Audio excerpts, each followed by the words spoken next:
Chapter 388. Who is Park Chung-tae? He is the #1 TKM doctor in South Korea, and no one can beat him in South Korea. Even in Japan, not many TKM doctors are better than him. In 1995, there was a plague outbreak in South Korea. Many Western experts rushed to South Korea to investigate, but they could not find a vaccine after more than a year. In the end, Park Chung-tae led his team to explore South Korea and found ancient prescriptions to save tens of thousands of people. He was hailed as the Korean medical sage by the South Korean government. Due to the 2001 tsunami, there were countless deaths and injuries, and the plague was rampant. Park Chung-tae led the people from TKM to the disaster area, and it only took them 3 days to come up with a method to deal with the virus. In 2005, there was a SARS outbreak in America. It was highly contagious, and thousands of people were infected in a week. The World Health Organization sent medical experts over, but they could not do anything. Park Chung-tae, who was far away in South Korea, did not go to the scene. He wrote a prescription, and the disease was cured in America. From then on, Park Chung-tae's name spread across America, and Korean medical centers flourished. In South Korea and America, everyone knows about Park Chung-tae's deeds. His influence is far greater than Jiang Chongging and Zhang Yanghao. But this nameless brat in front of him actually dared to challenge Park Chung-tae and even placed such a huge bet. Medicine King Group, the #1 TCM company in Wuxia. Its market value is more than 100 billion Wuxia yuan. That's more than $10 billion US. Daoist Pharmaceuticals is not bad either. It has 300 billion won, which is more than 200 billion Wuxia yuan. Moreover, it also involves who is the source of TKM and TCM, and who is the authentic one. A world-shaking gamble, a world-shaking gamble. In an instant, everyone was shocked, and they whispered to each other. If this duel is successful, it will have a huge impact, and the stakes involved are too scary. This is too shocking. The competition between TCM and TKM has been going on for many years. Finally, it's time to decide who is better. Why does he dare to accept the challenge? Park Chung-tae's face became serious as he looked suspiciously at Jiang Tian. He wondered what kind of trump card this kid had. Grandpa, aren't you being too impulsive? This involves the shares of our Daoist pharmaceutical company. That's the hard work of 3 generations of our family. Park Yunjing's face was deathly pale. In the end, Park Chung-tae had boundless confidence in his medical skills. Under everyone's gaze, he finally took a deep breath and said, "Okay, I agree to this bet." At this moment, Mo Jingrong had already hung up the phone. He walked over with a complicated expression. The higher-ups said that we're an independent academic institution, and they don't support or oppose this bet. However, it reminds us that we must be cautious. If we are not 100% confident, we must not accept the challenge. His footsteps were extremely heavy, and his voice and hands were trembling slightly. He knew that if he won this battle, he would be a great contributor and would be promoted to deputy minister when he returned. If he lost, he would be the sinner of Wuxia's traditional Chinese medicine industry and would forever be nailed to the pillar of shame in history. He grabbed Jiang Tian's hand and said, "Divine Dr. Jiang, we must not lose this time. President Mo, don't worry. Master Kang's medical skills are not something they can imagine. These South Koreans will lose miserably this time." Zhang Yanghao is very confident in Jiang Tian. Park Chung-tae's medical skills might be on par with his and Jiang Chongging's, but compared to Jiang Tian's ability to bring people back from the brink of death, it was simply trash. This is only the prelude to the conference. After that, everyone took their seats and started the conference. First, a leader from the World Educational, Scientific, and Cultural Organizations started the conference by talking about the origins of medicine and the purpose of the medical field. Just these topics alone took almost 40 minutes. After that, the leader announced the organizing committee for this conference and introduced the contributions made by the medical field last year, as well as the progress of the world's health industry. After the leader finished his speech, it's time for the representatives from the various countries to present their reports. Half a day passed. The organizing committee organized a sumptuous lunch, and during lunch, Mo Jingrong's phone kept ringing with calls from important figures. Some of them are leaders from the health department, some of them are experts in the medical field, and even his family and friends. Many people are paying close attention to this conference. Sigh. The debate between Divine Dr. Jiang and Park Shengtai in the morning has spread to the entire world, and Wuxia. Mo Jingrong hung up the phone and did not answer anyone's call. If Divine Dr. Jiang loses, I will jump down from the top of the exhibition center and never return to China. In response, Jiang Tian smiled and said, Guild leader Mo, you should prepare the money for the meal. After the simple lunch, the conference is supposed to announce TKM's successful application in the afternoon. Park Shengtai will introduce TKM's history and recent developments, and the World Educational, Scientific, and Cultural Organization will award relevant certificates. But after Jiang Tian's intervention, the conference's agenda was changed. Charles from the Intangible Cultural Heritage Protection Subcommittee went up to the stage to speak. The gist of it was that a new virus was discovered by the seaside in Cuba, and everyone in a fishing village died from it. Furthermore, it's highly contagious. It can spread through droplets, blood, and body fluids, and it's still spreading. After research, the experts from the Washington Medical College came up with several treatment plans, but they all failed. This new virus can't be killed. However, they found the source of the virus. It's a virus carried by a type of fish in the ocean. The fishermen in the village were infected with the virus after eating the fish. Based on the current situation, if they don't come up with an effective treatment plan, this virus will spread to the entire world in 3 months. Furthermore, the mortality rate is a terrifying 98%. Then, Charles said, when a global and catastrophic disease spreads, it's time for us medical workers to show our skills. The relevant information has already been sent to everyone, and I hope that all the experts can work together to come up with a solution. These information are all in English. Other countries have translated versions, but we're the only ones in English. They're simply bullying us. Zhang Yanghao opened the information and complained bitterly. Pu Zhengtai and the rest are really making things difficult for us. At this moment, Charles explained with a smile, because Wuxia's TCM came too suddenly, we didn't prepare the relevant information. Furthermore, I heard that Wuxia and TKM rely on looking, listening, questioning, and feeling the pulse to observe the patients. I believe that you guys can do it without looking at the information. They've already brought the patients? Someone asked in astonishment. Sure enough, a total of 8 patients infected with the new virus were pushed up. The patient was on his last breath and was in a deep coma. His consciousness was fuzzy, and it felt like he would die at any moment. The most terrifying thing was that his body was already festering with dense pustules. Some of them had already festered, and yellowish-red pus flowed out. It was a hair-raising sight. Because the virus was highly contagious, the patient was placed in a glass cabin. It had a built-in oxygen input and various vital signs monitoring system that looked very advanced. Let's go. Let's go up and take a look. Many medical workers rubbed their palms and went up to observe.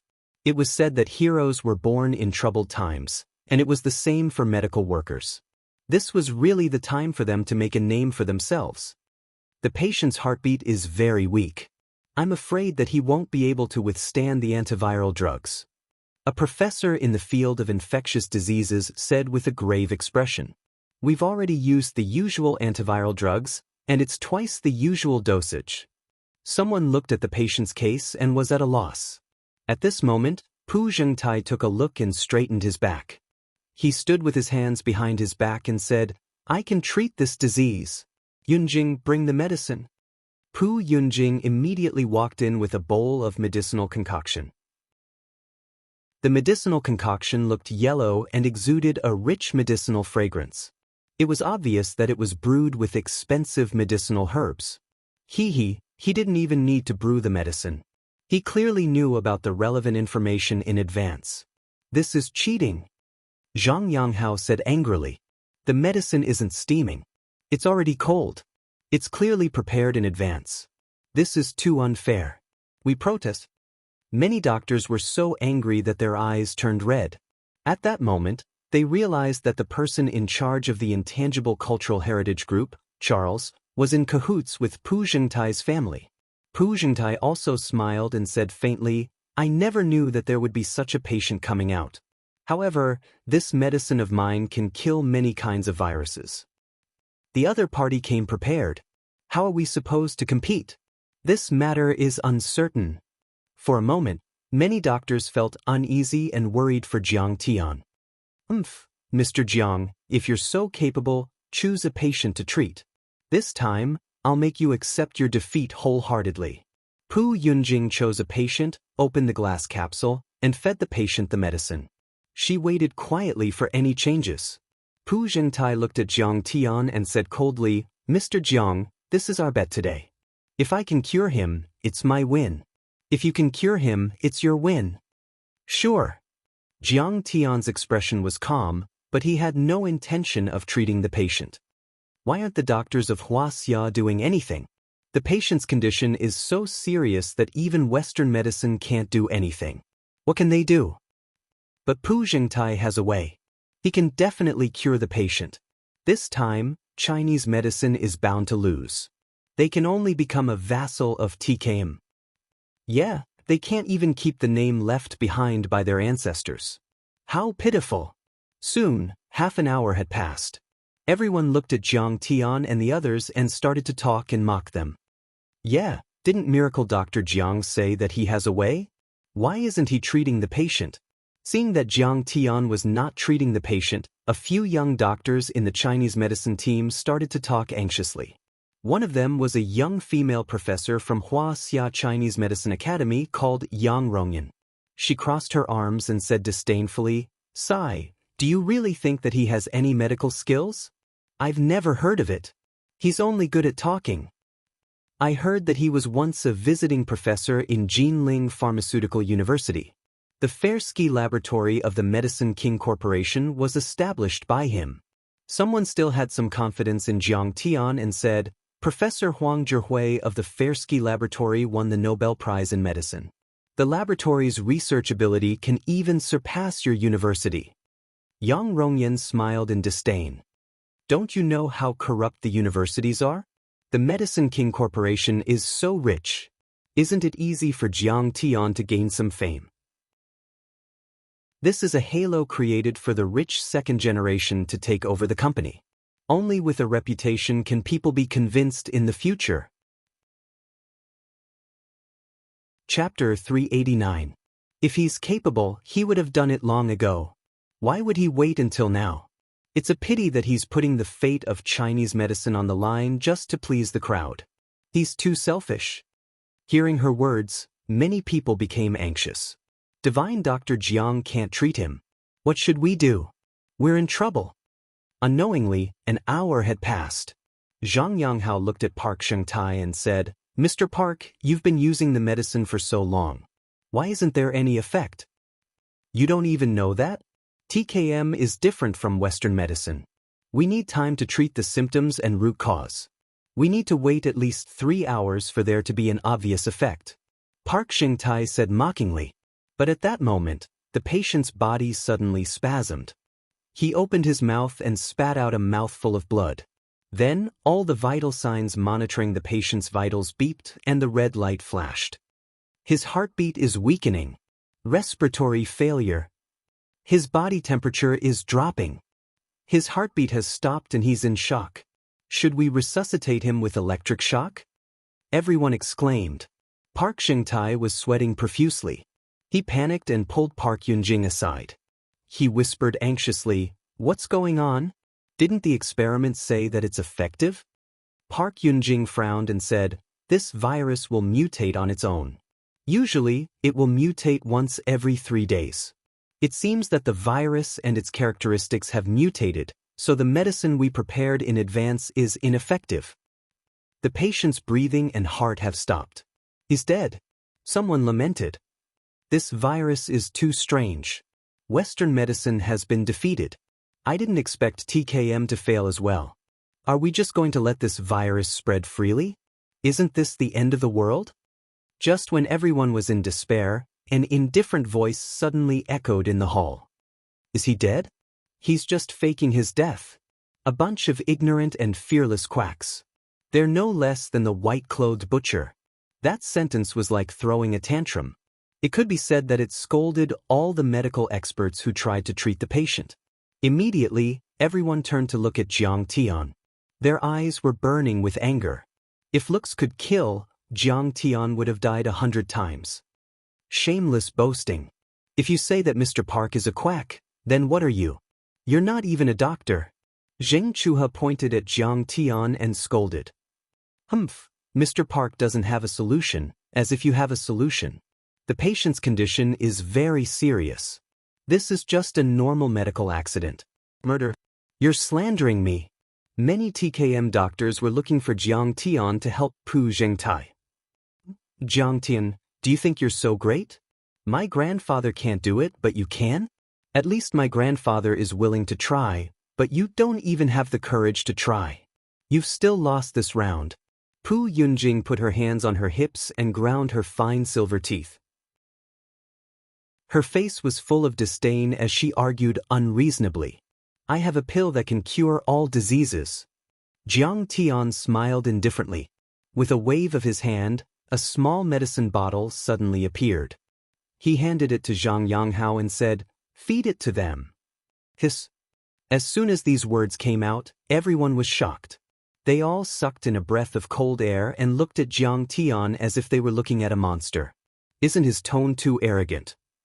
A medicine that can cure 10,000 diseases doesn't conform to basic medical knowledge. As the saying goes, prescribing medicine to the symptoms is the same in both the East and West. A medicine can only cure a few diseases. As they spoke, Zhang Yanghao had already fed the medicine to them. According to Jiang Tian's instructions, he did not close the cabin door. At this moment, Jiang Tian took a silver needle from Shen Mange and flicked it with his fingers.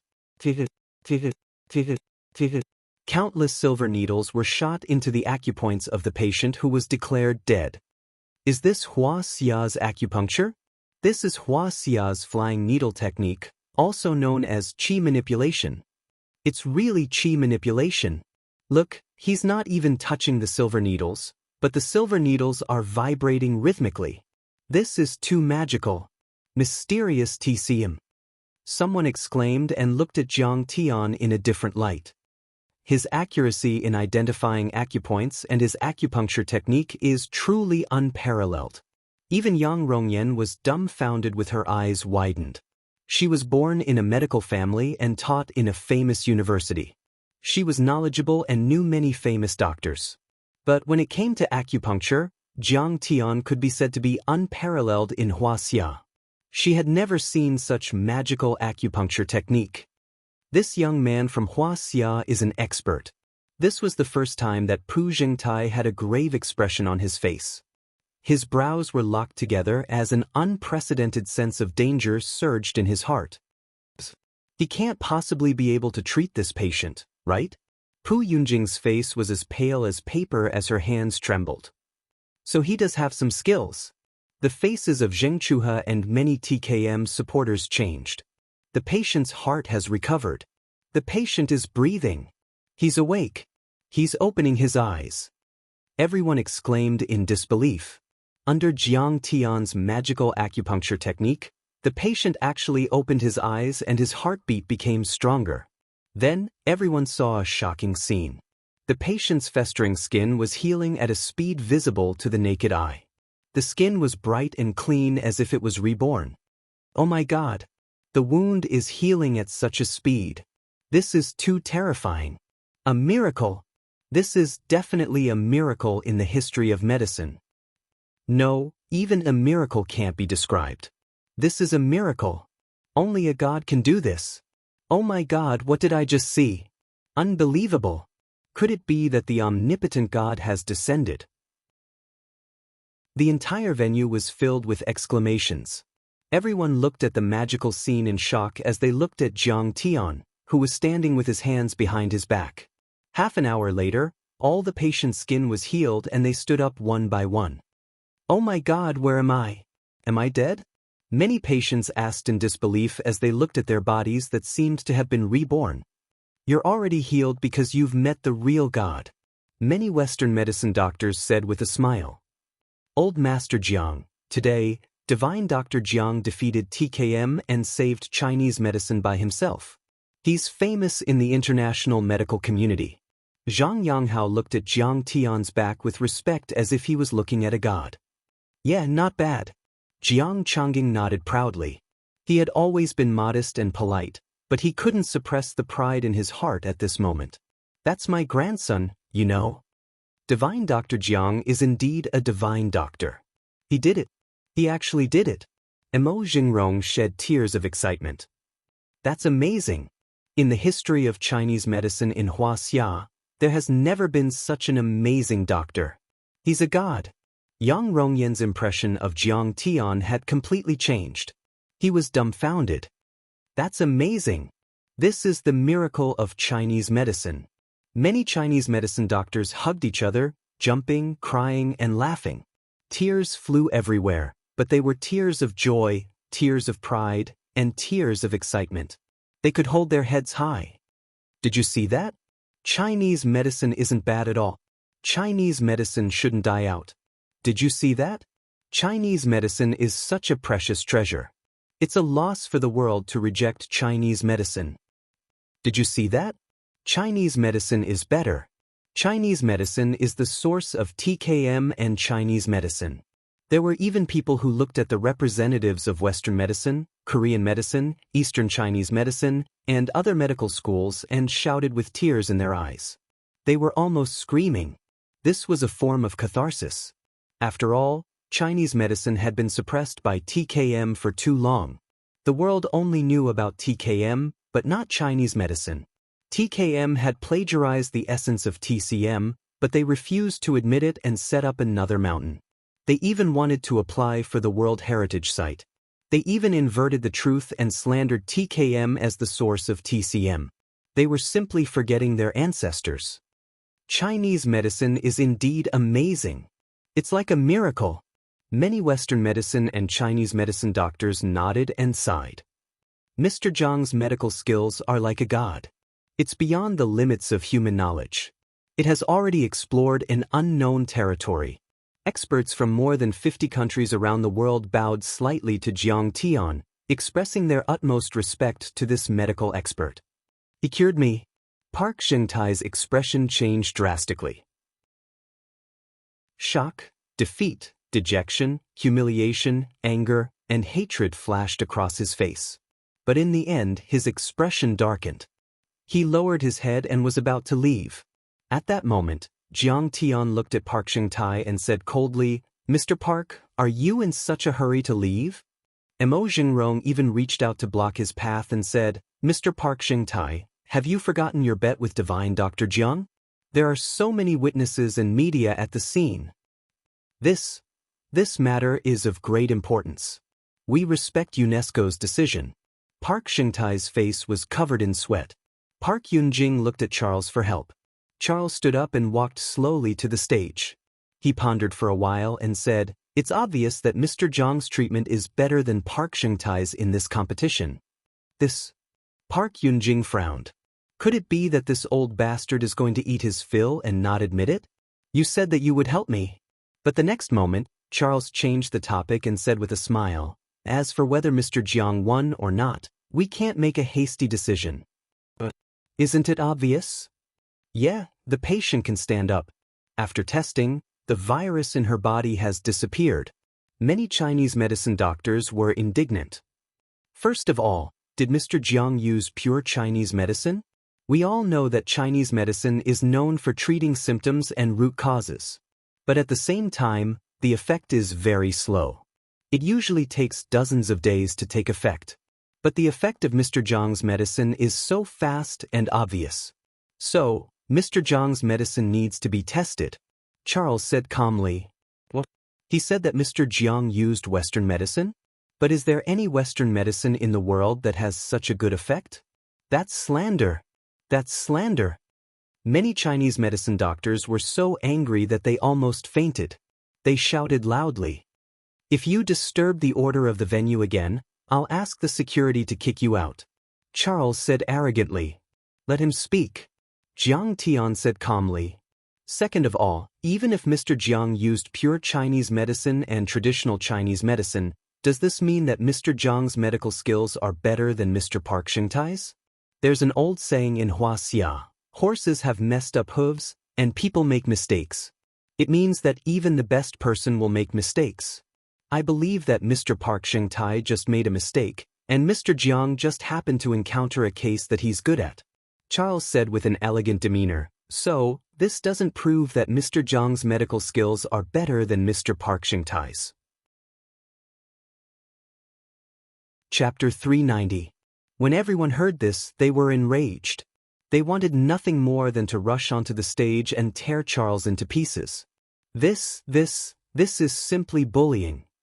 There's no justice in this world. They've already colluded. When we didn't win, they said that TCM is inferior to TKM. But now that we've won, they said that the competition is invalid. They can do whatever they want and ignore the facts. Are they trying to bully our Wuxia? This is too much. Many TCM physicians were so angry that they teared up. They were so angry that their chests were about to explode. Mo Jingrong's face was flushed red as he spoke in fluent English. Mr. Charles, I've raised a serious protest and strong dissatisfaction with UNESCO. This is unfair. Only Jiang Tian said calmly, Mr. Charles, even if I beat Park Xingtai, it can't prove that traditional Chinese medicine is better than traditional Chinese medicine, nor can it prove that traditional Chinese medicine is the source of traditional Chinese medicine. Do you still want to continue the application? You can understand it that way.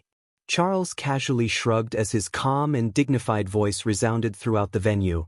This is just a competition between the two of you. It can't prove the superiority of TKM and TCM. I believe that we should look at TKM from a broader perspective. It's the treasure of the Korean nation, and it should be a precious heritage of the world.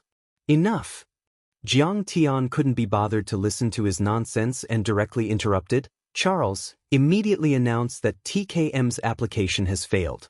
Pak Xingtai, Pak Yunjing, immediately announced that TKM is a part of TCM, or change your name to TCM. Otherwise, I'll ruin your reputation and make you beg for death. Mr. Jiang, are you joking? Charles was at a loss whether to cry or laugh as he looked at Jiang Tian. He didn't feel anything in his heart and even felt like laughing. He was an official of UNESCO, and he had the final say in the application. His position was transcendent, and the appointment could only be made after careful consideration by the leader of UNESCO. But this brat actually dared to boast so shamelessly, saying that he would ruin his reputation. Seeing Charles's attitude, Pak Yunjing knew that TKM would definitely win this round.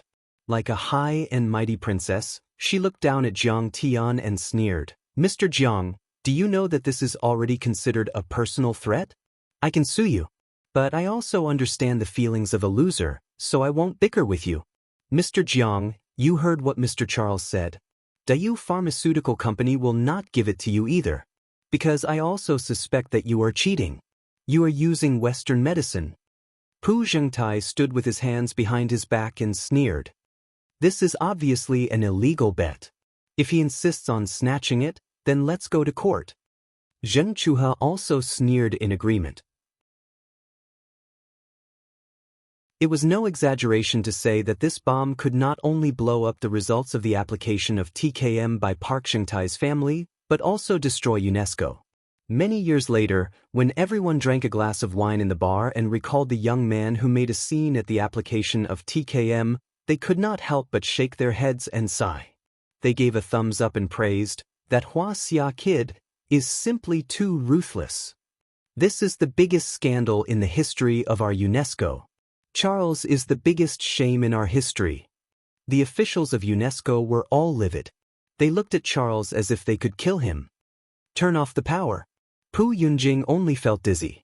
Her face was red, green, and white, and finally became completely pale. She was paler than a dead person who had been dead for 3 days. Her delicate body was trembling. Why don't you finish watching such an exciting plot? Jiang Tian smiled and flicked his fingers. The bodyguards of Park Xingtai's family stood there motionless as if they were immobilized. The T-18 scene was still going on. It was quite explosive. The reporters were all excited. They aimed their cameras at the big screen and aimed at Pu Yunjing, Charles, and the other parties involved. This is absolutely explosive. Charles from UNESCO's Intangible Cultural Heritage Protection Group actually slept with Pu Yunjing. Scandal. It's definitely a big scandal, big news. Not only was there monetary bribery, but there was also sexual bribery. Oh my God, it turns out that they even plagiarized the patent of Medicine King Group. Charles even wanted to help them hide it from the world. This is too shocking. Shady. It's too shady. To them, they only wanted to see the world in chaos. If there was no accident, there would be no story and no news. This was definitely a huge scandal, a huge accident. If it was reported, it would definitely ignite the whole world. Yunjing, I really didn't expect. Zheng Chua's face was pale as his eyes were about to split apart. His whole body was trembling violently. He never expected that the goddess he admired would be so obscene behind his back. She had just agreed to be his girlfriend that night, but she turned around and slept with Charles. This made him feel deep despair, humiliation, and anger. Chuha, this is the only time Pu Yunjing knew that tonight, she and her TKM and Korean medicine business were completely finished. Even her love was over. 2 crystal-clear tears silently slid down Zheng Chuha's face. He closed his eyes, but Pu Yunjing's coquettish and ear-piercing voice still echoed in his ears. He was devoted to Pu Yunjing and protected her like a loyal dog. A few years ago, Park Shengtai's family made a mistake in expanding, and the capital chain was almost broken. He took out more than 200 won from his family as an interest-free loan to the Park family. This directly caused him to be impeached by the board of directors, and he almost lost his position as the CEO. But now, Pu Yunjing actually treated him like this. He suddenly raised his hand and slapped Pu Yunjing's face as he roared, "Bastard! Bitch! If it weren't for me and the support of modern industry, how could you, Pu Yunjing, be where you are today?" Following that, he grabbed Pu Yunjing's hair with one hand and slapped her face again and again. He said angrily, "But how did you treat me? Do you think I'm a toy?" Chapter 391. I was just putting on a show. Pu Yunjing helplessly defended herself as she gave a lame excuse that even she did not believe. For a moment, the scene was in chaos. Pu Yunjing's cries and begging for mercy, Zheng Chua's cursing and beating, Pu Zhengtai's persuasion, Cui Juanqi's scream, and Charles's screams all joined together and soared into the sky. Suddenly, the sound from the stereo stopped, and the image froze. The video ended. At this moment, one of the highest-ranking officials from UNESCO walked up to the stage and said with regret and shame on his face, "Everyone, it's clear that there's a despicable academic corruption in UNESCO, and there's also a serious unfairness in TKM's World Heritage application. I would like to express my deepest apologies to all the medical workers in the world, especially to Wuxia's TCM." He bowed deeply under the flashing lights and countless reporters taking photos. He remained bowed for half a minute before he straightened his back. "After an emergency discussion, we have decided to remove Mr. Charles from his position in UNESCO. Furthermore, TKM's World Heritage application has failed." What? Charles felt as if he was struck by lightning as he lowered his head in despair. He knew that his academic career was over, and no academic institution would accept him. This was a loss that he could not bear. Furthermore, he had no idea how to face his wife and children. They would definitely know about this matter, right? This, as if he was struck by lightning, Pak Yong-tae's body froze and his face instantly turned pale as he begged, "President Kissinger, the development of our TKM in recent years is obvious to all." President Kissinger did not even look at him as he looked at the representative of TCM with anticipation and smiled. "Everyone, we have finally witnessed the miracles of TCM today. It's truly worthy of being the treasure of Wuxia's civilization with 5,000 years of history. We look forward to TCM's World Heritage application, and we also hope that TCM can succeed." Many TKM doctors were like frosted eggplants. They were completely listless as they lowered their prideful heads with dejection written all over their faces. That's great. That's great. TKM deserves this outcome for plagiarizing TCM's achievements. He deserves it. We support UNESCO's fair decision. This Wuxia gathering is the first victory of those South Korean plagiarists. Both the Dragon Boat Festival and Li Bai were stolen by them. Today, TKM's application for the World Heritage Site finally failed. This means that plagiarism won't work. On the other hand, the Chinese medicine practitioners of Wuxia were so excited that their faces turned red. They clapped and cheered, jumping up and down happily. That is to say, the application of traditional Chinese medicine to the World Heritage Site is successful. There is basically no escape. Everyone was talking about it. Well, since the president of UNESCO has spoken, it means that he absolutely agrees. Next, it's just a procedure. Zhang Yanghao nodded happily and looked at Mo Jingrong. However, he found that Mo Jingrong had turned his head away. His eyes were slightly red, and he was secretly wiping his tears. Wiping his tears, Mo Jingrong looked at Jiang Tian with gratitude and sighed. This time, I have to thank divine physician Jiang. He has single-handedly pushed Chinese medicine to the international stage. He is a great contributor to the development of Chinese medicine.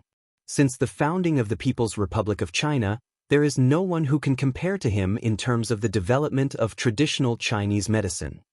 Everyone's gazes landed on Jiang Tian in unison. He stood there indifferently with his hands behind his back. His gaze and expression were extremely calm, without the slightest ripple. It was as if all of this was within his expectations. It was as if doing such a shocking feat was as easy as casually sweeping away a cloud of dust. Everyone agreed with him.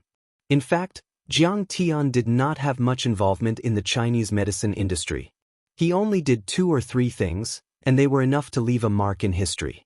First, Jiang Tian built the Fersky laboratory and developed the theory and technology of extracting TCM ultramicromolecules with Huang Zhihui.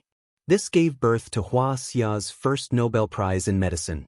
Second, under Jiang Tian's plan, the Jiang family launched a new product and became the first modern Chinese medicine enterprise worth over 10 million renminbi. Lastly, the counterattack today was to defeat TKM's scheme of applying for the World Heritage Site and restore TCM's reputation. It might sound like a simple task, but when he thought about it carefully, it was practically an impossible task for TKM to complete.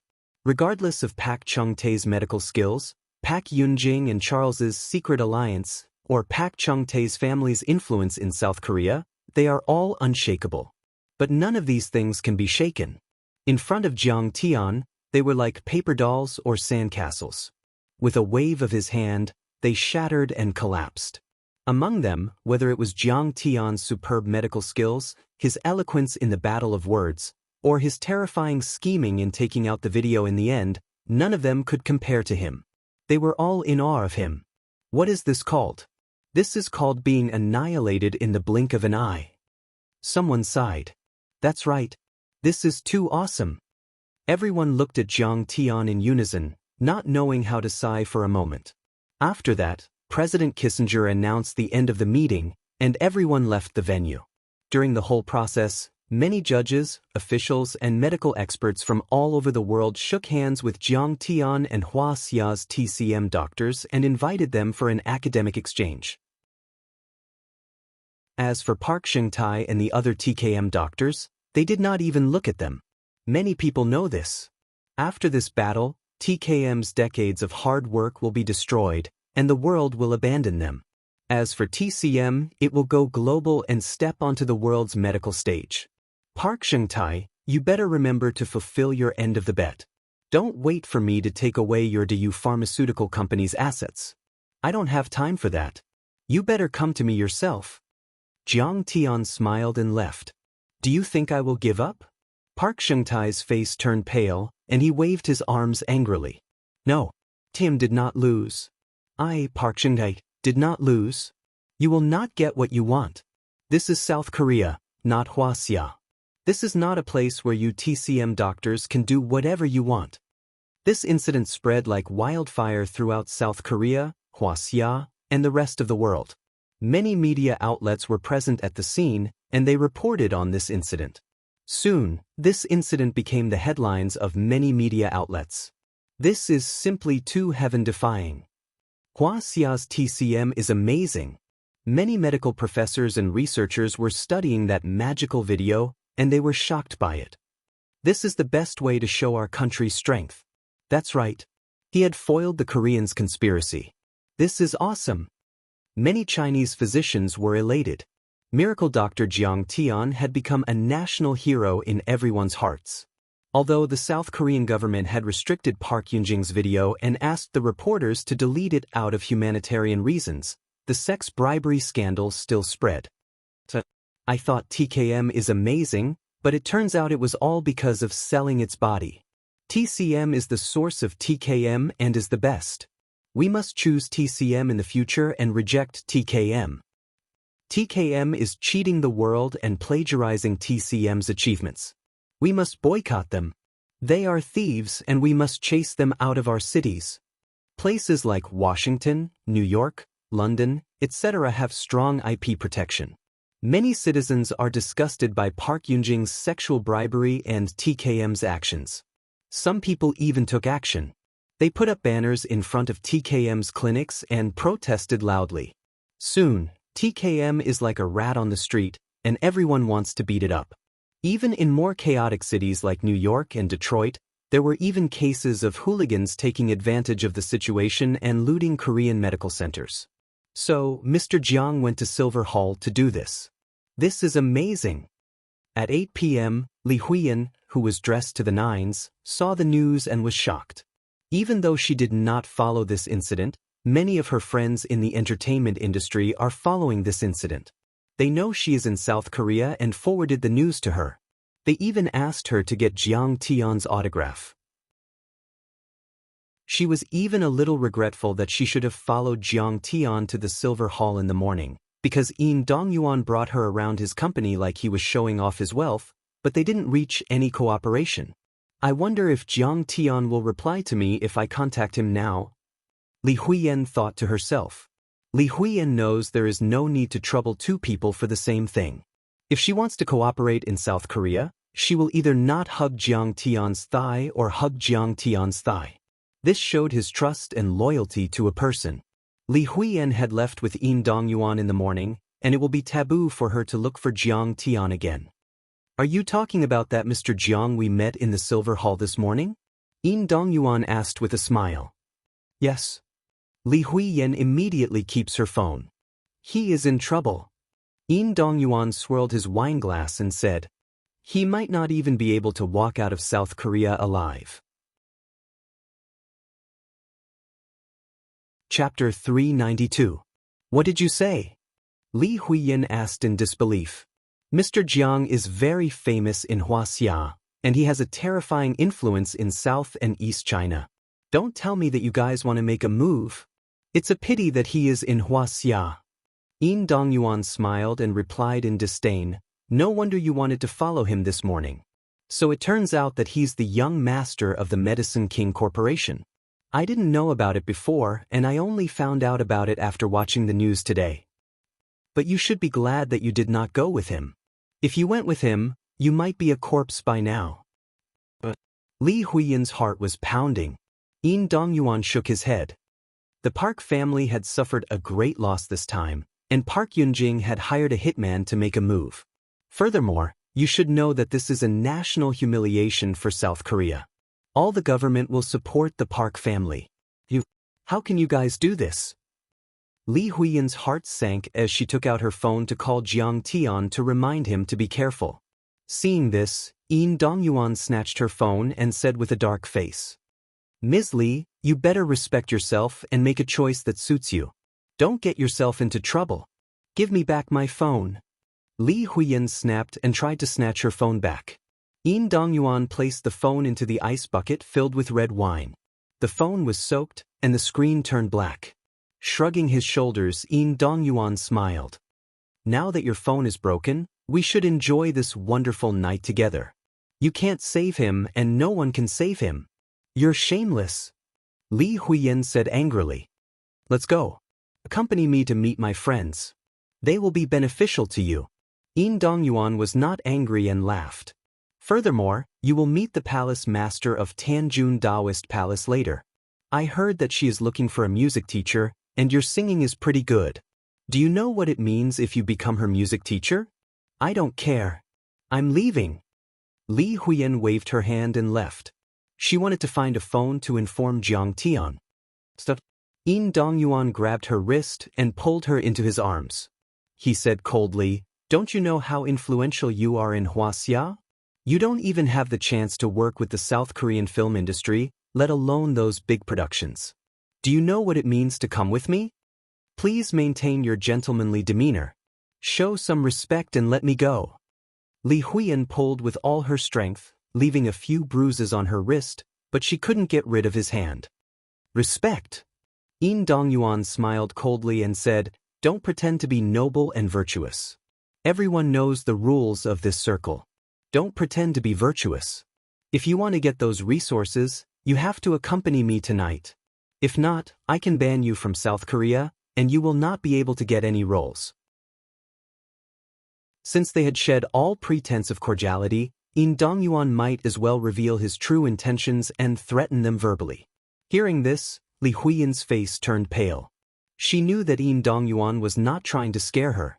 He definitely had the ability to do so. Right at this moment, a cold shout was heard, "You stupid club, what are you pulling for?" Yin Dongyuan looked up. Jiang Tian, who was dressed in casual clothes, walked in with Li Fujian, Yiziwei, and Shen Mange, the three beauties, swaying and sloppily walking in. "Jiang Tian, why are you here?" Seizing the opportunity when Yin Dongyuan was stunned, Li Huiyan abruptly struggled free, and she disregarded the bloody mark left on her white wrist as she walked quickly to Jiang Tian's side and said in a low voice, They want to harm you, I know." Jiang Tian replied calmly. After the medical exchange conference ended in the afternoon, assassins had been tailing them when they left the convention center. But Li Fujian also has about 8 bodyguards with her, and the assassins did not have the chance to make a move. Jiang Tian does not want to attend the banquet as he wants to leave South Korea. But when he heard from Li Fujian that Park Chung-tae's family might appear at the banquet to recruit supporters, he decided to join them. Yin Dongyuan saw 4 beauties with Jiang Tian, and one of them is the eldest princess of the Xianxia Li family. He was jealous. "Ms. Li, please maintain your demeanor. Don't make me use violence." He grabbed Li Huiyan's arm again and tried to snatch her away from Jiang Tian. The other guests turned a blind eye to this. They raised their champagne glasses and chatted nonchalantly. In high society gatherings, it is common for women to have conflicts with rich young masters. Unless a rich young lady like Li Fujian is a model, she is just a plaything for the rich and powerful. Furthermore, this convention center belongs to Yin Dongyuan's family, and the security guards listen to him. Who dares to interfere? Who can interfere with his actions? Li Fujian could not stand it anymore and shouted, "Yin Dongyuan, you are too much. Stop it." "Li Fujian, this has nothing to do with you." Yin Dongyuan snorted and glanced at her. Xianxia Li family is more powerful than Ledian Entertainment, but Yin Dongyuan is the heir of Ledian Entertainment. The heir of Xianxia Li family is the mysterious Li Yinxin. Perhaps when Li Jianxi and Li Yinxin appeared, he needed to be cautious and courteous. However, as for Li Fujian, he really didn't care. "You're so rude. You've lost the demeanor of the upper class," Li Fujian angrily reprimanded. 3 days ago, I had brought her to 4 film companies, investors, and introduced 5 directors to her. Yin Dongyuan replied disdainfully. "Do you think all these are free? Do you think she does not know the rules of the industry and the price she is about to pay? Now she stood me up. Does she think I am an idiot?" Li Huiyan's face turned pale, and she lowered her head, not daring to look into Jiang Tian's eyes. Actually, she had never agreed to this kind of deal, but she was also worried that Jiang Tian would think that she was the kind of person who relied on her body to climb up the ranks. He'll probably despise me and ignore me in the future.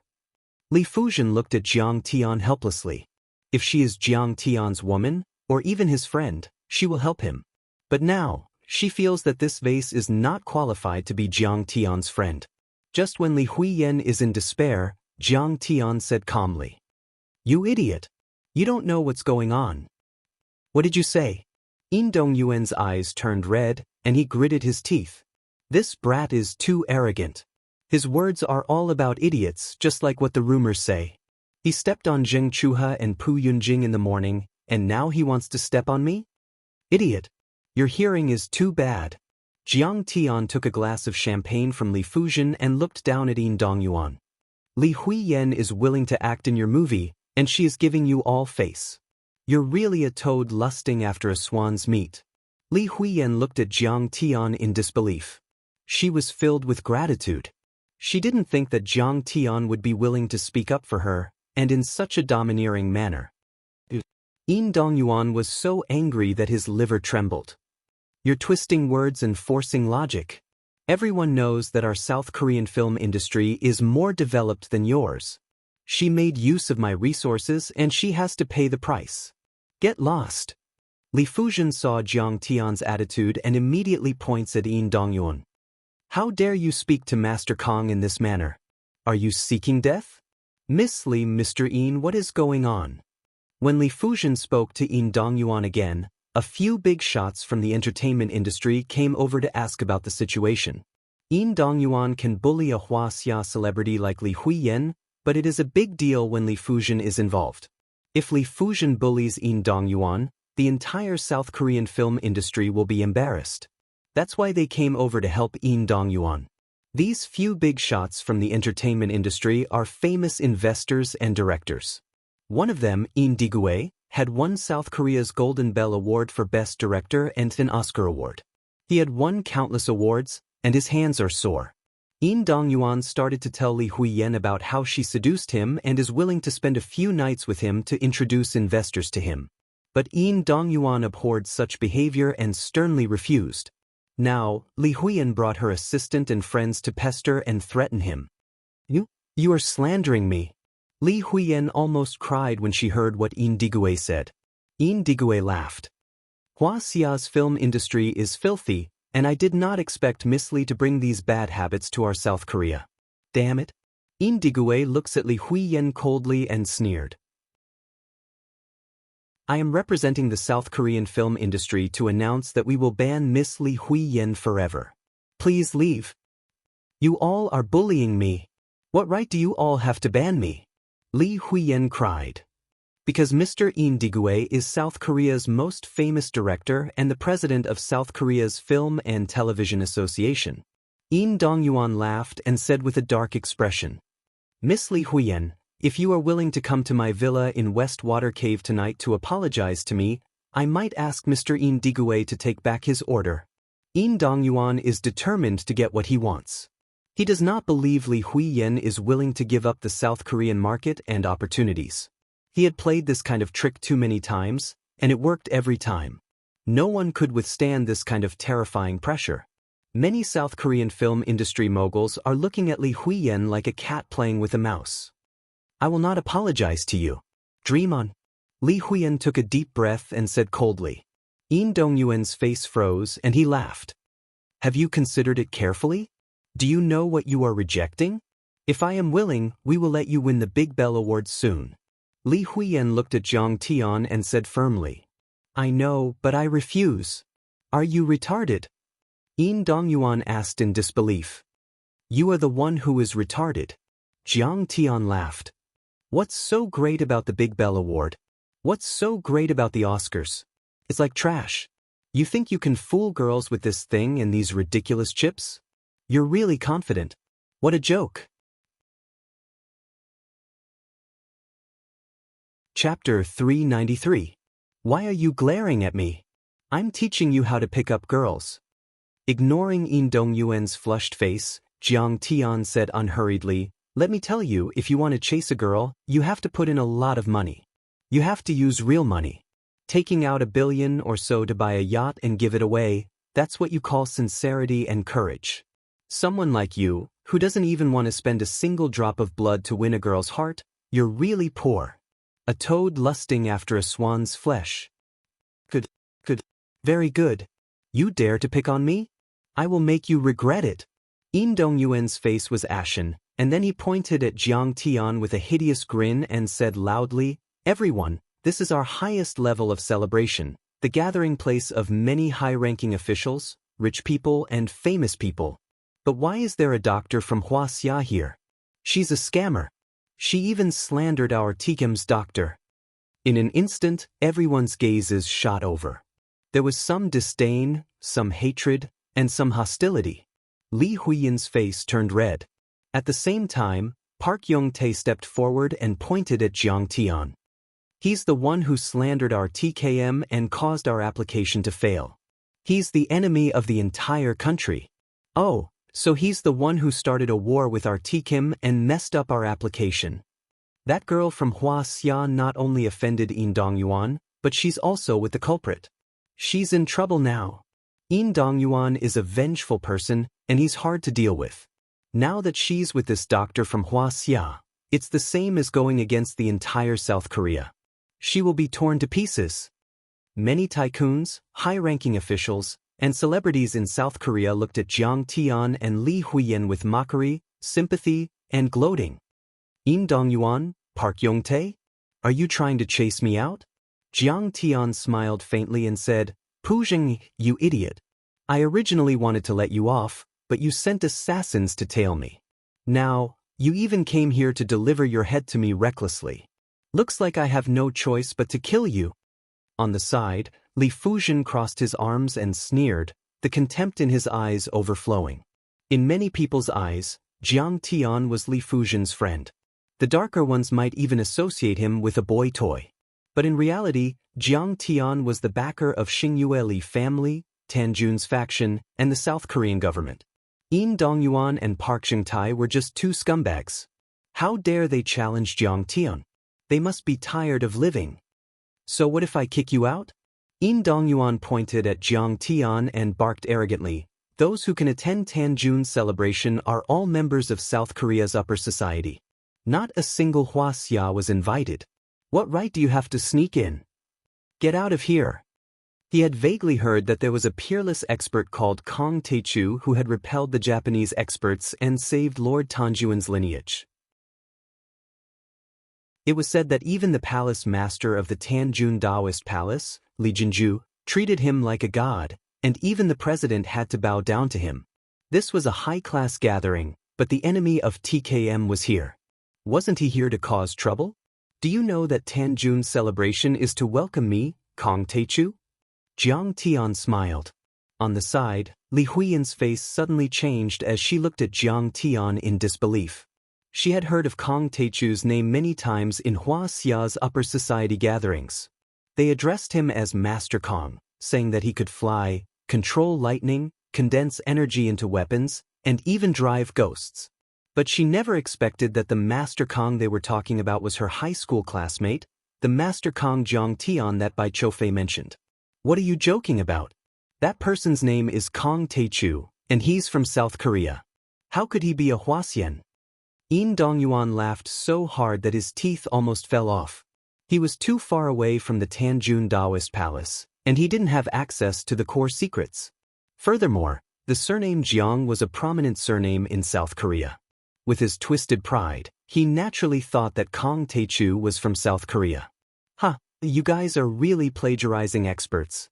You said that Li Bai and Chu Yuan are from your country, and Chinese medicine is from your country. Now, I'm from your country." Jiang Tian didn't feel anything in his heart, and he even felt like laughing. Tanjun Daoist Palace's new palace master, Li Jinju, South Korea's president, Lu Wuxuan, and Star Moon Group's president, Li Jianxi. Korean Residential Group's chairman, Choi Myung-do, and Hyundai Industries chairman. "Greetings, Mr. Kong Taechu." It was also at this moment that a loud singing voice resounded throughout the entire venue. Everyone's face changed, and they turned around. Li Jinju, who was wearing a golden crown and a red gown, was walking down the spiral staircase from a high building, surrounded by important figures. Li Jinju was like a queen as she led a group of people down the stairs. Under everyone's disbelieving gaze, she walked up to Jiang Tian and bowed respectfully. "Greetings, Grandmaster Jiang. I, Jin Zhu, lead the South Korean government officials and businessmen. Li Jinju bowed down gracefully, lowering her noble head and crawling in front of Jiang Tian. Her smooth forehead lightly touched Jiang Tian's shoes. Behind her, Li Jianxi also knelt on the ground. Many tycoons and government officials followed suit. Only Lu Wuxuan didn't kneel. However, he still bowed deeply to Jiang Tian to show his respect to this peerless overlord who had saved the Tanjun family and the spirit of South Korea. He is Kong Tzu? Yin Dongyuan was shocked as if he had seen a ghost. Oh my God! Park Shengtai's face turned pale. He clutched his chest and stumbled backward. He was almost scared to death. Suddenly, he realized that he had been abandoned by the Tanjun Daoist palace from the very beginning. He was given to Kong Teichu by the Tanjun Daoist palace as a stepping stone for him to promote Chinese medicine to the international market. He was a living target to showcase the strength of Chinese medicine. A thought appeared in his mind: the Park family is finished, and Daoist pharmaceuticals can't be saved either. Who is Kong Teichu? Yin Digui asked the tycoon beside him in confusion. No one answered him. He seemed to be a famous director with a great reputation. However, he was only the head of an opera troupe in the upper-class society. He was not worth mentioning. Moreover, they knew that this person had offended Kong Teichu, and his career as an artist was about to end. All right, Jinju, get up. Jiang Tian helped Li Jinju to her feet, and Li Jinju held his arm as they walked upstairs. When they walked past Park Shengtai and Yin Dongyuan, Jiang Tian said calmly, "Those two are not allowed to appear in South Korea." Then he walked past them and continued walking. Many high-ranking officials and tycoons looked at the two of them sympathetically. They knew that the two of them and their families were finished.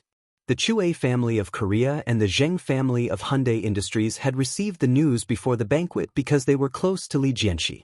That was why Zheng Chuhe and Chue Juanxi avoided them. However, the Park family and the Yin family did not receive any news. They did not even have the right to talk to Jiang Tian.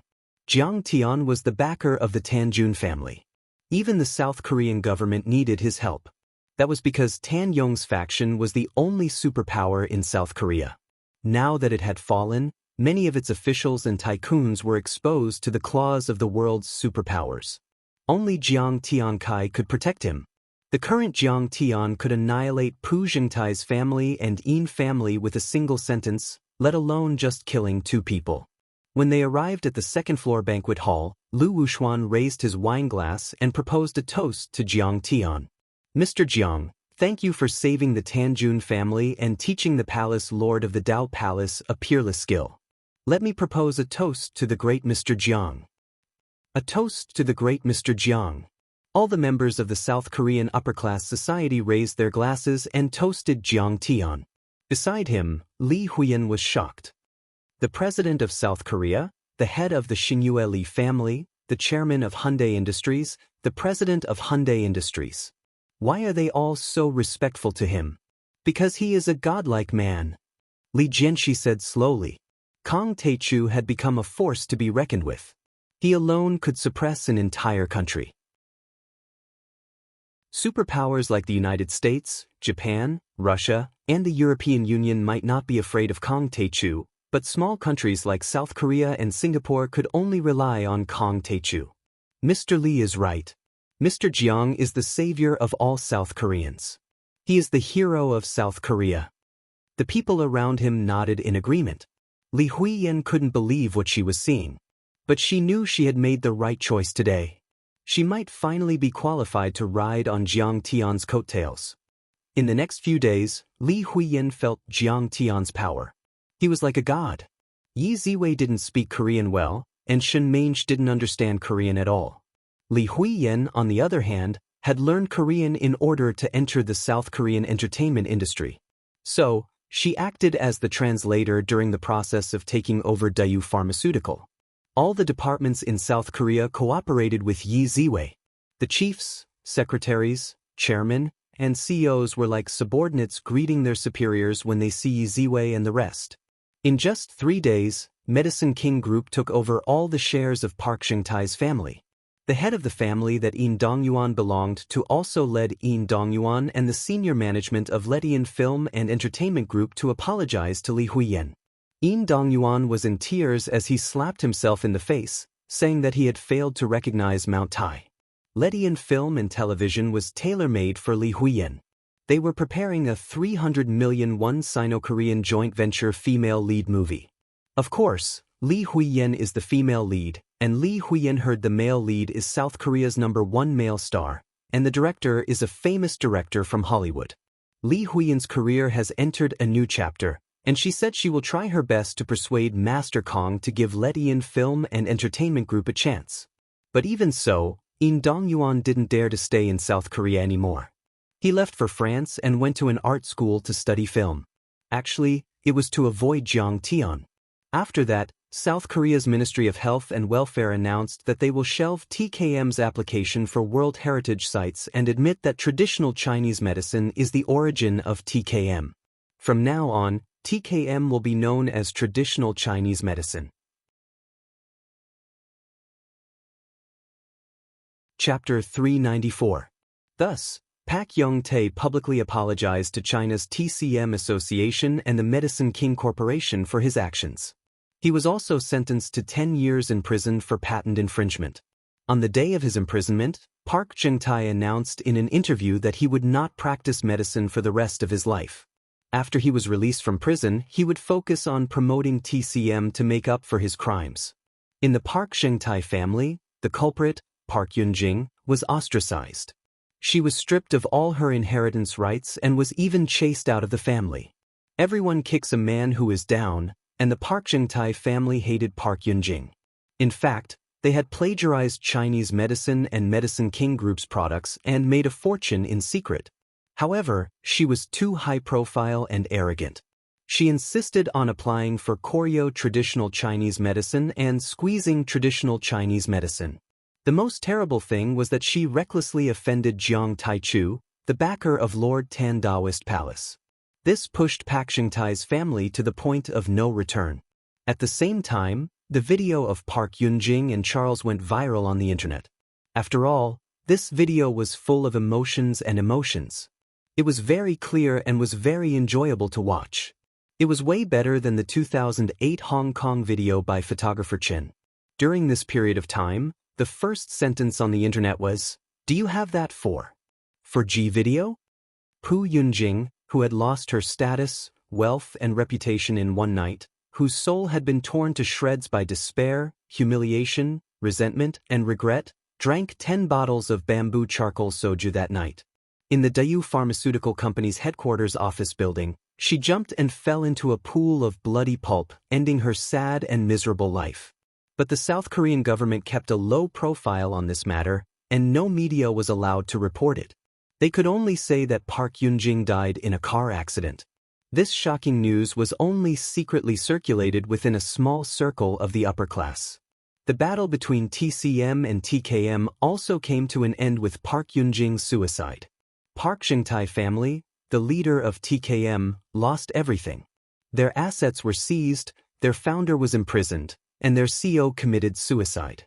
Even the Hyundai Industries, Daehan Housing, and many other companies and financial groups that had helped them in the past were affected to varying degrees. This incident had a far-reaching impact, and some financial observers claimed that this incident might even change the industrial structure of South Korea. As for Jiang Tian, he did not care about any of this. In his eyes, whether it was Pu Zhengtai, Pu Yunjing, or Zheng Chuha, they were all just ants that he could casually slap to death. He refused the visits of many high-ranking officials, tycoons, and family heads. Instead, he stayed at the Tanjun Daoist Palace to guide Li Jinju's cultivation. He also taught her a set of sword art, the Taishan 13 swords. Now, she was as powerful as the transcendent state. Unknowingly, Wuxia's National Day arrived. On this day, Jiang Tian, who had finished teaching, smiled and said, "Yes, stepping onto Japanese soil on Wuxia's National Day is very memorable. Master, are you going to fight the Japanese experts?" Li Jinju was eager to give it a try. "Yeah, what? Do you want to go too?" Jiang Tian raised his eyebrows and asked. Master raised my cultivation and taught me sword techniques. However, Master also said that the best way to raise one's cultivation is to fight and kill. I think I should try it out. Li Jinju's face was full of pleading as she said in a delicate voice. What you said makes sense. Let's go. Jiang Tian waved his hand and the little black flying sword appeared in front of the two of them. It was not the first time Li Jinju had flown on a flying sword. Since she had cultivated, she was full of excitement and anticipation. She was not afraid at all. She went out and said to her subordinates, "I'm going out to play for a while. Don't look for me." Then, she stepped onto Jiang Tian's flying sword. The flying sword cut through the air and headed south. Li Jinju asked in confusion, "Master, why are we going south? Shouldn't we be going east?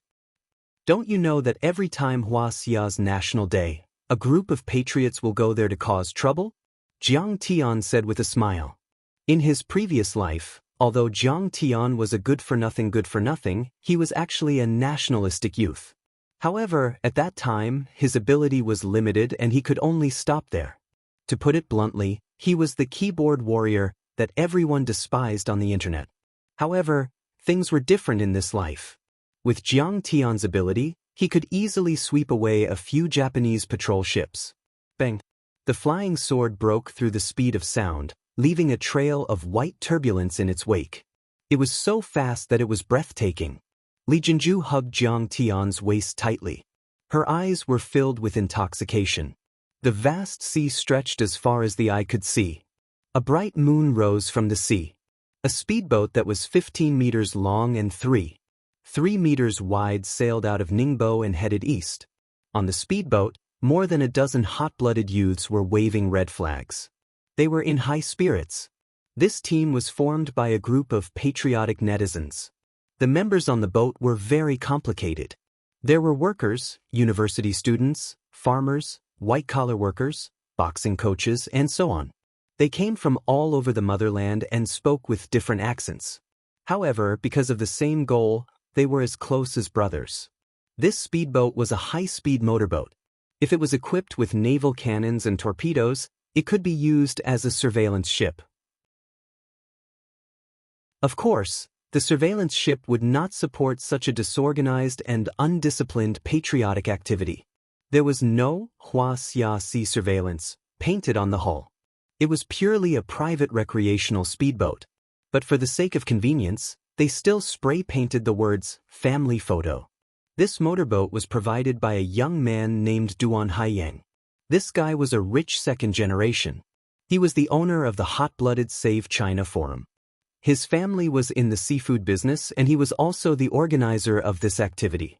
Duan Haiyang was wearing the outfit of Captain Jack of the Pirates of the Caribbean that he bought online. He even imitated Captain Jack's smoky makeup. With a cigarette in his mouth, he looked straight ahead with a deep gaze as he steered the rudder. He looked majestic and insufferably arrogant. In the cabin, there were more than a dozen patriots gathered together, singing revolutionary songs and talking and laughing. Zhao Xiao was holding a whetstone and sharpening a sharp dagger. His eyes were deep and his face was expressionless. He was so cool that no one had friends. He was muscular and was a boxing coach. He said that he could defeat a special forces soldier. No one knew if it was true or not. He was the military force of this activity. There was another girl named Hao Zi. She was 22 years old and a student of Yenjing University. She was in the history department and looked pure and beautiful. She was the contact person and was also in charge of everyone's logistics. Netizens gathered from all over the country and she was in charge of contacting them. There was another boy who led everyone to sing. His name was Emogu. He was a student of Beijing Normal University's Music Education College. He was 1.8 meters tall and handsome. He had participated in the Super Voice Talent Show. Although he was stopped in the top 50 in the country and did not win the championship, he had captured a lot of fans. He was a famous figure in Beijing Normal University and the entire Yenjing University circle. There was also a guy named Wang Lin. However, this guy was not dull at all. He was very funny and was the comedian of this activity. Seeing Zhao Zhao's action, Wang Lin smiled and said, "Zhao Xiao, why are you sharpening your knife? It's scary." Zhao Xiao said indifferently with a cigarette in his mouth. Do you think I'm joking? If I meet those Japanese, I will definitely kill one or two of them. Damn, you're serious? Wang Guqing smiled and said, under normal circumstances, we will circle around the island and go home. If you want to be more arrogant, we will land on the island, plant the flag, announce our sovereignty, record a video and go home. Zhao Xiao rolled up his sleeves and showed the scars on his arm. He snorted and said, do you think I'm joking? In the past, there have always been Japanese maritime securities patrol boats. If they really dare to come, I will kill one or two of them. As he said that, he glanced at the silent girl opposite him. This girl was not a netizen on their forum. In the morning, they were preparing the boat by the sea. When she saw them, she said that she wanted to follow. It could be said that everyone was shocked when they saw this girl. The girl was tall, snow-white, and picturesque. It could be said that she was not inferior to any of the popular Wuxia female celebrities. However, when she got on the boat, she was in a daze. Wang Guqing asked her about her background. Emogu also asked everyone to make her sing. Hao Zi gave her a box of mineral water, but she did not eat or drink. From the beginning to the end, she did not say a word and was in a daze. However, Zhao Xiao realized that this girl was definitely an expert. When she boarded the boat, she jumped 10 meters and the boat did not shake at all. She was a kindred spirit. Zhao Xiao knew that this girl's background was definitely not ordinary. Since ancient times, beauties loved heroes. He said those words to attract the girl's attention. Unfortunately, the girl leaned against the wall of the cabin and closed her eyes to rest. She did not even lift her eyelids. He still could not attract her attention. No wonder she was called the Ice Beauty by everyone. Tang Su was a bank employee. He smiled and said, although you say that, it's better not to hurt anyone if you can. If you hurt anyone, I don't know how the Wuxia officials will deal with it. As long as you don't kill anyone, it's not a problem. Wang Guqing showed his unique sense of humor and said with a smile, this time, it can be said that we have the best National Day holiday plan. Chapter 395. Boom. Everyone burst into laughter. Wang Guqing, it's a waste of your talent if you don't go to Dune Society. Tang Su smiled. Wang Guqing chuckled, I'm not wrong. Traveling between 2 countries and 3 places without spending a single cent is natural and pollution-free. It's also very meaningful. Don't you think so? As he spoke, he glanced at the Ice Beauty beside him. The Ice Beauty opened her eyes this time, but she was playing with her phone. She seemed to be paying attention to the news of TKM's application. Wang Guqing thought to himself, I can tell that she's a patriotic youth, but why doesn't she get along well with everyone? I think that protecting fishing is a way to arouse the people's patriotism. Most importantly, we have to bring this spirit of protecting fishing and patriotism into all aspects of our lives. Emogu said with a solemn expression, we have to boycott Japanese goods and reduce tourism to Japan. The government can restrict the export of special resources, especially rare earth. He then talked about the relationship between rare earth resources, Japanese electric vehicles, and energy-saving home appliances. His data was detailed and logical. He explained the profound in simple terms and even reached the strategic level. As expected of a top student from Beijing Normal University. As he spoke, Hao Zi and the other female university students nodded their heads and looked at him with admiration. They almost took out their notebooks and wrote down his golden words word by word. But unfortunately, the Ice Beauty on the other side still didn't say a word, concentrating on swiping her phone. Wang Guqing looked at the girl's phone and smiled. That doctor called Jiang Tian on the news is pretty amazing. He defeated the entire TKM in one fell swoop. He raised the prestige of our country. Emogu smiled proudly and said in disdain, what's so great about TKM? Actually, Japan's TCM is also copied from Wuxia. If this divine Dr. Jiang has the guts, why doesn't he go to Japan? He doesn't dare to and is afraid of being beaten to death. He's still a coward. Emogu did not know what Tang Linglong was looking at. He was just casually talking, but he did not expect to touch Tang Linglong's reverse scale. Tang Linglong suddenly raised her eyebrows and looked at him coldly. You dare to say anything bad about Jiang Tian? Do you want to die? Do you think you're so great just because you took a trip to the Diaoyu Islands? How would you know what he's capable of? Moji's face instantly turned red. He also knew that Tang Linglong's words made sense, but he felt a little embarrassed after being rebuked in public. Before he could say anything, Hao Zi smiled and said, Actually, what Mo Gu said makes sense. The news said that divine Dr. Zhang's medical skills were godly, and he should be able to suppress the Chinese doctors. Why didn't he go to Japan? Other than being scared, is there any other explanation?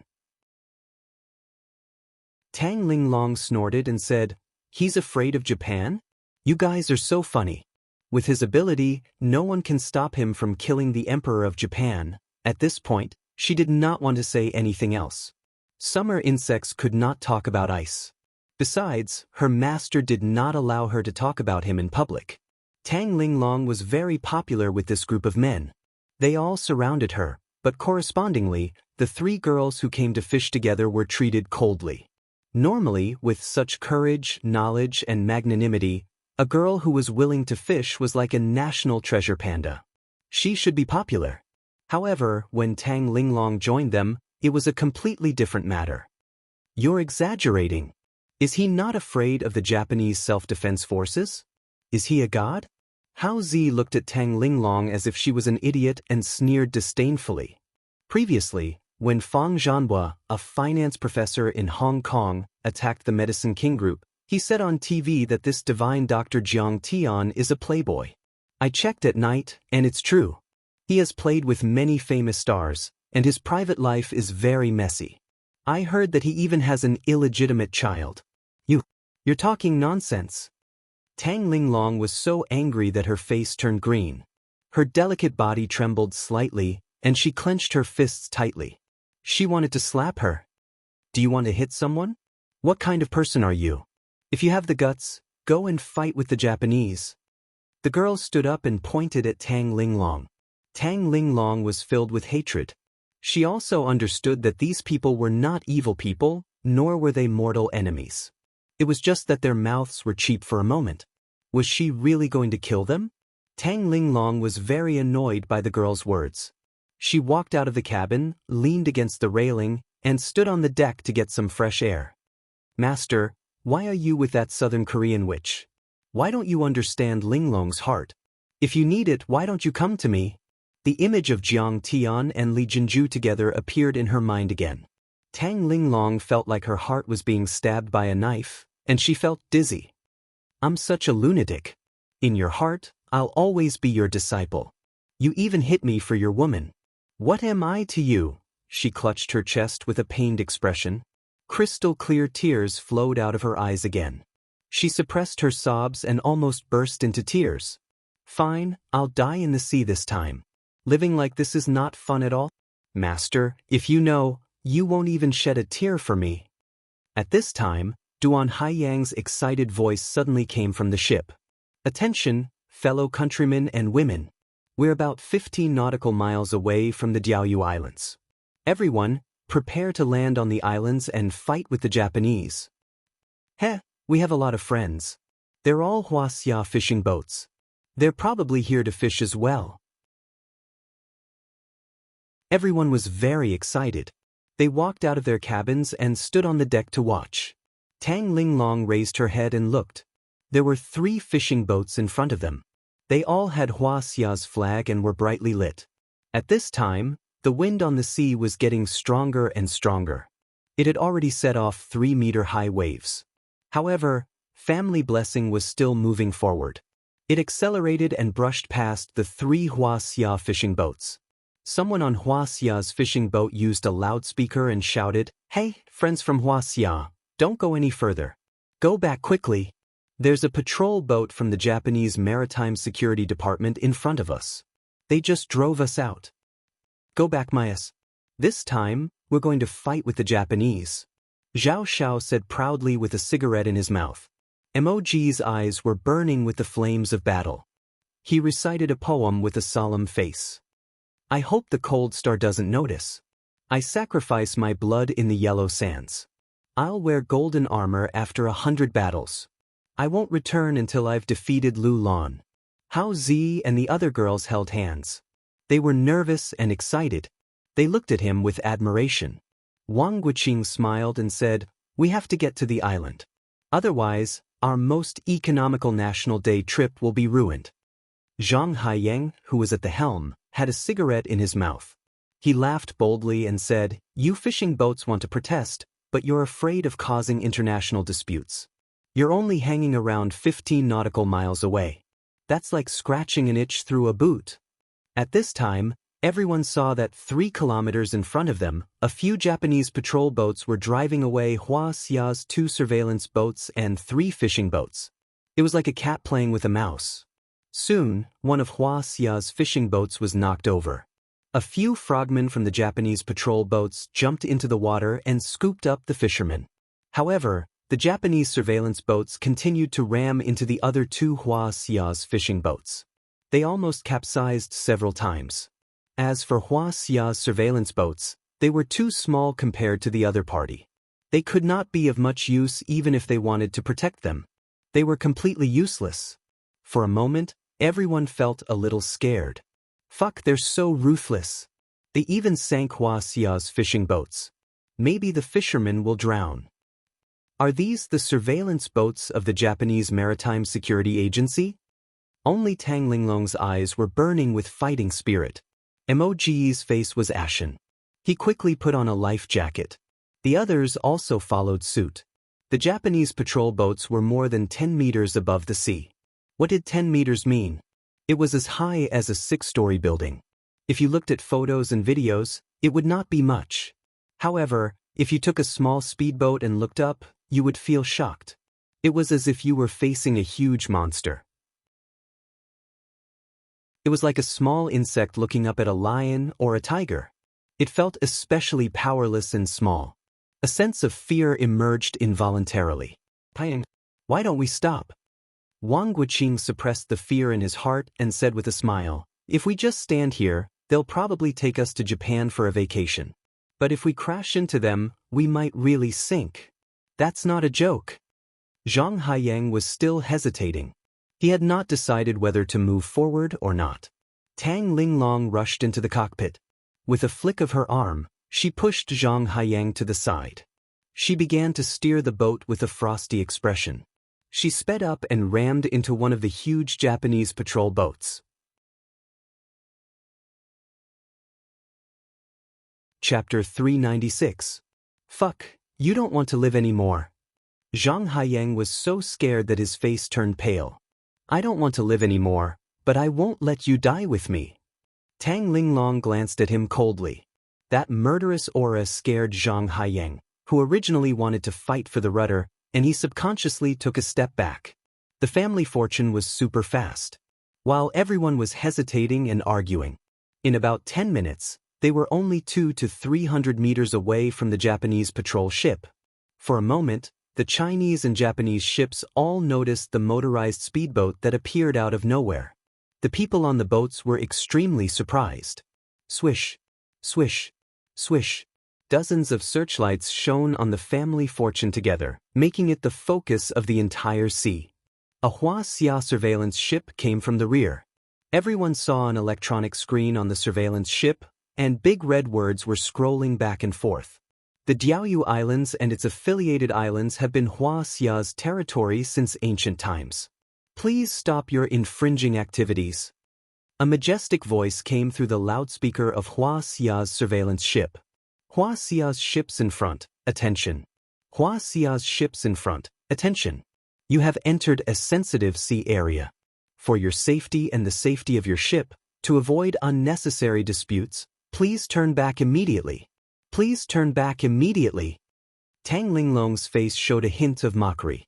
Suddenly, she came out of the cabin door, picked up a gasoline can, and threw it 50 meters ahead of her. Then she picked up another gasoline can and jumped out.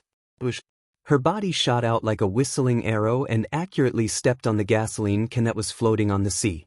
The gasoline can only sank slightly. As she threw the gasoline can in her hand, she shot out again and stepped on the second gasoline can. Then she jumped again. Her body was as strong as a dragon as she climbed steadily and landed on the deck of the Japanese patrol ship. What's wrong? Can't think straight and want to commit suicide? A girl complained resentfully. Although there were searchlights, the lights were concentrated on the family fortune, and the other places were dark. Especially from their angle, they couldn't see Tang Linglong's movements clearly and thought that she had committed suicide. What's the point of committing suicide here? You can't be considered a martyr, someone said viciously. The others had different expressions. Some were regretful, some were shocked, some were puzzled, and some were mocking. Damn, a martial arts expert. However, Zhao Zhao's expression changed drastically, his eyes filled with horror. After all, he was trained and stood at a better angle. He saw how Tang Linglong boarded the ship in that terrifying way. The PLH patrol ship Tang Linglong boarded, Daoist, belonged to the Mizuho class. It carried 2 helicopters, had a long bow and a flat deck structure, and was equipped with an OIC command post to strengthen the information and command function. It has a range of 8,500 nautical miles and a crew of 130 people.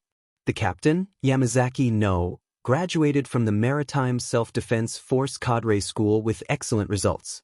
He had 10 years of experience in maritime patrol and had carried out many defense and interception missions in the waters around the Diaoyu Islands. He was familiar with everything. At this moment, he laughed sinisterly and said, "Oh, Chinese pigs, they're all idiots. The government didn't come to fight for the Diaoyu Islands, but they came empty-handed. Do they want to die? Well, let's fulfill their wish. Destroy all their ships." Throughout the history of the Diaoyu Islands disputes, the Japanese side had always maintained the bottom line of strictly prohibiting casualties.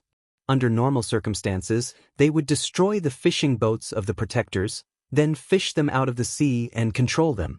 They would then negotiate with the Wuxia officials. Otherwise, it would not be as simple as condemnation and protest from the Wuxia side. It might cause serious international disputes. Previously, they had already destroyed a fishing boat of Wuxia. The Daoist released an all-weather lifeboat.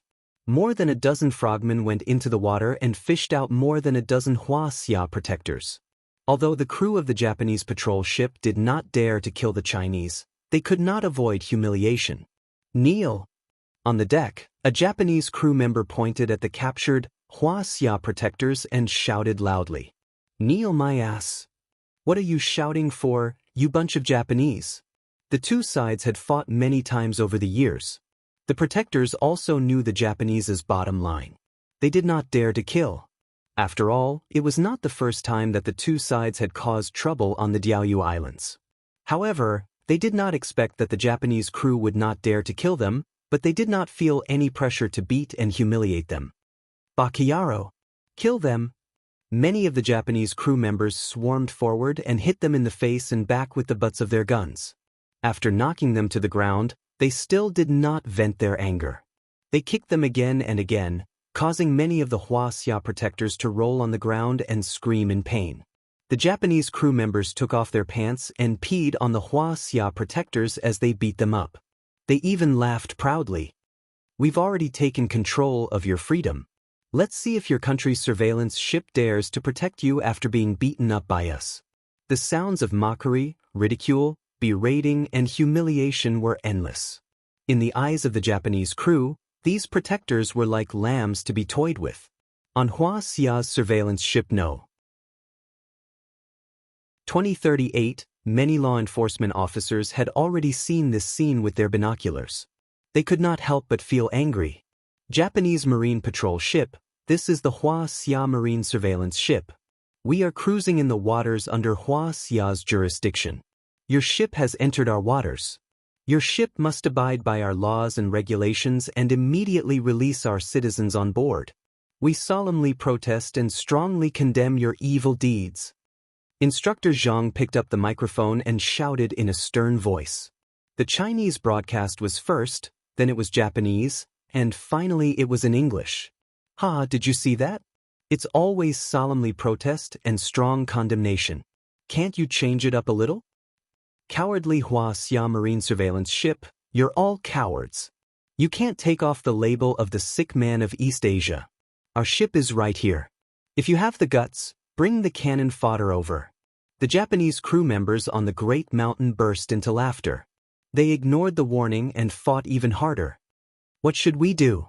We can't catch up.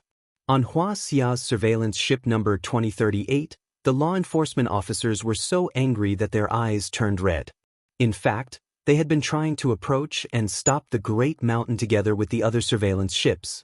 However, Wuxia's surveillance ship speed was only 18 knots, while the other party's speed was above 25 knots. It was impossible to catch up and stop them. The other party fearlessly played hide-and-seek in the vast waters, letting them watch as they beat up the Chinese, but there was nothing they could do. It's impossible to open fire. Shaoli, immediately contact the higher-ups and ask for instructions on what we should do. Also, a Wuxia girl just fell into the sea. Frogman, quickly go down and salvage her. Don't let the Japanese take her away again. Instructor Zhang looked at the situation on the deck of the great mountain with his binoculars and said with a solemn face, "How did she get up there? Isn't she walking right into a trap?" At this moment, he let out a cry of surprise. He saw a figure appear on the deck of the great mountain like a ghost. This girl was Tang Linglong. Then, a scene that shocked Instructor Zhang even more happened. As soon as she got on the deck, she rushed toward the Japanese crew members like a gust of wind. As she ran, Tang Linglong suddenly jumped high. Bang, bang, bang, bang. She kicked 6 Japanese people in the chest at lightning speed. Crack, crack. The crisp sound of bones breaking was heard. Splash, splash. Screams and sounds of people falling into the water were mixed together. The 6 Japanese people were kicked to death by Tang Linglong and fell into the sea. What? Many of the Japanese crew members were shocked when they saw this. Before they could raise their guns, Tang Linglong's vigorous figure had already rushed into the sky. After the 6 Japanese people who were kicked by Tang Linglong fell into the sea, a large area of the sea was immediately stained with their blood. When the Japanese saw this, they knew that the person who came was definitely not an ordinary person, not even an ordinary soldier. She was a terrifying expert. They immediately panicked and fired at the dark shadow. Bang, bang, bang, bang. Gunshots were heard everywhere. The great mountain was 30 meters tall and had a draft of 9 meters.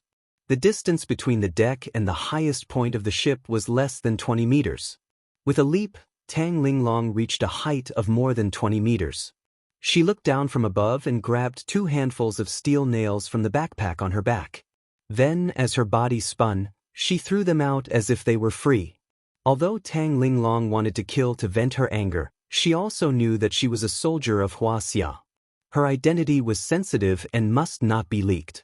She could not use the weapons provided by the Wuxia military because it could easily cause a military conflict if she passed the ballistic test. Therefore, she wore a black mask and used a cold weapon. Bush, bush, bush. More than 20 steel nails shot out at a speed no slower than bullets. She was already at the early stage of chi refining. How could the Japanese who did not know martial arts dodge her attacks? In an instant, more than 10 people were hit. 5 of them had their foreheads pierced through. They were sent flying a few meters away and died instantly. Some of them even had their heads blown off. Some of them were shot in the heart. They struggled for a while before they died. Some of them were shot in the thighs and arms. All of them dropped their guns and rolled on the ground, screaming in pain. Blood instantly stained the deck red. Fuck. Heroine. She's so cool. She jumped more than 10 meters high. Is she still human? Awesome. I can hold my head up high.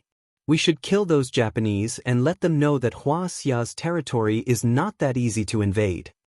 The rescued Chinese looked at Tang Linglong with gratitude and admiration as if they had seen a goddess. Tang Linglong glanced at them and said calmly, "Stop watching the show. Quickly put on your life jackets and jump into the sea. Swim toward Wuxia's surveillance ship. We'll go now. Take care, heroine." Many Wuxia people quickly jumped into the sea and swam toward Wuxia's surveillance ship. The situation was different now. There was bloodshed. Originally, it was just a bluff to show off their country's prestige. Now, it had turned into a life-and-death battle. They were just ordinary people who did not even know how to shoot.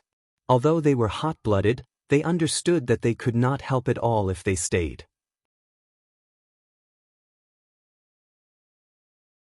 Chapter 397. Baka. This Wuxia woman knows how to use witchcraft. No, she should be a martial artist from Wuxia. She's definitely not an ordinary person. Open fire! Rat-a-tat-tat! All the Japanese crew members on the Great Mountain rushed to the deck and fired at Tang Linglong when they heard the news. Moreover, the other 6 patrol boats did not care about chasing away Wuxia's fishing boats. They closed in on the Great Mountain from all directions and fired at Tang Linglong. Bastards! Tang Linglong slaughtered them like she was chopping vegetables. The pain and frustration in her heart were relieved a lot. She felt extremely happy and satisfied. She pulled out a soft sword from her waist and used the mystifying phantom steps that Jiang Tian taught her. Her slender body refracted on the deck and left behind afterimages. She dodged all the incoming bullets and charged into the crowd of Japanese. At this time, Tang Linglong's eyes were as sharp as a knife. Her face was as cold as ice. Her murderous aura soared to the sky. She used all the Taishen 13 swords. Her attacks were ruthless and decisive. It could be said that she was massacring everyone. Her Taishen 13 swords was incomparably sharp. Like chopping vegetables, the East Asian people were beheaded one after another. Sometimes she would use the Howren body tempering arts punches and kicks. With each punch and kick, the East Asian people would definitely die. In just a few minutes, Tang Linglong had killed more than 80 people. The deck was already stained with blood. The sea around the Great Mountain was like boiling dumplings. More than 20 bodies floated in the sea. The scene was extremely bloody. Instructor Zhang, I think I heard gunshots. It's not good. They won't kill the Chinese, right? The Marine surveillance officer called Xiao Li said with a pale face.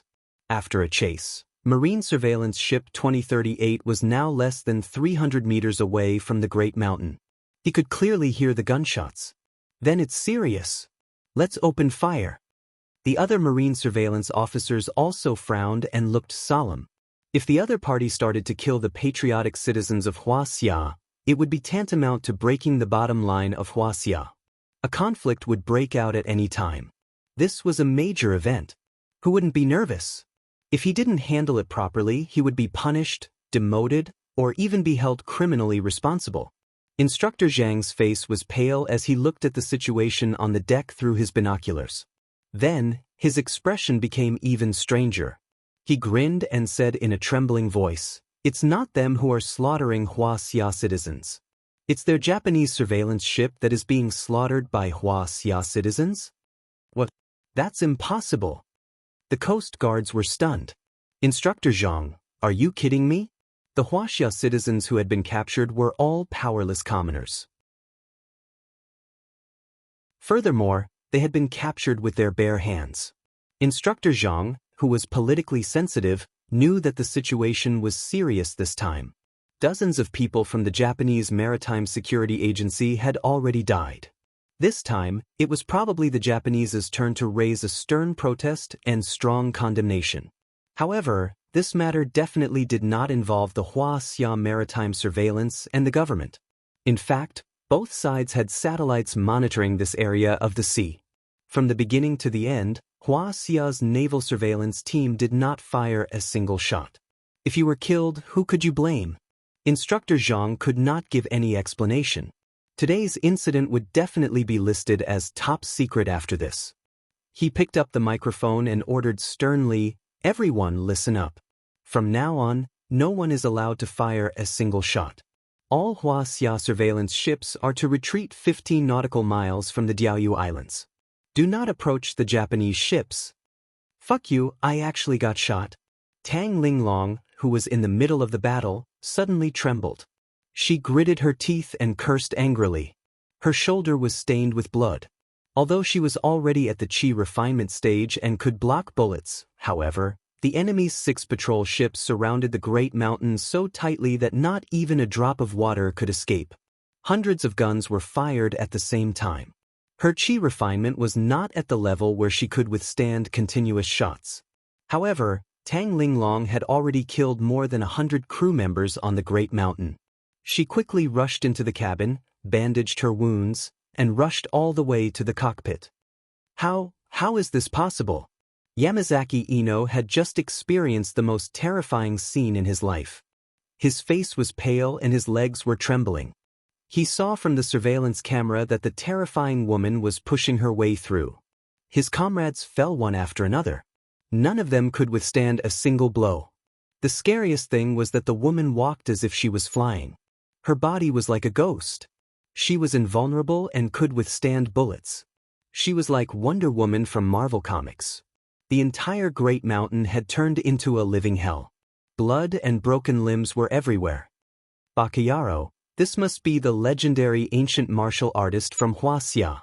Yamazaki Ino suddenly understood. His expression changed drastically. He wiped the cold sweat off his forehead and considered if he should abandon the ship and run away. When he was studying at the Japanese Maritime Self-Defense Force Cadre School, he had a good relationship with a famous scholar.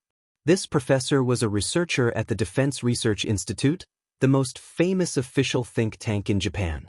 He was directly connected to the higher-ups of the Japanese Maritime Self-Defense Force and had access to a lot of confidential information. Once, the two of them were drinking in an izakaya. The professor was drunk and told him some little-known truths. It turned out that the ninjas, onmyojis, and kendo masters in Japan were all real. They were not just legends and empty talk. And Wuxia had martial arts figures.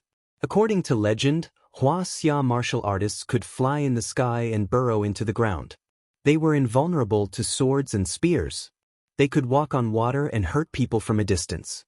When Yamazaki Ino saw this, he immediately connected Tang Linglong with the legendary Wuxia martial artists. Yamazaki Ino had not made a decision yet. After all, abandoning the ship and running away was also a capital offense. He would have to go to court. He was also very hesitant. At this moment, there was a burst of gunshots outside the door. The gunshots only rang out for 5 seconds before it fell into a terrifying silence. Is that Wuxia person dead or? A few of the higher-ups on the ship looked at each other. Their faces were ashen and they were bewildered. Bang! The cabin door, which was made of stainless steel and was 3 centimeters thick, was kicked away from the outside. The cabin door directly smashed 2 crew members into meat paste and broke the glass window of the cockpit. It flew 10 meters away and fell into the sea with the door. Yamazaki Ino, who was so scared that his face was ashen, simply pulled out his pistol and pointed it at the figure that appeared at the door. He pulled the trigger to the end and the bullets poured towards the person as if they were free.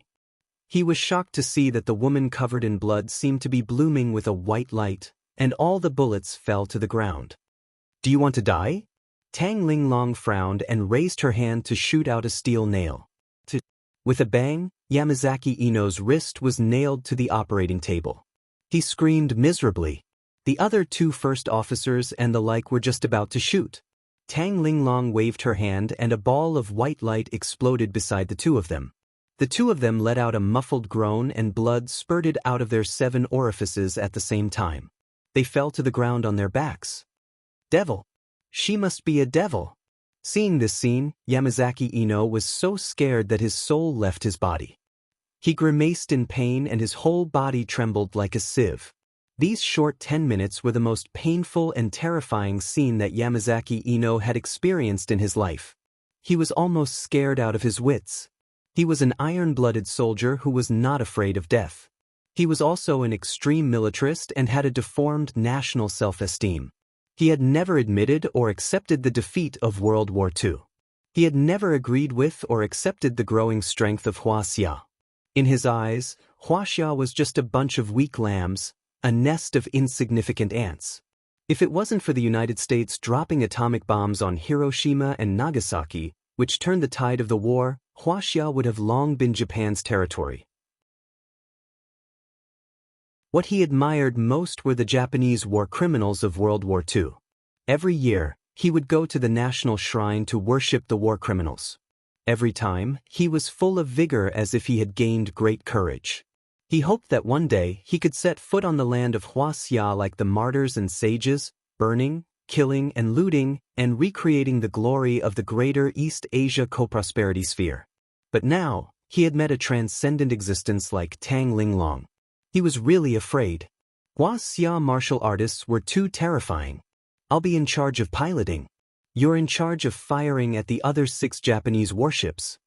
Tang Linglong shook off the blood on the soft sword. Her cold eyes did not contain a trace of emotion, like an ice goddess. This, I will be executed by the military court. Yamazaki Ino spent a lot of effort to pull out the iron nail. He pinched his blood-stained palm and said pitifully, "If you don't do it, I will execute you right now." Tang Linglong began to skillfully control the Yamaishi. Don't kill me, I'll fire." Yamazaki Ino was so scared that his soul left his body. His whole body trembled as he rushed into the weapon cockpit and operated it. "If I can't hit you, I'll kill you." Tang Linglong wiped the blood on her face, her eyes extremely cold. At this time, on the Japanese patrol ship Aojima, 10 nautical miles away from the Yamaishi, many Japanese were anxiously discussing. "Everyone, how is it? Has that Wuxia woman been killed?" The captain of the ship, Okita Amato, frowned and asked with a grave expression. She should have been shot, but before she entered the cabin, she had not lost the ability to move. A subordinate reported, "Now that we have lost contact with the Yamaishi, we are worried that the Yamaishi has lost control." Another subordinate's face was grave and ashen. What they encountered today was the biggest setback in their maritime patrol mission in many years, and it was also an unacceptable setback.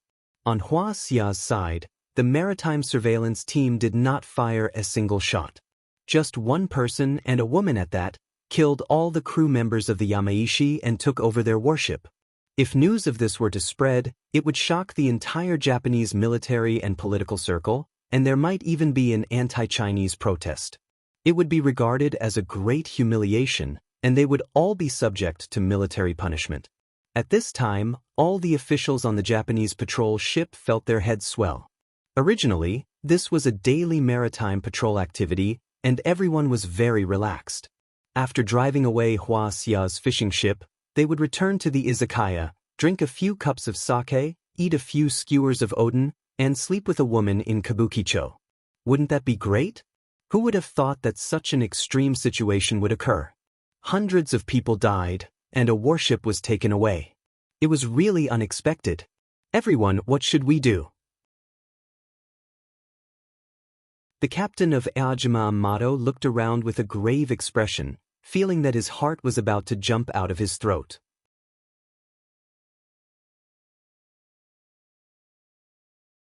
Chapter 398.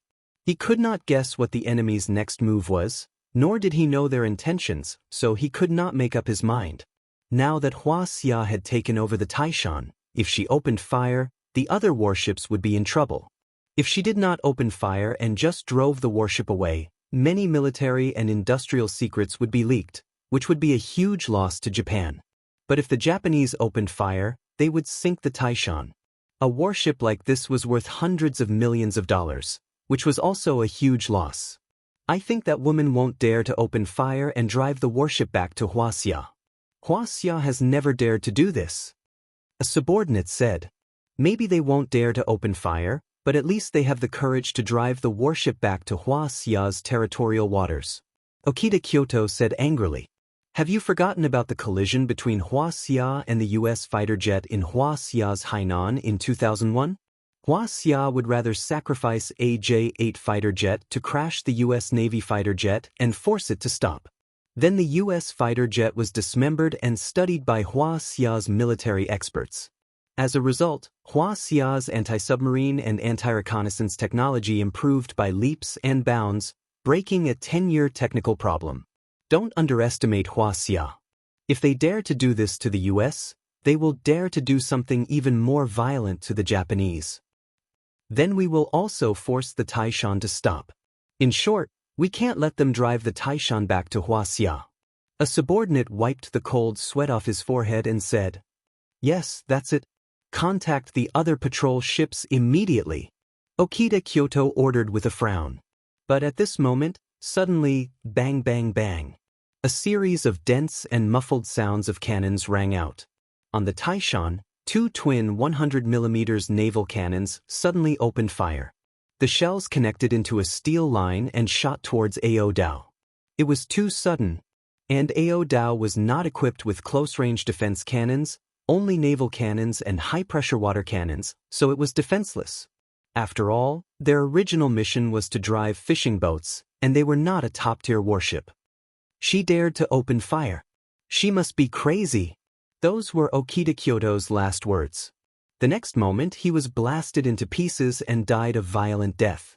The cannons on the Great Mountain fired 120 rounds per minute, instantly riddling the Ao Dao with holes. Ao Island did not sink immediately. The hull was huge and the wound was small. It was a slow process for it to sink completely into the water. However, there were already several large holes in the hull of the ship. The cockpit and the ship's weapons cockpit were all destroyed. There was basically no way for them to fight back. After that, the Great Mountain did not give the remaining 5 Japanese patrol ships any time to react. It immediately opened fire and destroyed another 2 patrol ships in the blink of an eye. This ice beauty is simply too valiant.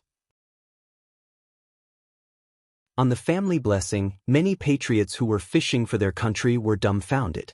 Before this, they didn't realize that Tang Linglong had boarded the Great Mountain and thought that she had fallen into the water. However, when they heard the concentrated gunshots and looked through their binoculars, they realized how terrifying the ice beauty was. They were momentarily stunned. Then, Tang Linglong took control of the Great Mountain and sank 3 Japanese patrol ships in an instant. They were even more dumbfounded. It's ridiculous that we still want to covet such a miraculous woman. Zhao Shao shook his head and smiled bitterly. Sigh, she's completely different from us. Mo Gu sighed self-deprecatingly. These fishermen had been bragging all the way, as if they could flatten the East Ocean, subdue the rivers and mountains, and save Mr. Hatu. But when they really met the patrol ships of the East Ocean, they immediately cowered. For example, the fishing protectors on the sunken fishing ships were captured by the frogmen and brought to the Japanese surveillance ships. They were rubbed against each other on the deck, rubbed against each other, and rubbed against each other again and again. What about Tang Linglong? 1 person, 1 sword, and 1 steel nail bag, she killed hundreds of crew members on the Great Mountain.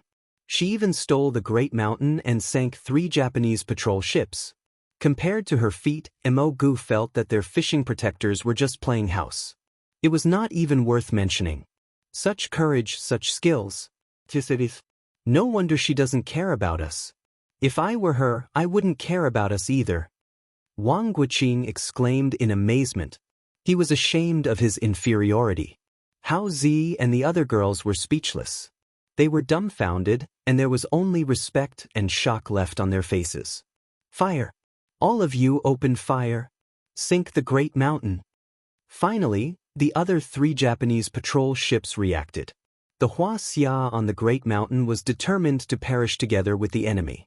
If they did not attack now, were they going to wait for the enemy to attack them? Moreover, they were not afraid anymore.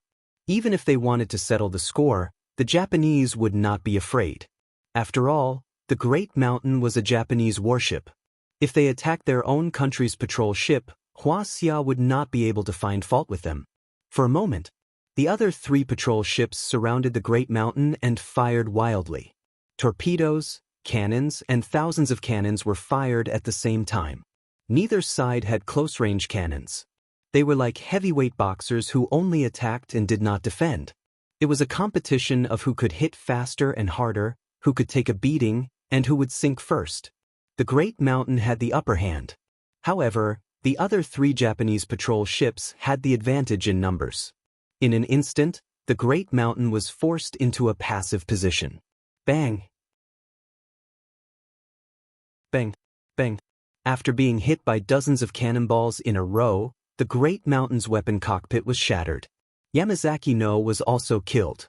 Then, the cockpit was also hit by a cannonball. Tang Linglong was covered in blood and flew out. It's over. That Wuxia girl is injured. On Wuxia's surveillance ship 2038, Instructor Zhang stood up abruptly and threw down his binoculars. His expression was grave. What should we do? We can't let the Japanese kill her, right? That's right, Instructor Zhang. No matter what, she's still a descendant of the Yellow Emperor and a patriot. We can't let her bleed and cry, right? That's right. She's so patriotic, but she was buried in the sea and fed to the fishes. We can't just stand by and watch. Many of the maritime police officers looked pained and indignant. They clenched their fists tightly and suggested at the same time. When a general is outside, he won't obey military orders. Instructor Zhang's eyes were filled with tears. His blood was ignited by Tang Linglong's actions. He roared loudly, "All surveillance ships, move forward at full speed and protect the Great Mountain. We can't let this girl die."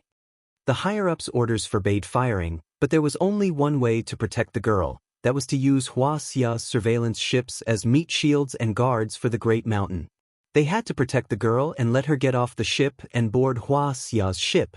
However, Instructor Zhang also knew that it was very troublesome now. They were now a few nautical miles away from the Japanese patrol ships. Their speed was only about 10 knots. It would take them more than 10 to 20 minutes to reach their destination at full speed. But after a few minutes, Instructor Zhang's expression changed drastically. He frowned and said in disbelief, "The Great Mountain is moving again. It's colliding with the Crimson Stone. What does she want to do?" Tang Linglong was covered in wounds from the explosion. She looked like a bloody gourd. Her right calf was even fractured. She felt dizzy and her ears were ringing. She couldn't hear anything. She had used her protective wind when the cannonball hit. Otherwise, she would have died long ago. "Master, am I going to die?" Tang Linglong felt dizzy. She had lost too much blood and felt extremely weak. Her whole body was burning with pain. "It's really good. It seems that when my body hurts, my heart doesn't hurt so much." Tang Linglong wiped the blood and tears on her face and limped to her feet. She went to the control panel, steered the rudder, and headed toward the nearest Crimson Stone. It quickly crashed over. "Master, I hope I can meet you sooner in the next life." Tang Linglong endured the severe pain. She gritted her teeth and large drops of tears oozed out of her beautiful eyes. Her hands quickly steered the rudder. The speed of the Great Mountain increased steadily and soon reached 25 knots. It moved forward at full speed and rampaged forward. 1 knot was 1 nautical mile per hour. The Great Mountain was now only 3 nautical miles away from the Crimson Stone. It would only take a few minutes for the Great Mountain to collide with the Crimson Stone. She wants to crash into it. Instructor Zhang on the surveillance ship 2038 was also dumbfounded when he saw this scene. His eyes were about to pop out of their sockets. No, it's too late. The Crimson Stone and other warships are firing continuously. The Great Mountain is about to sink. Someone sighed in a trembling voice. "Hero, women are not inferior to men. We are really ashamed." Many Coast Guards couldn't stop trembling. They took off their hats and saluted the ship where Tang Linglong was. Their eyes were slightly red, and some even had tears streaming down their faces. "We joined the army to protect our country. We have long put aside life and death. Today's matter will only result in death." In the past, Deng Shichang of the Beiyang Navy was in the middle of the Japanese Sea in the Jiawu Kingdom. Amidst the dazzling clouds, the weather suddenly changed and he single-handedly defeated the entire navy. Later, under the siege of the Japanese warships, his Ziyuan was injured in many places and the hull of the ship tilted. Deng Shichang said to all the officers and men on the ship, "We joined the army to protect our country. We have long put aside life and death. Today's matter will only result in death."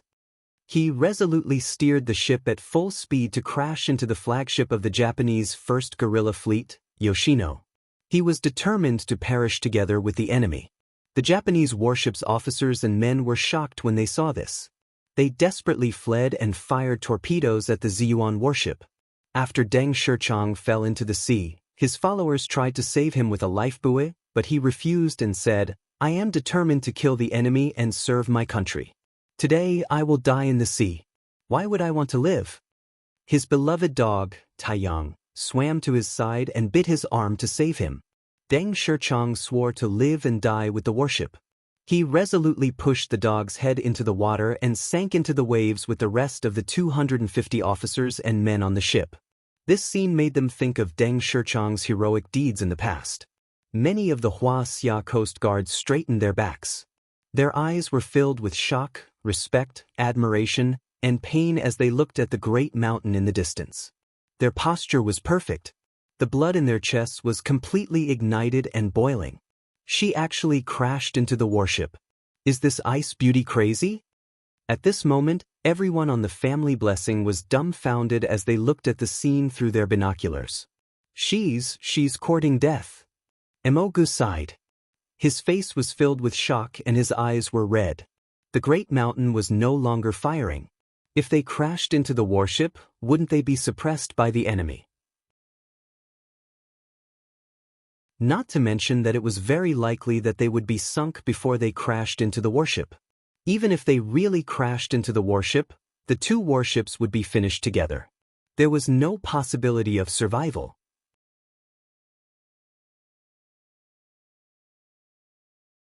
Chapter 399. Duan Haiyang puffed out a mouthful of smoke and said solemnly, "She's courting death. Didn't you see that she didn't say a word along the way? I even saw her cry. She must have encountered some obstacle that she can't get over. But this kind of girl is so skilled and beautiful. Judging from her mannerisms, she should be a girl from a wealthy family. What's there to be upset about? What's there to be unhappy about?" Wang Guqing lamented. Duan Haiyang laughed bitterly and said, "Everyone suffers. Can't get what they want, hate, love, and leave. I think it's most likely that she can't get what she wants. Maybe she was hurt by love. Damn, someone doesn't want such an outstanding girl and even abandons her. Damn, is he human? He should be struck to death by lightning." Zhao Xiao complained angrily. He felt that Tang Linglong couldn't be described as outstanding. She was an extraordinary woman. She was a swordsman who was better than Hong Fu and First Madame Gongsun. She was a heroine who was better than Shi Jianxiao and Qiu Jin. But someone actually rejected her love. This person was really causing trouble. She couldn't tolerate it. "Achoo, who the hell is scolding me?" Jiang Tian drove his flying sword south. When he was about to reach the Diaoyu Islands, he suddenly sneezed violently. "Master, there seems to be cannons." Have they already started fighting? But why is it East Asians fighting East Asians?" Behind him, Li Jinju was very shocked and puzzled. She had already heard the cannons. Moreover, she saw several East Asian patrol ships firing fiercely at a warship that also had a medicinal flag flying. This little girl, is she trying to anger me to death? Jiang Tian's divine sense swept across more than 10 nautical miles and immediately saw everything clearly. He couldn't help but be shocked. He saw numerous ship cannons firing fiercely at the warship that Tang Linglong was on. Tang Linglong was covered in wounds and dripping with blood. However, she still steered the warship towards the Crimson Stone unyieldingly. Her lifeless eyes were filled with tears, and she was still muttering to herself, "Master, in my next life, I hope to meet you sooner. I promise that I will be better than Sister Qingya. You will never fall in love with another woman." Jiang Tian had already vaguely felt that Tang Linglong's feelings for him had already surpassed that of a master-disciple relationship, but he absolutely did not expect that Tang Linglong, this girl, would be so extreme. Just because she misunderstood the relationship between him and Li Jinju, she actually used this kind of suicidal killing to end her life. If he didn't happen to rush over, Tang Linglong would have undoubtedly died. But at that moment, Jiang Tian didn't have time to think. With a low shout, he waved his right hand. The black iron flying shuttle shot out from the storage ring and pierced towards the Crimson Stone with a shrill whistle. The black iron flying shuttle's speed broke the sound barrier, and its pure physical attack was also far superior to that of ordinary missiles. It started from the cockpit of the Crimson Stone and slanted down to the bottom of the ship, piercing through it. Jiang Tian stepped on his flying sword and shot over like a hurricane. At the same time, he made an incantation gesture. The black iron flying shuttle directly shot toward another patrol ship from the bottom of the sea. Like a torpedo, it pierced through the second warship with a clang. For the maximum speed of Little Black's flying sword, a dozen nautical miles was only a matter of a breath. Jiang Tian quickly came to the sky above the sea area and directly threw out 6 or 7 5 Thunderjade talismans as if they were free. Boom, boom. Ball-shaped lightning seemed to burst out from the cockpits and the weapons cockpits of the 3 Japanese cruisers. The lightning as thick as a thumb danced wildly like silver snakes, smashing all the Japanese crew members and the weapons systems of the information and command system into pieces. At this time, Tang Linglong had not noticed anything unusual. This kind of pure physical attack did not cause any earth-shattering explosions, so the commotion was relatively small. She continued to drive the big hill toward the slightly tilted Crimson Stone. The 2 patrol ships were only a few meters away from each other. At this time, in the messy cockpit, Tang Linglong, who was covered in blood, let go of the rudder and slid into the seat. She felt very tired, very tired. She had lost an astonishing amount of blood.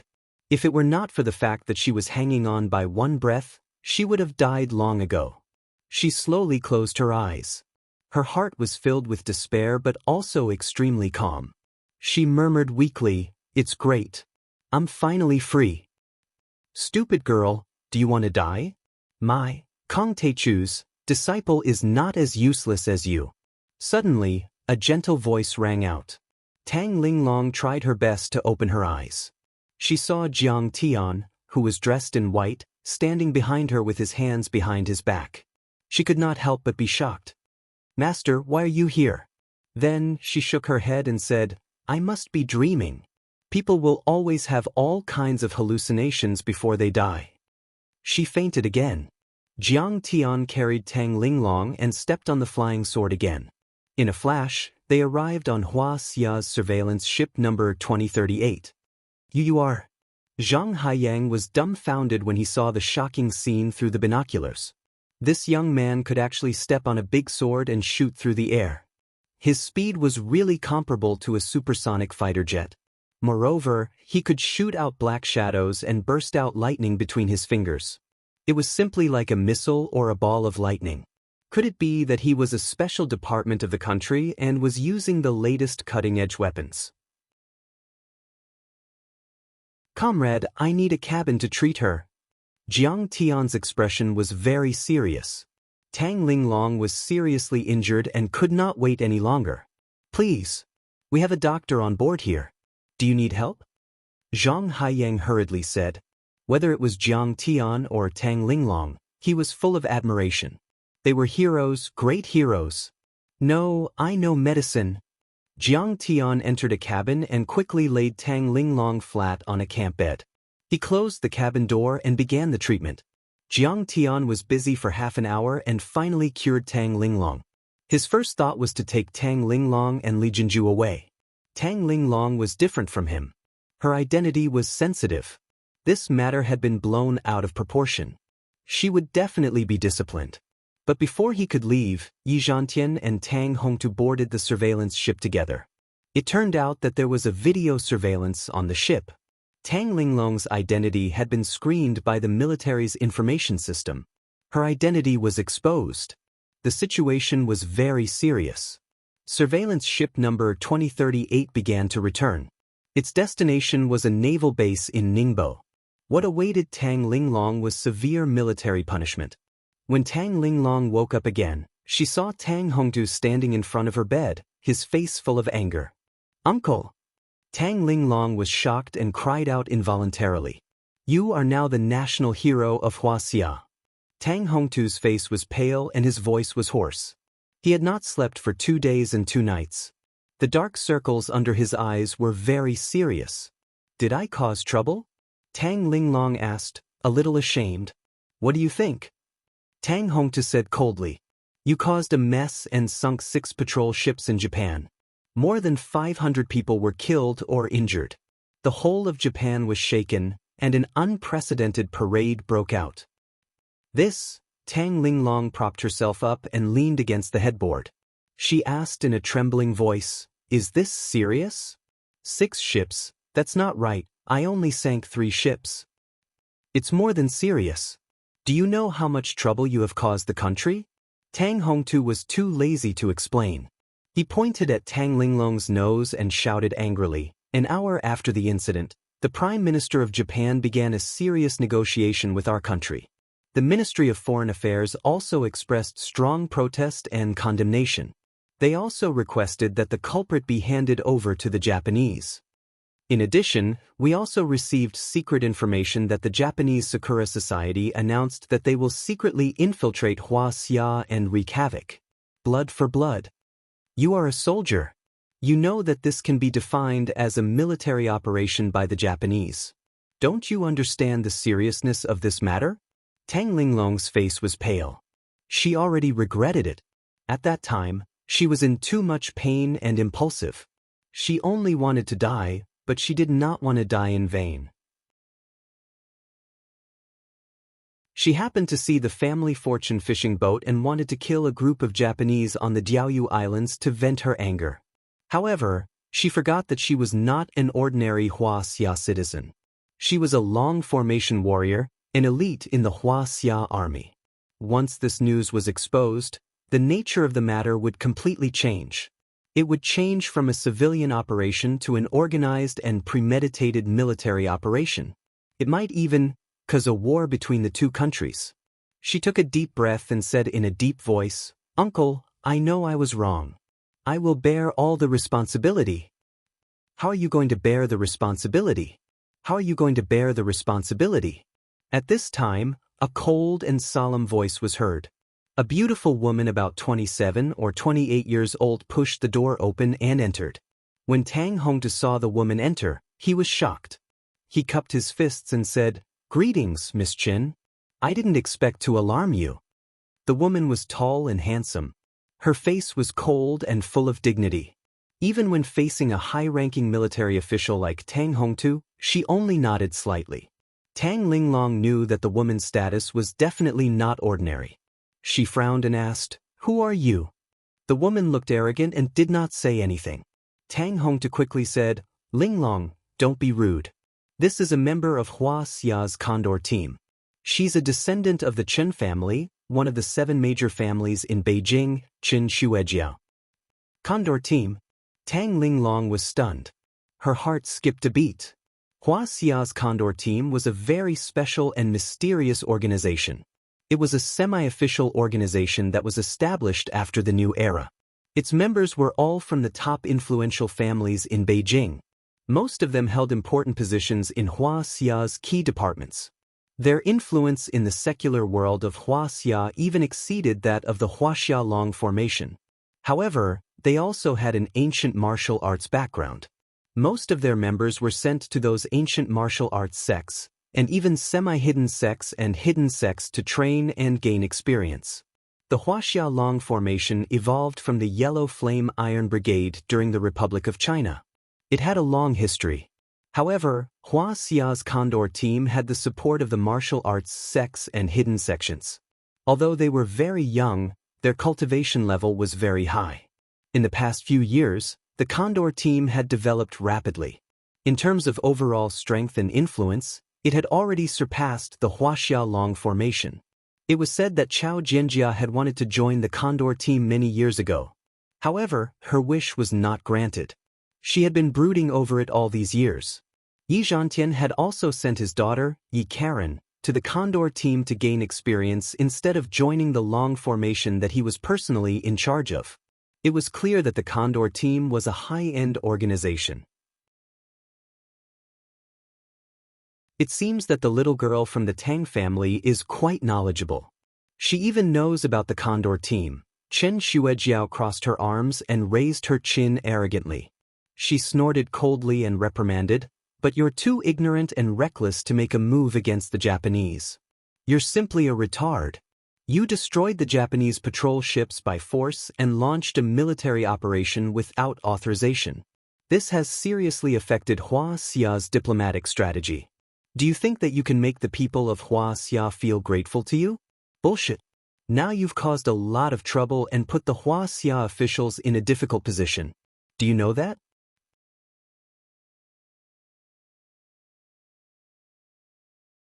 Chapter 400. I've said it before, I'll take responsibility. Tang Linglong's face turned cold as she shouted angrily. Although she knew that she was no match for Qin Xuejiao in terms of power, status, and influence, she could not accept such humiliation. Idiot, how are you going to take responsibility? Chen Xuejiao curled her red lips and said disdainfully, You're a member of Fighting Dragon, an elite in Hua Xia's army. Where is the dignity of our country if we hand you over? Where is the dignity of our nation? But if we don't hand you over, how are we going to answer to the Japanese? Can you think of a foolproof plan? Tell me. Tang Linglong was stumped by her question. She was tongue-tied and had nothing to say. Her face was tense and solemn. Miss Chen, Linglong knows that she's wrong. I hope that the Condor team can give her a chance. Tang Hongtu bowed and said with a smile, She's a patriotic woman after all. She's doing this to protect the dignity of our country and our nation. Officer Tang, you should know that a soldier's first duty is to obey orders from their superiors. She's acting on her own accord and has caused the country to be in a passive position. Is she still worthy of being a soldier? The Tang family is also a military family. How can you teach such a piece of trash? Qin Xuejiao scolded harshly. She did not even give Tang Hongtu any face. Ms. Chen's scolding is reasonable. Tang Hongtu's face was red. He could only agree and apologize. There's only one way now. Chen Xuejiao raised her chin and said proudly, First, we'll expel Tang Linglong from the military and move the time back to half a year ago. Then, everything on Fishing Island will be her personal and civil actions. Also, the Condor team will send her to Japan and let the Japanese judge her. What? How can you do this? Tang Linglong trembled and tears welled up in her eyes. She could not accept this at all. Not only would she be expelled from the military, but she would also be sent to Japan to be judged by the court. She could be imprisoned for life or even sentenced to death. Hearing this, Tang Hongtu frowned and pondered for a long time before asking in a heavy tone, Chen Xuejiao, is this your personal opinion or the Condor Group's? This is the opinion of the 7 major families in Beijing and the Condor team. Of course, I personally think that this is very reasonable. I hope that Zhanlong will fully cooperate with the military. Qin Xuejiao said arrogantly. Tang Hongtu's face stiffened as despair filled his heart. The 7 dominant families of Yanjin were too powerful. They were all top nobles and had the support of martial arts sects and hidden sections. Their strength was far beyond that of Chao Shixiang's family. Their power was too great. They controlled the inside and outside of the Red Wall, the imperial court was high, and the Jianghu was far away. Everything was their power. Their words carried enormous weight. Such a terrifying clan, such a transcendent power, not to mention a small Tang family, even the head of the Tang family wouldn't be able to shake their decision. He sighed deeply in his heart. Looking at Tang Linglong, he said solemnly, Linglong, you have to be rational. Don't make any unnecessary resistance. Cooperate with the Condor team first. I will definitely protect you. What Condor team? In my opinion, they are just a few sparrows. How dare they decide the fate of my disciple? At this time, an arrogant and cold voice sounded out. Jiang Tian kicked the door open with a bang and walked in with large strides. Master, I have embarrassed you. Tang Linglong looked at Jiang Tian with mixed feelings. She was grateful, ashamed, and frustrated. No, you have done well. Jiang Tian reached out and patted her head. He smiled gently and said, You have killed a lot of Japanese and raised the prestige of our country. I am very proud of you. You are Kong Teichu? Qin Shuero looked at Jiang Tian and was slightly shocked. Even though the Condor team was powerful enough to intimidate Hua Xia, it was no less powerful than the Huaxiaolong formation. Even though she was the daughter of the Qin family in Yanjin, Kong Teichu's valiant achievements and fame made her very wary. Since you know it's me, get out of here. Jiang Tian turned around and said coldly, Bitches are pretentious. Who do you think you are to talk to me? Jiang Tian noticed that Qin Xuejiao had also reached the initial transcendent state as soon as he entered the room. To be able to reach the realm of martial Dao Grandmaster before the age of 30 was already amazing in the eyes of others. But in Jiang Tian's eyes, she was nothing. Kong Teichu, don't think that you are so great just because you are the most powerful Grandmaster in Wuxia. Do you know that there are at least 80 people in the Yin sect who are as powerful as you? Wuxia is not a place for you to be so arrogant. Chen Shuejiao's face turned red when she heard Qin Fan say, "Bitches are pretentious." Her chest heaved as she shouted angrily. The Chen family was very influential in the political and business world. They controlled the Ministry of Foreign Trade and the Energy and Mineral Department and had the support of the Yin sect. They were very powerful. They had secret collaborations with many Japanese tycoons and families and were very imaginative in the international arena. This made the arrogant and domineering Chen Shuejiao act like everyone has to listen to me, no matter who she was facing. Most importantly, although Jiang Tian was rumored to be a god in the underworld, Chen Shuejiao found that Jiang Tian did not have the powerful aura of a cultivator when she saw Jiang Tian. She could not help but wonder if these rumors were true. "Bitch, I will show you how arrogant I am this time." Jiang Tian's eyes turned cold. He raised his hand and swatted it down as if he was swatting a fly. He snorted and said, "Bitch, kneel down and talk to me." Boom, boom. Chen Shuejiao felt a violent and irresistible pressure. It was as if tens of thousands of mountains were pressing down on her together. Her cultivation could not withstand such pressure at all. The bones in her body creaked as if they were about to break. Her body sank and her knees bent uncontrollably.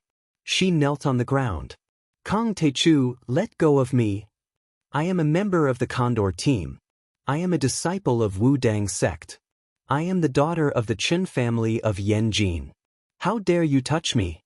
Chen Shuejiao struggled and tried her best to exert her transcendent stage cultivation, but to no avail.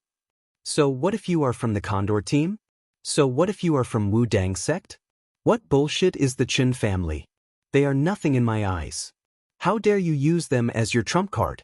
As Jiang Tian's hand pressed down, she was still lying on the ground like a toad despite the humiliation and resentment on her face. "Master Kong." Tang Hongtu was once again at a loss for words. He could not believe what he had just seen.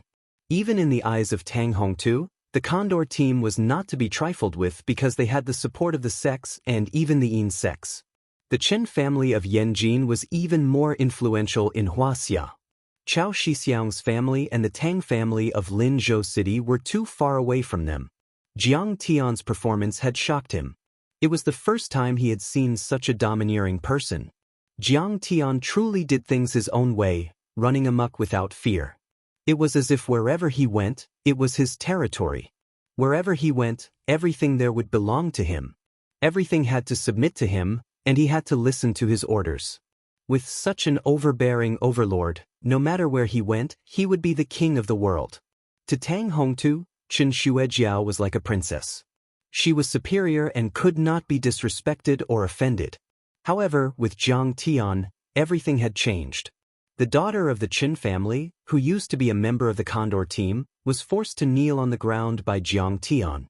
Whether it was the Condor team, the Qin family of Yanjin, or even the semi-hidden Wu Dang sect, they were just ants in Jiang Tian's eyes. "So what if I hit you? Is the Condor team that powerful? What's so great about Wu Dang sect and the Yin sects?" Jiang Tian snorted arrogantly. "Where were you when Lin Zhenyu and Xiaobin took down Wuxia? In the end, he still chose to be a coward. I was the one who led Zhan Long to fight with them. Do you think you are worthy of being a big shot in front of me?" "Master Kong, she is just a junior. Please let her go." Yi Zhantian heard Chen Shuejiao scream and hurried over. He was shocked and quickly tried to persuade Chen Shuejiao. He did not expect that Jiang Tian would still be so domineering even after he had told Chen Shuejiao everything. "Fine, Brother Yi, I will give you face and spare her life. But don't do it again." Jiang Tian snorted and retracted his hand. Chen Shuejiao struggled to get up. She was panting heavily, but she still glared at Jiang Tian with hatred. Jiang Tian said lightly, "Don't glare at me. This has nothing to do with my disciple.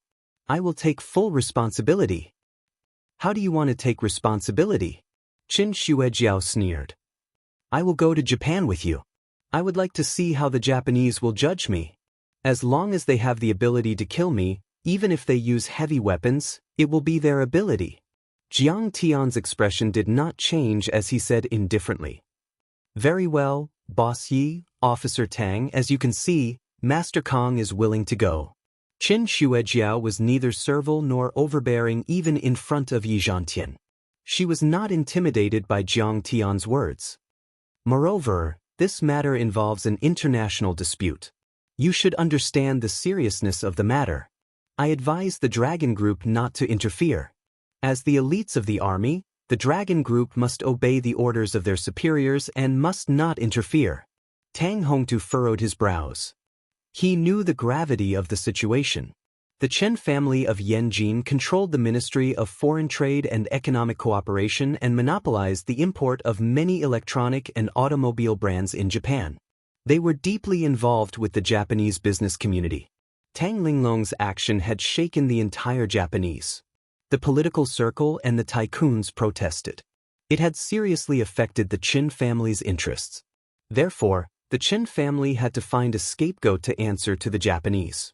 Qin Shuejiao wasn't exaggerating at all. The opinions of the 7 major families in Yanjin were like an imperial edict. Not even Chao Shixiang dared to defy them. As for the Long formation, if they wanted to stand up for Jiang Tian, they had to consider the ancient Wudong sect behind the Qin family. Master, you can't do this. Tang Linglong was taken aback. She said anxiously, there are members of the Cherry Blossom Society in Japan. They might even use large-scale firearms. If you go in alone, they will kill you.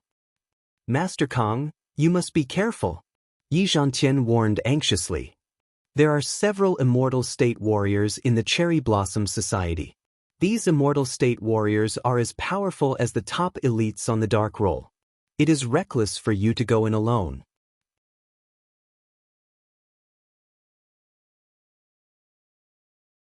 Chapter 401. Don't worry, Brother Yi.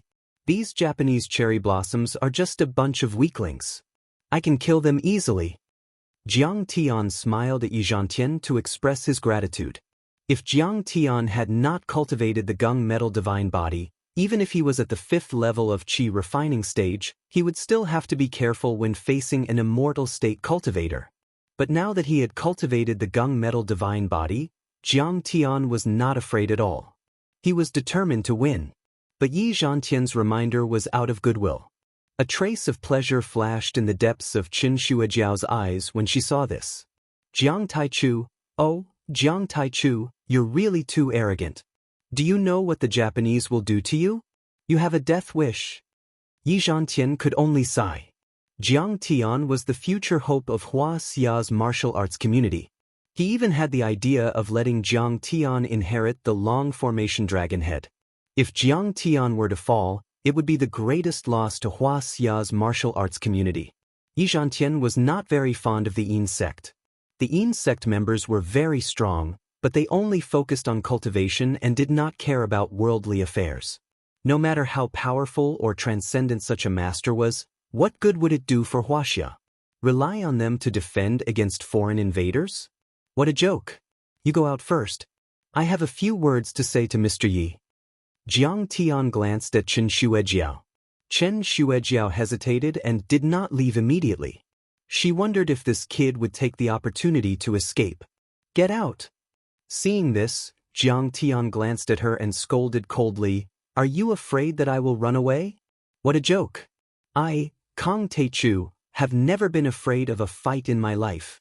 Do you think I am a member of the Yin sect? Yi Zhantian smiled warmly and said, Shuejiao, don't worry. Master Kong has always been a man of his word.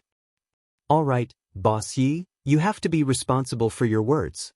Chen Shuejiao was so angry that the roots of her teeth itched. She wanted nothing more than to chop Jiang Tian into pieces and eat his meat. However, she could only walk out. Jiang Tian then looked at Tang Hongtu and Tang Linglong and said, Linglong, you two go out first. Yes, master. Tang Linglong and Tang Hongtu left together.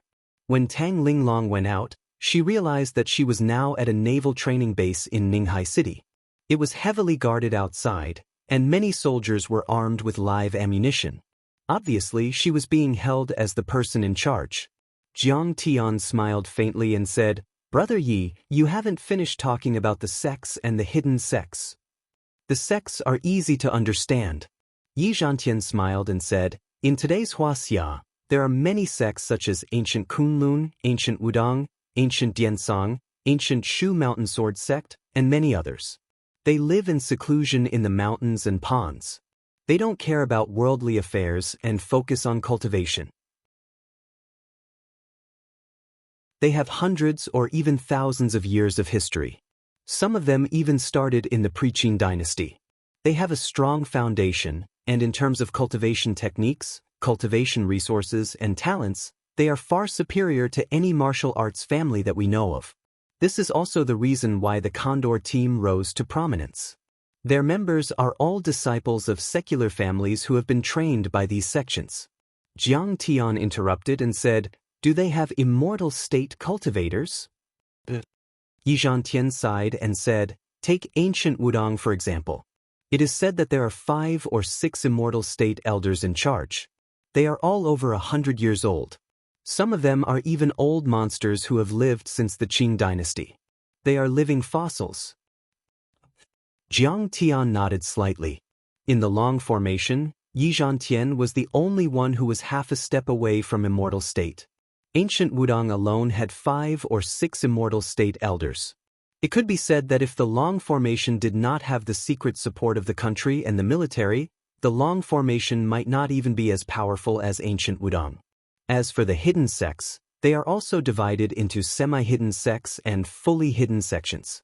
Yi Zhantian said, "Most of the sects that we have talked about before are semi-hidden sections. After all, we know their names and their approximate locations.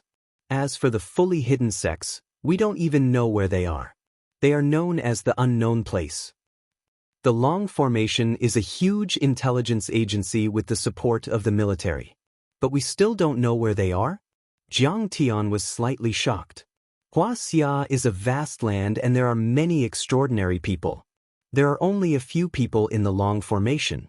How can they know the whole of Wuxia like the back of their hand? Yi Zhantian smiled bitterly and shook his head. These hidden sects have strict rules and it is not easy for their disciples to come out. Some people can't even leave the hidden sects for the rest of their lives. In addition, even if they are allowed to come out, they will not reveal the location of the hidden sects even if their lives are threatened. Secondly, the secret sect is usually protected by concealment defensive formations.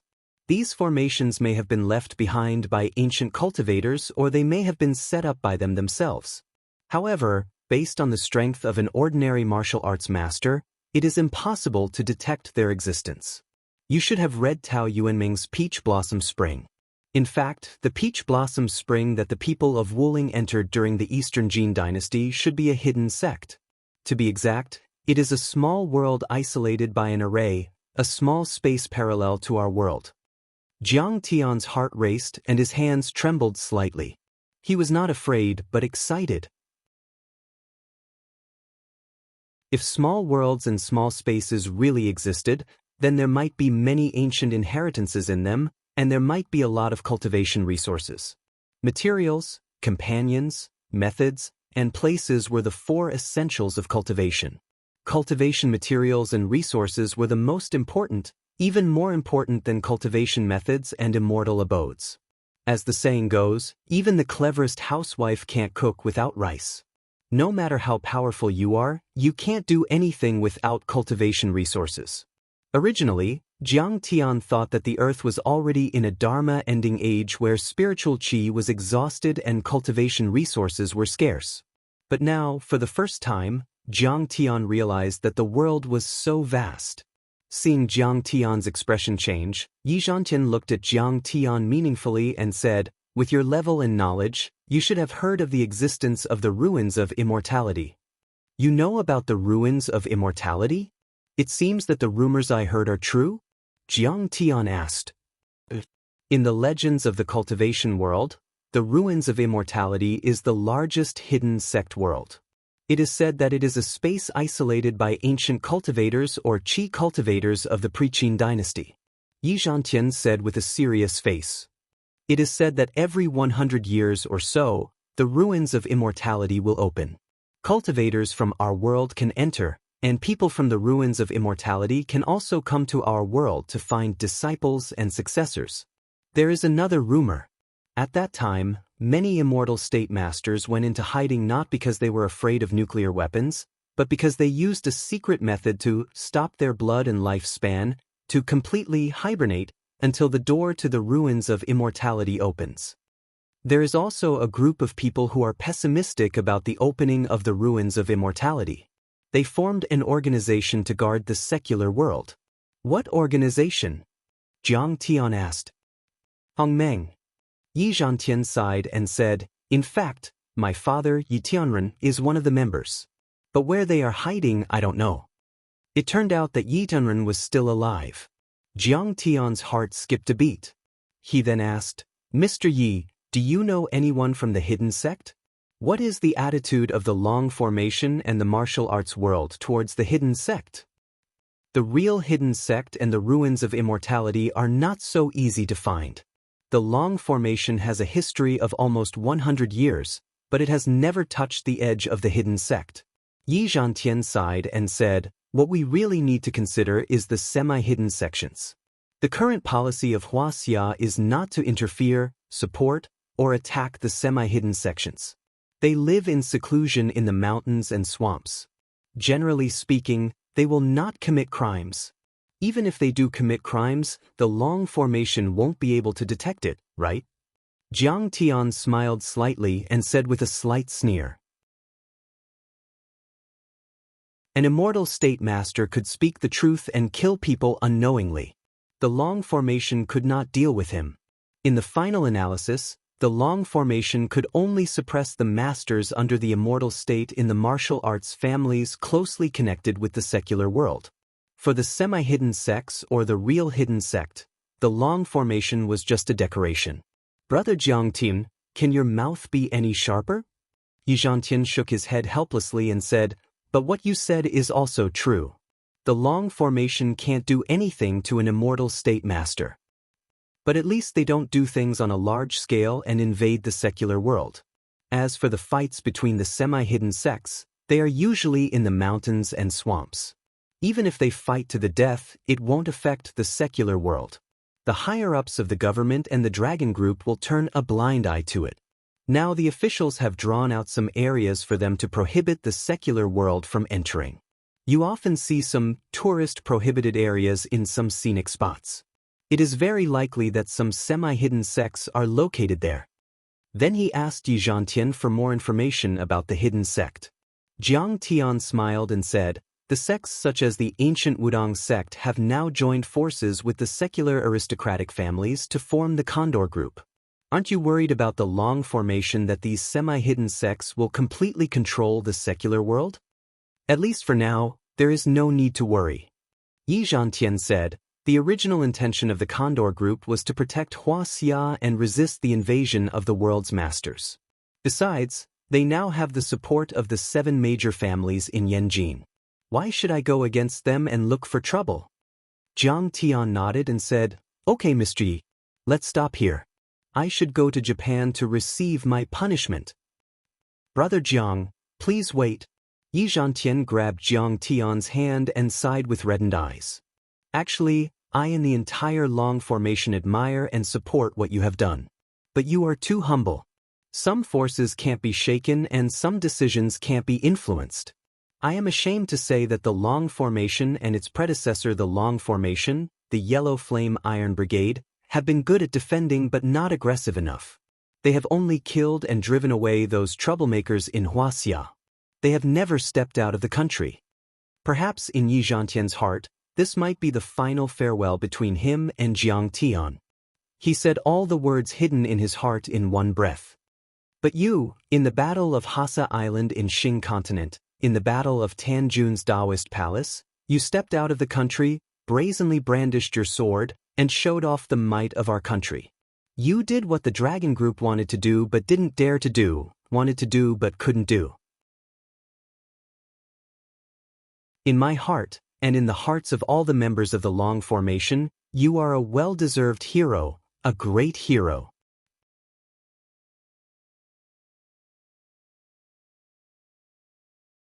Chapter 402.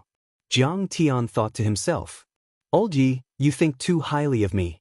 What kind of hero am I? I don't have such a high level of self-awareness. To put it bluntly, they were the ones who provoked me, so I went to avenge them. Otherwise, I would have killed them for their treasures. As for controlling the Wuxia faction and Tanjun's faction, I didn't even think about it before I took action." That was what he thought, but he couldn't say it out loud. Jiang Tian smiled and said, "Brother Yi, you are flattering me. Besides, I understand that you represent the martial arts community of Wuxia and have a military background. There are a lot of things that you can't do. I know that you came to Japan not because you want to surrender, but because you want to defeat all the Japanese elites." Yi Zhantian said seriously. "But you have to understand that this battle is going to be very dangerous. If you can't beat them, run away immediately. Revenge is a dish best served cold.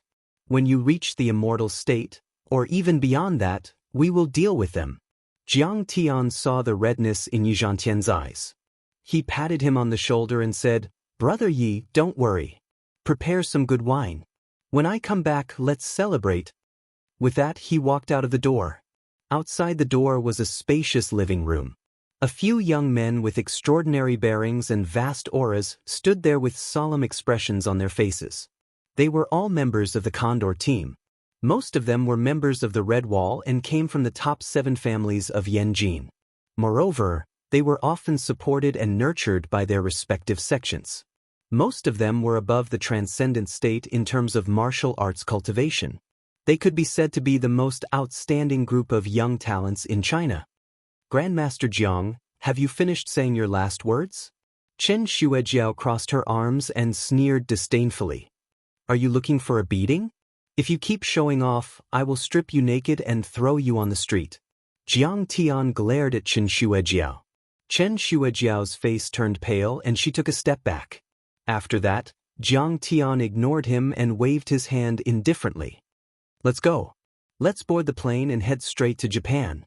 "Master!" Tang Linglong limped forward and threw herself into Jiang Tian's arms.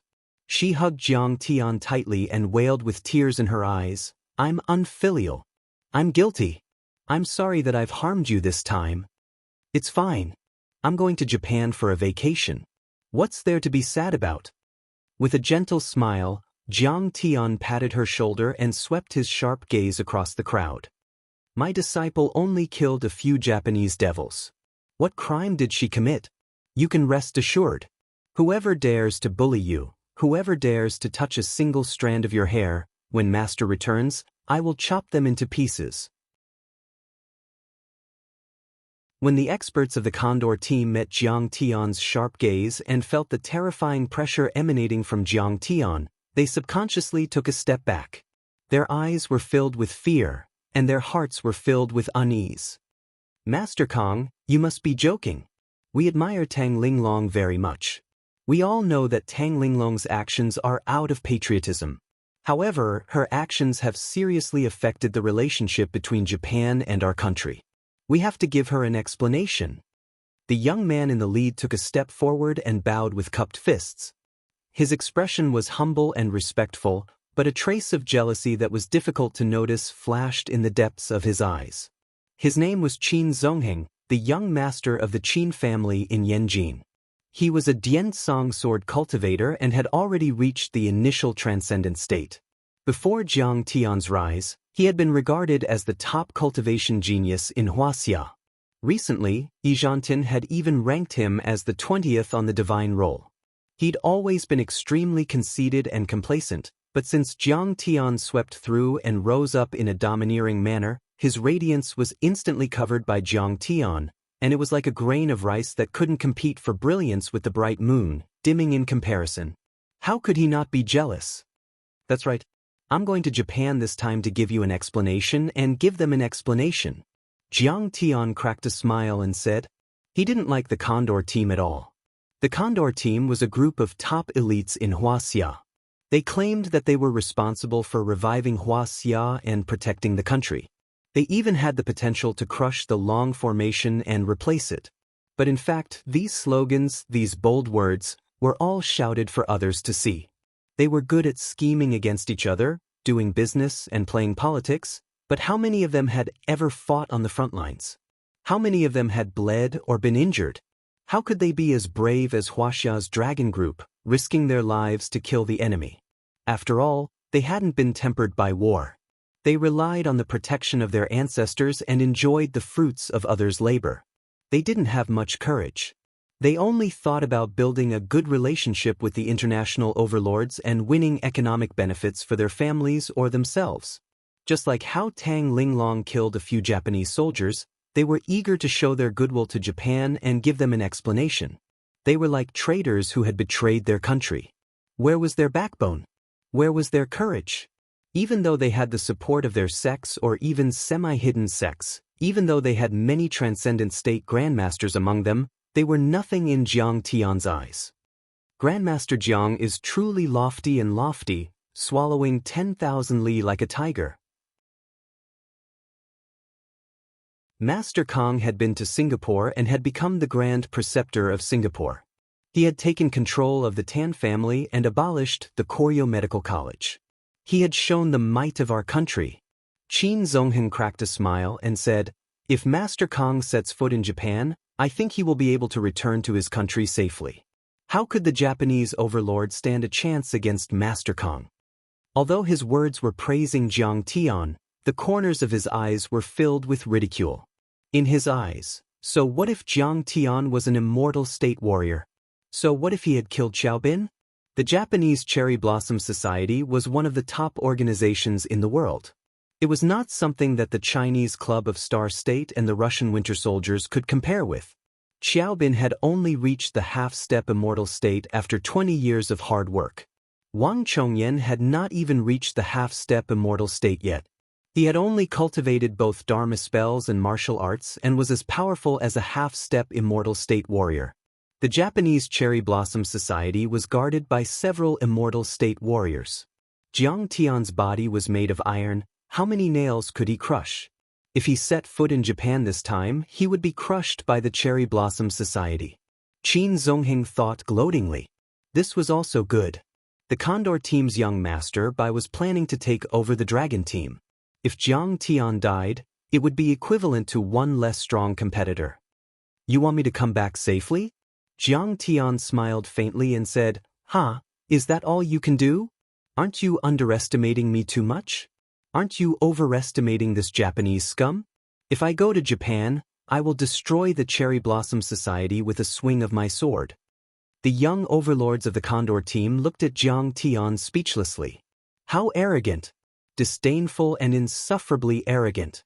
Didn't he know how terrifying the Japanese Cherry Blossom Society was? The corners of Qin Zhonghen's eyes twitched a few times when he was scolded by Jiang Tian as a good-for-nothing. However, he suppressed the anger in his heart and forced a smile. "Ha, good. This time, I'll accompany Master Jiang to Japan. I'll also witness Master Jiang's monstrous cultivation and great achievements." Jiang Tian ignored him. He put his hands behind his back and walked out of the barracks. He boarded a helicopter with Qin Zhonghen, Chen Xuejiao, and a few other martial arts experts. "Master, I am afraid that I will never be able to repay your kindness." Tears streamed down Tang Linglong's cheeks as she watched the helicopter take off. She was full of regret.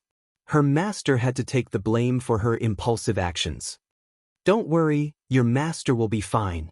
Li Jinju handed her a tissue and comforted her gently. "Go away. Shameless witch. How dare you seduce my master? I hate you." Tang Linglong looked at her. Her heart was filled with envy, jealousy, and hatred. She pushed the tissue away and shouted. She had been jealous of Zhao Xueqing before, but it was not as intense as now. After all, she knew that Zhao Xueqing was her master's first wife. Before her master rose to power, she had never left him. Later, Zhao Xueqing embarked on the path of cultivation and became a supreme beauty. She did not even have the right to be jealous. However, it was different for Li Jinju. She was jealous.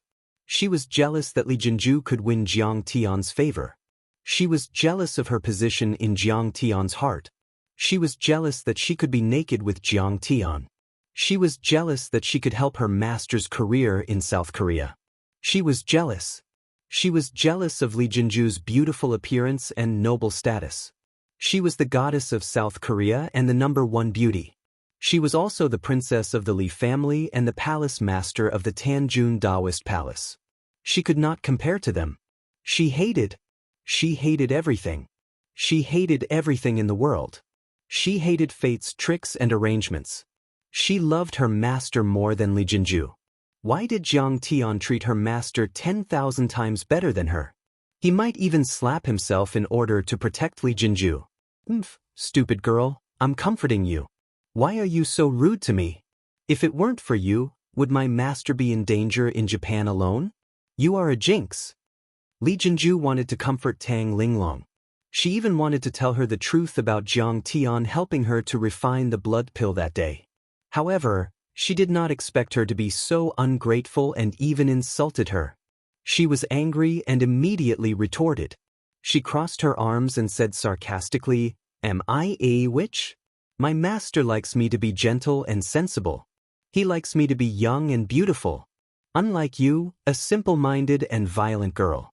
Even if you wait 10,000 years, my master will not like you." You're talking nonsense. If you have the guts, fight with me. Tang Linglong was so angry that she was trembling. She suddenly spat out a mouthful of blood and supported herself against the wall. Li Jinju was shocked when she saw Tang Linglong vomiting blood. Before her master left, he said that he would chop anyone who dared to hurt Tang Linglong into pieces. If her master knew about this, he would not let her off. She took a step back and rolled her eyes. "I'm not going to fight with you. I'm going to Japan to help my master." She boarded an off-road vehicle and sped away.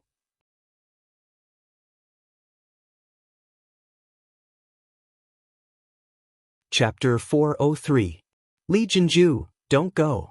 Fight me if you have the guts. Tang Linglong shouted as she chased after the off-road vehicle. "Linglong, haven't you caused enough trouble?" Seeing this, Tang Hongtu felt a headache coming on. He scolded angrily, "Grandmaster Jiang is in danger alone. When the time comes, he will have to face dozens of top Japanese experts. Do you still want to cause trouble and disturb his condition?" "Master." Tang Linglong was stunned for a moment. Then she squatted on the ground and burst into tears like a helpless child. "It's good to be young." Yi Zhantian saw this and shook his head. He couldn't help but laugh. Beauty's favor was the hardest thing to bear. A beauty's love was long, but a hero's pride was short. Jiang Tian must have had a headache facing so many admirers. On a cruise ship, the Great East Asia, parked near Jeju Island. In a luxurious private room, the furnishings were elegant and the lights were bright. Ishi Yuren sat at the head of the table and listened to the reports of his subordinates. Our men have been hiding around the Tanjun Daoist palace to keep an eye on Kong Teichu. However, 2 days ago, he suddenly disappeared." This subordinate was also an elite of the Yamaguchi Gumi. He was a jounin and was as powerful as a transcendent grandmaster or ethereal enlightenment cultivator in Wuxia. His ability to sense aura was amazing, and he was especially good at tracking, hiding, and assassination. Back then, he had successfully assassinated a drug lord who was competing with the Japanese Sakura Society in the drug market in Detroit, United States, under the protection of dozens of top bodyguards. He had escaped unscathed, and those bodyguards did not even see his shadow. But now, his face was pale and covered in cold sweat. He trembled as he reported, fearing that Ishi Yuren would kill him with one strike. After hearing the report, Ishi Yuren's face was so cold that a layer of frost could be scraped off. His eyes were filled with anger. "Useless. You can't even do this well. Get out of here and break 3 of your fingers as punishment." "Forget it, Mrs. Ishi. He's monitoring Kong Teichu. It's too easy for a deity realm expert like him to hide his tracks." Hattori Hanzo advised with a bitter smile. He was a god-level ninja, and his cultivation was comparable to that of the immortal state, but there was still some distance between him and the real immortal state. Even he had more than a dozen methods to evade surveillance and conceal himself. This Kang Teichu, whose name had shaken Wuxia, was probably not far behind. Alas, ever since Kang Teichu took down Lord Tan's faction, everything has gone wrong.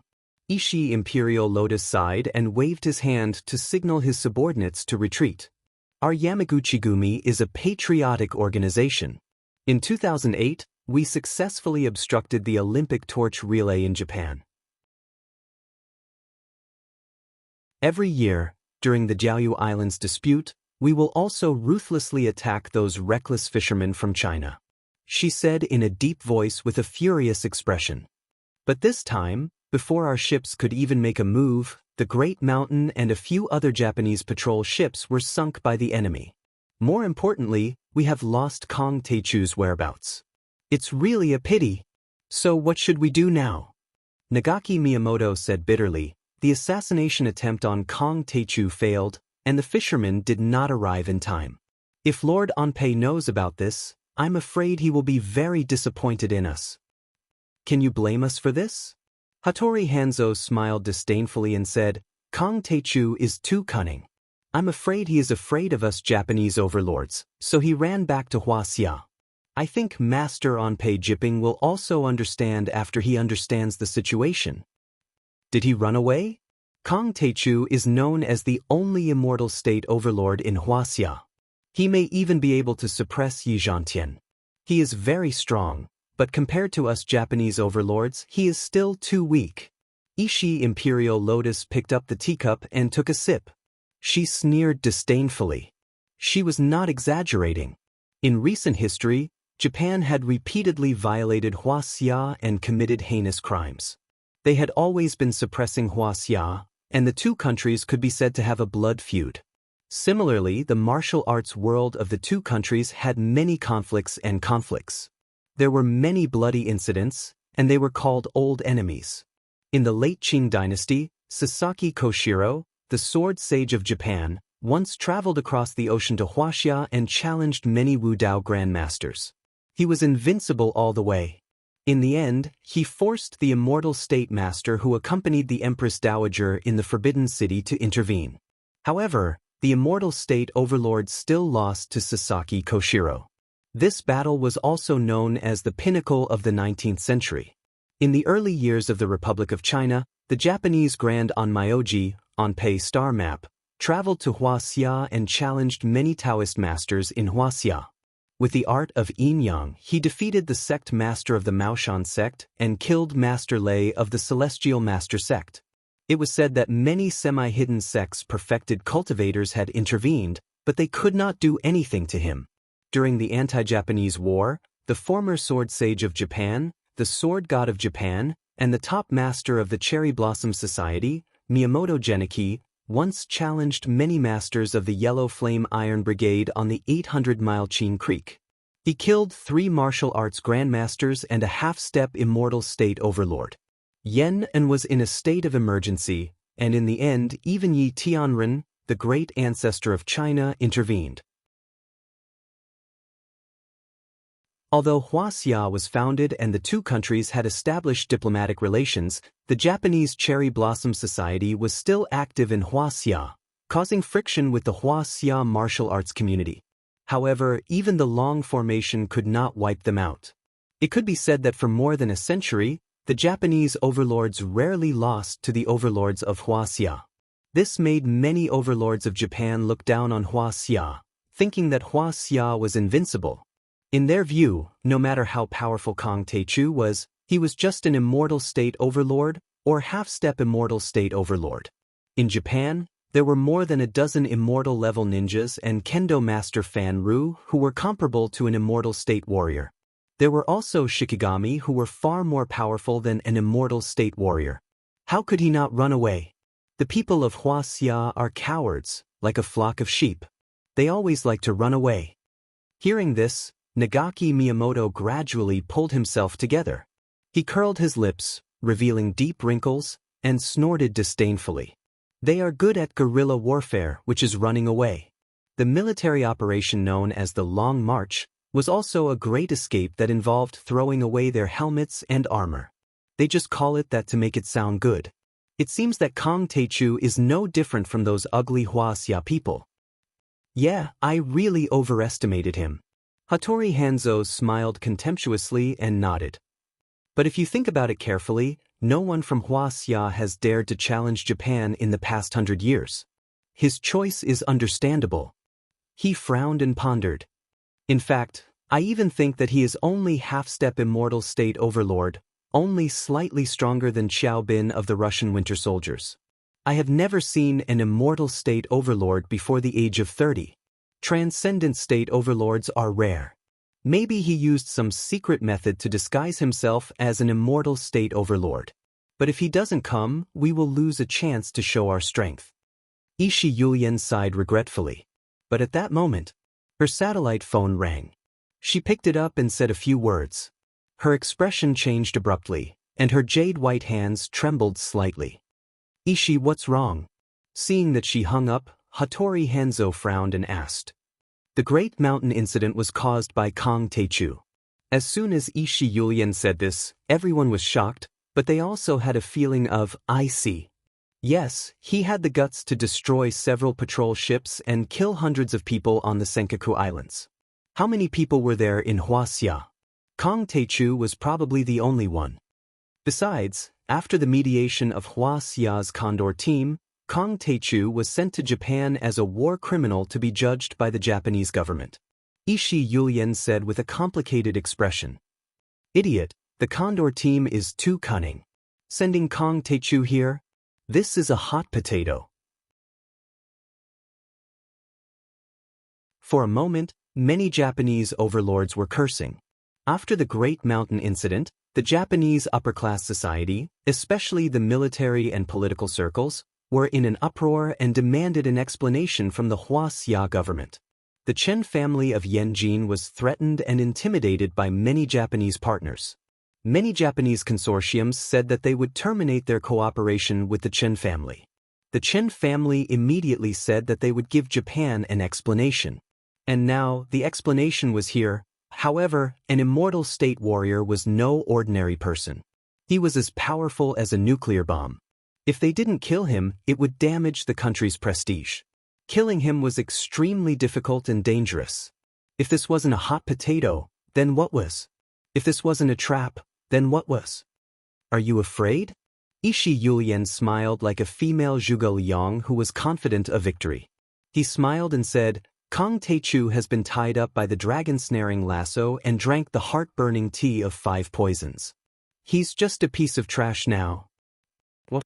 Dragon-snaring lasso? Isn't that the Dharma treasure of Nomiya Shrine? Heart-burning tea of 5 poisons. Why did we use it on him? Many of the Japanese experts present were overjoyed when they heard this. Their eyes shone with excitement. The dragon-snaring lasso was one of the top 10 Dharma artifacts in Japan. According to the legends, it was made by Abe Saimai, the founder of the Japanese Yin-Yang Masters and the best Yin-Yang master in Japan. He had killed a dragon in Songshan Lake in Hokkaido and used the dragon's tendon to make it. The dragon was an ancient beast that had terrorized half of Hokkaido during the Heian era. It could swallow a village with its mouth and move mountains with its tail.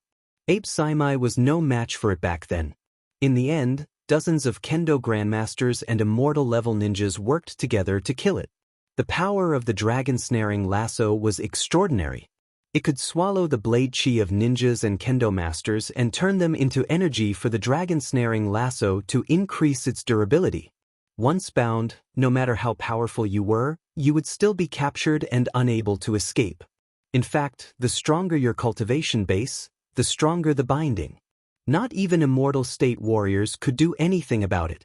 As for the 5 poison heart-burning tea, it was carefully refined by the ancestors of the Hujia school using bone-eroding vermilion frog, een snake, soul-breaking grass, red crown red, mercury water, and many other highly toxic substances. 1 drop of the tea could kill dozens of elephants. 1 pot could kill 100,000 people and turn a city into a wasteland.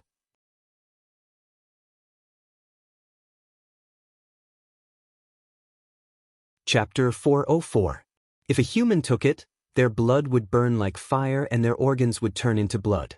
Not even a transcendent grandmaster or an immortal state cultivator would be able to cure it.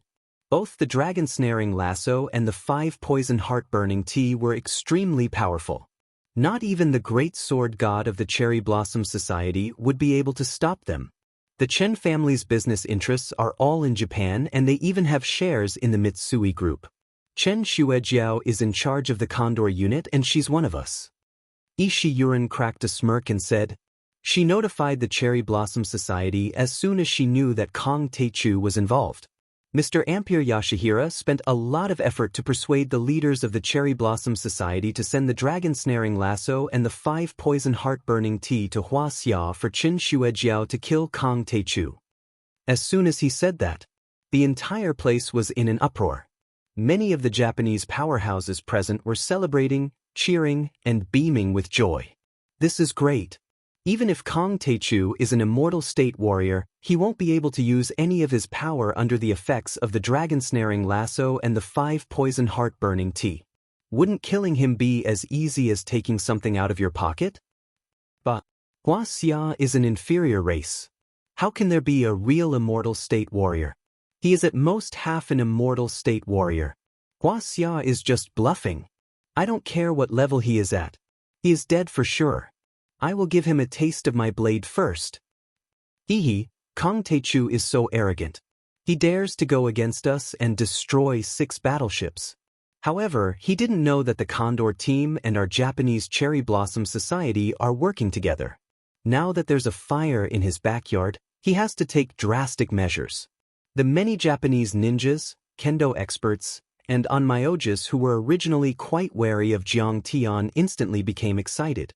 They rubbed their fists and were eager to give it a try.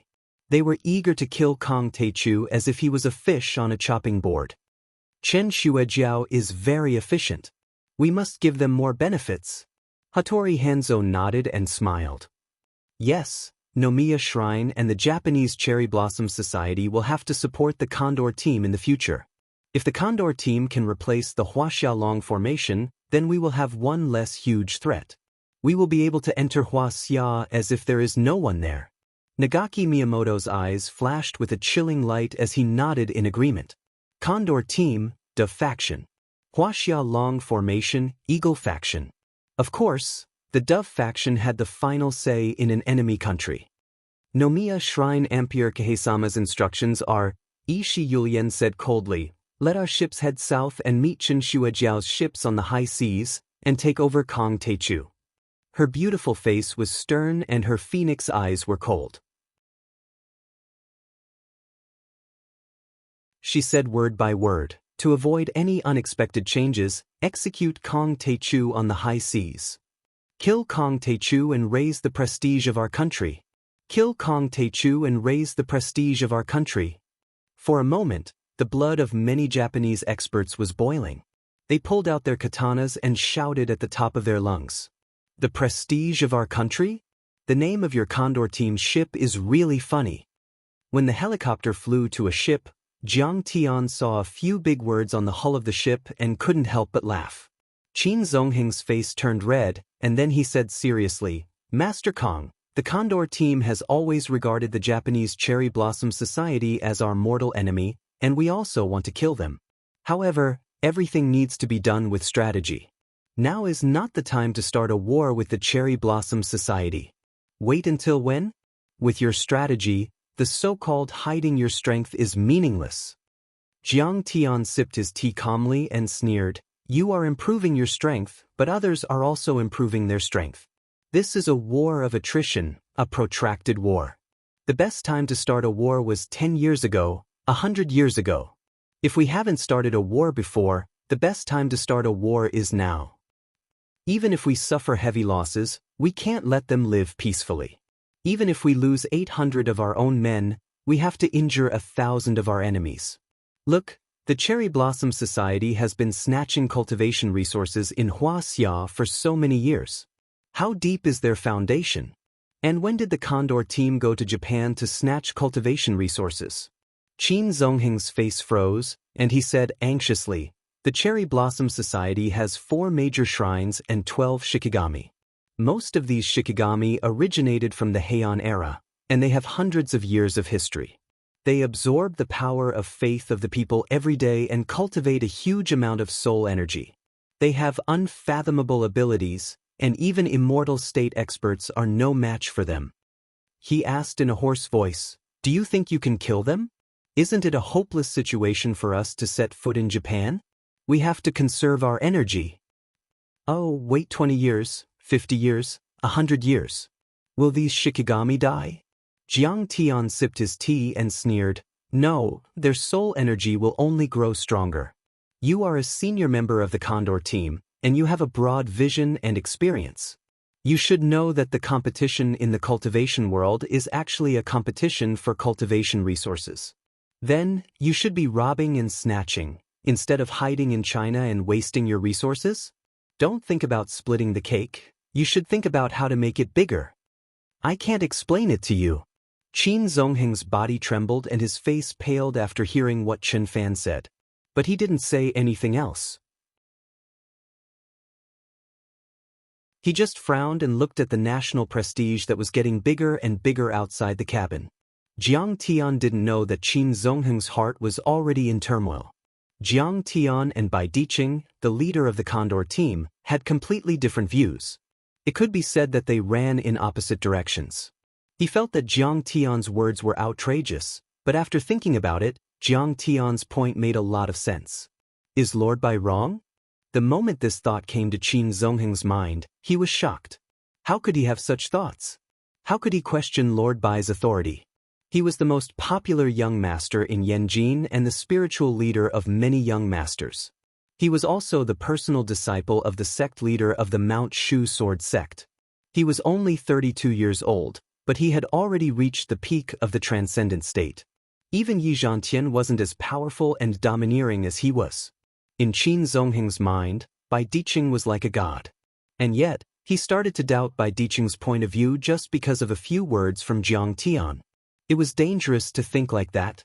He couldn't talk to Kong Teichu anymore. "Master Kong, we need to tie your hands. Please cooperate." Chen Xuejiao took out a 10-meter-long silver rope from her backpack and said with a cold frown, "Is that necessary? Are you really treating me as a prisoner?" When Jiang Tian saw this rope, his heart skipped a beat as he spoke unhurriedly. "It's just a procedure. The other party also asked for it. Only by handing you over to the Japanese will the other party be satisfied and not make things difficult for Huaxia. I hope Master Kong will cooperate." Chen Xuejiao sneered arrogantly. She provoked Jiang Tian again. "Master Kong is powerful and his martial arts are amazing. He can break steel with his hands and penetrate stone with his fingers. Are you afraid of a mere rope? Don't you dare mock me. This tea should be the heart-burning 5-poison tea. Of course, it might have other names." Jiang Tian swirled the teacup and said with a smile, "But in short, it's made from bone-corroding vermilion toad, een snake, soul-breaking grass, crimson crown red lotus, and heart-piercing lotus, these 5 types of extremely poisonous plants, plus over 30 types of heavy metals, evil and filthy things, and after being steamed and dried for a long time, it can burn a martial artist's blood essence and burn their internal organs. Isn't this tea enough? You know that this tea is poisonous, yet you still drink it?" Qin Zongheng and the other experts of the Condor team were instantly on guard. They looked at Jiang Tian, waiting for Jiang Tian to resist. Jiang Tian couldn't be bothered with them. He took another sip of the tea and said indifferently, "It's not bad." Chen Xuejiao's pretty face was deathly pale, but she gritted her teeth and approached with the rope. She smiled and said, "Grandmaster Jiang, please forgive us. Your cultivation is too high, and you have a violent and bloodthirsty personality. We really don't feel at ease." You're considerate." Jiang Tian smiled faintly and extended his hands cooperatively. He knew that Qin Zongheng could still be saved. Perhaps he was just bewitched by Bai Diqing. However, the interests of Chen Xuejiao's family were all in Japan, and they were closely related to the various financial groups in Japan. If it was in the past, they would be considered traitors and comprador lackeys. There was no way to convince them. Master Kong, I'm sorry. Chen Shuejiao walked to Jiang Tian carefully and tied a knot on Jiang Tian's hands with the dragon snaring rope. At this moment, something unexpected happened. The dragon binding rope seemed to have a mind of its own.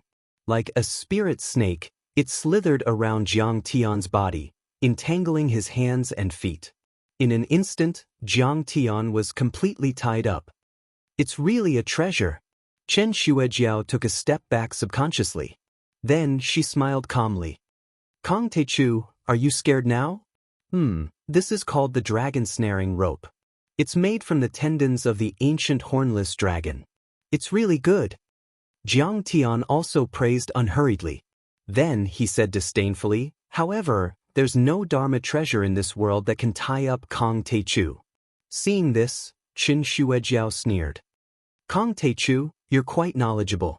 But this dragon snaring rope can even tie up an immortal state warrior. This time you're really dead. Let's see how long you can be arrogant. Even if I die, I'll be more honorable than you traitors. Jiang Tian sneered. Chen Shuejiao was so angry that she vomited blood. The helicopter landed on the Guowei. Jiang Tian was lifted up by them again. He got off the helicopter and sailed to the rendezvous point. On the way, Jiang Tian didn't talk to Qin Zongheng and Chen Shuejiao at all. He was locked in the small black cabin and no one brought him water or food. However, Jiang Tian didn't care. With his current cultivation, he could go without food for a few days without any problems. Sai, hurry up and deliver. Once the paperwork is done, I'll be able to exonerate Linglong. Then I can go on a killing spree.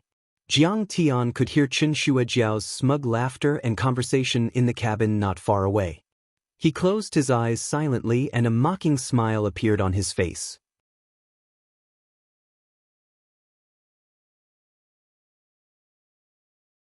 Chapter 405. Shuangqing Mansion, Fragrant Mountain, Yanjin.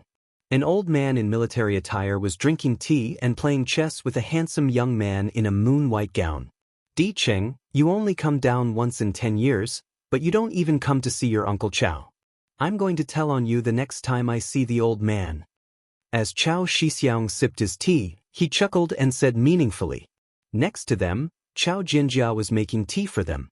She looked at the top young master in Yanjing with admiration. The Chao family was a prestigious family and their biggest trump card was Chao Shixiang. They were one of the top 20 families in Wuxia. However, compared to the real top families, they were a lot weaker. The Bai family, which Beta Sheng belonged to, had produced many military and political leaders. Their disciples were all over Wuxia's military and political circles. They were known as the 3 great men in one family, 5 generals in 4 generations, and were one of the top 3 families in the secular world. Chao Jinjia, who was making tea clumsily, was annoyed. All this time, she had been engrossed in martial arts. She knew nothing about things like the way of tea or go. Today, in White Emperor City, she was clumsy and clumsy. She was like a peasant in front of spring snow, unable to get a word in. She had exposed her timidity. Lord Chao, I know you're busy and I was about to visit you, but you came first. Please forgive me. Bai Diqing was powerful and didn't seem to be any weaker than Lord Chao, who was a giant in the military. Chao Shixiang nodded and suddenly changed the topic.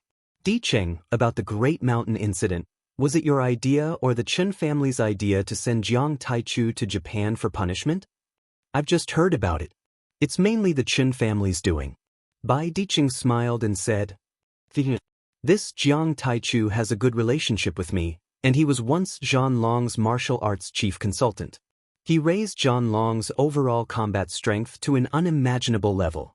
Furthermore, he killed Lin Zhenyu, Wang Chongyan, Xiao Bin, and other enemy experts. It can be said that he is a rare genius who has made great contributions to the army and the nation. Can you mediate a little? Chao Shixiang almost begged.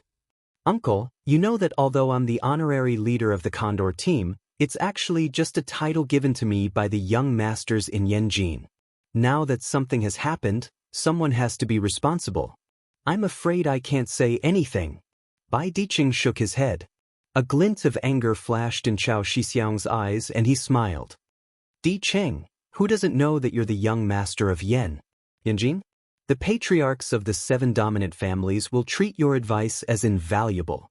He said with deep emotion. Kong Teichu might seem unscrupulous and simple, but he has never done anything harmful to Wuxia. Moreover, he's the imperial preceptor of Singapore and has a deep relationship with Lord Tan. Protecting him will be a great benefit to Wuxia's martial arts community and Wuxia's economy and society. Lord Chao, you think too highly of me.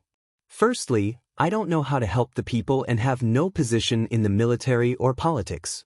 Secondly, I'm not good at interpersonal relationships and have no business in the secular world.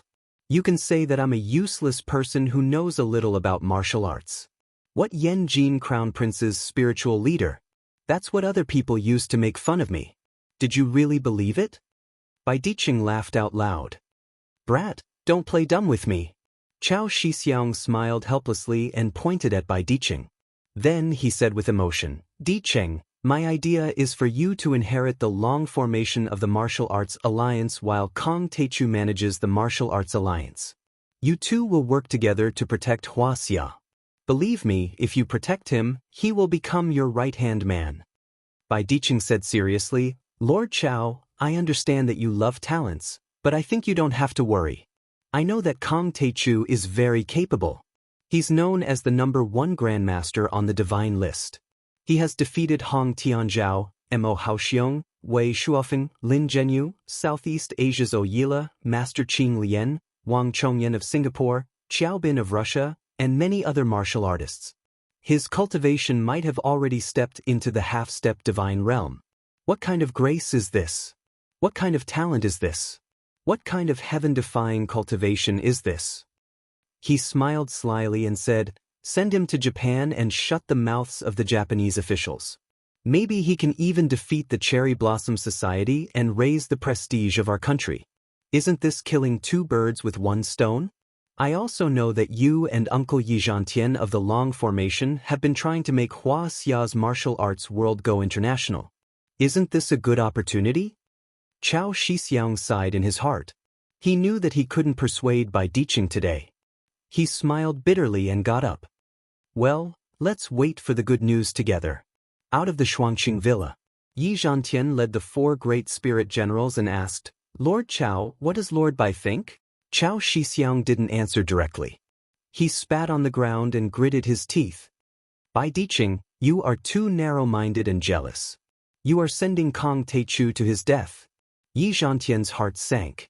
He sighed and said, Lord Chao, are we really going to let Jiang Tian take the risk alone this time? There are several immortal state warriors in East Asia. More importantly, this is within the borders of Japan. If the Japanese self-defense forces are involved, Kong Teichu won't be able to come back alive. This time, Kong Teichu is really in danger. Black Tortoise said worriedly. Chao Shixiang frowned and sighed. How can Zhantian and I change the decision of the 7 great families? Yi Zhantian's face darkened and his eyes flashed. Suddenly, he got into a military off-road vehicle and waved his hand. Go to the airport. Zhantian, what are you doing? Chao Shixiang asked with a frown. I'm going to help Jiang Tian. The Long Formation is the Great Wall of Wuxia's martial arts world. It is their responsibility to protect Wuxia. We should fight side by side. Yi Zhantian said without turning his head. Sigh. Chao Shixiang wanted to say something, but he didn't stop him. He sighed and said, Yi Zhantian and his old friends are more patriotic than Bai Diqing. What a pity that Bai Diqing is so powerful. After a day and a night of sailing. That night, the mighty nation finally docked with Ishi Yuren's Great East Asia. Stars twinkled in the dark blue sky. The sea was calm and peaceful. Jiang Tian's face was covered with a black cloth and his body was bound by the dragon snaring rope. He was escorted to the deck of the Great East Asia like a prisoner. Ishi Yuren, Nagaki Miyamoto, Hanzo Hattori and dozens of other Japanese overlords were on standby. Even though Jiang Tian was like a prisoner, many Japanese overlords were still uneasy. Mrs. Ishii, Mr. Miyamoto, Mr. Hanzo Hattori, we finally meet. Chen Shuejiao walked forward gracefully, and every single move she made was elegant, decent, and charming. She shook hands with the other party's upper echelons and exchanged greetings. It was as if they were old friends. This is Kong Teichu. Please sign the acceptance document. Chen Shuejiao took out a document and asked Ishi Yuran to sign it. Ms. Chen, Huaxia is a peace-loving nation. We would like to express our utmost respect for what you have done. Ishi Yuran smiled and picked up the pen. He signed his name and stamped it with his personal seal and the official seal of the Sakura Society Yamaguchi Operation Group. The handover ceremony was complete. A Japanese samurai stepped forward and lifted the black cloth on Jiang Tian's face. He laughed mockingly and said, "Kid, aren't you arrogant? Didn't we capture him in the end? Ha! Idiot!" Seeing this, Qin Zongheng suddenly felt a wave of sadness. His nose felt a little sour. He was the #1 expert in Huaxia's martial arts world, but he was being disrespected and humiliated by a few Japanese. "Don't be unreasonable," he shouted in Japanese. "I hope you treat Master Kong Teichu well. Our country will also use diplomatic means to reach a fair and just solution with your country." Treat him well? He's already a prisoner, a lamb for us to slaughter. Moreover, he killed so many East Asians. Why should we treat him well? We will cut this devil into pieces today. Yes, we will also upload the video online and let everyone know the consequences of offending us Japanese. Inferior Shina pig. Inferior race. We should kill them all. Ha! The sick man of East Asia has always been an ant that we bully. Since he is an ant, he should have the self-awareness of an ant. Don't resist, just lie on the ground and die silently. But he dares to resist. Hearing Qin Zongheng's words, many Japanese samurai laughed as if they had heard the funniest joke in the world. They laughed so hard that tears came out of their eyes. "You have captured me? What a joke!" Jiang Tian's cold gaze swept across the East Asian people as he smiled faintly and said, "I am the one who captured you, right? Ishi Yulian, Miyamoto Nagaki, Hattori Hanzo. Very good, everyone from Nomiya Shrine is here. I was just about to look for you. What kind of taste does this kid have?" Meeting Jiang Tian's cold eyes, Ishi Yulian, Miyamoto Nagaki, and Hattori Hanzo suddenly felt their hearts tighten. They had a bad feeling. They felt that they were the prey and Jiang Tian was the hunter who was going to kill them. But then they comforted themselves with the thought that no matter how powerful Jiang Tian was, he had already taken the heartburn tea and was bound tightly by the dragon-snaring lasso. Even if he was an immortal state warrior, he would be at the mercy of others. That warrior didn't realize the danger he was in. He pushed Jiang Tian's head a couple of times, and with a face full of disdain, he scolded in a loud and imposing voice. "Idiot! What are you staring at? Behave yourself. Master Kong, do you think you are that great? Aren't you still subdued by us now? Kneel down obediently and let me cut off your neck." "Is that so? You want to chop off my neck? Come on." Jiang Tian suddenly let out a hideous laugh as he pushed his arms forward. Bang, bang. A few muffled sounds. Under everyone's incredulous gaze, the dragon-snaring lasso created by Abe Saimai became thinner and thinner. In the end, after a few blinding flashes of golden light, the lasso broke and fell to the ground like a dead snake. Jiang Tian was like a demon god who had broken the shackles. He took a step forward and stood there majestically. His eyes were cold as thunder rumbled. "Today, all the East Asians on this ship will die."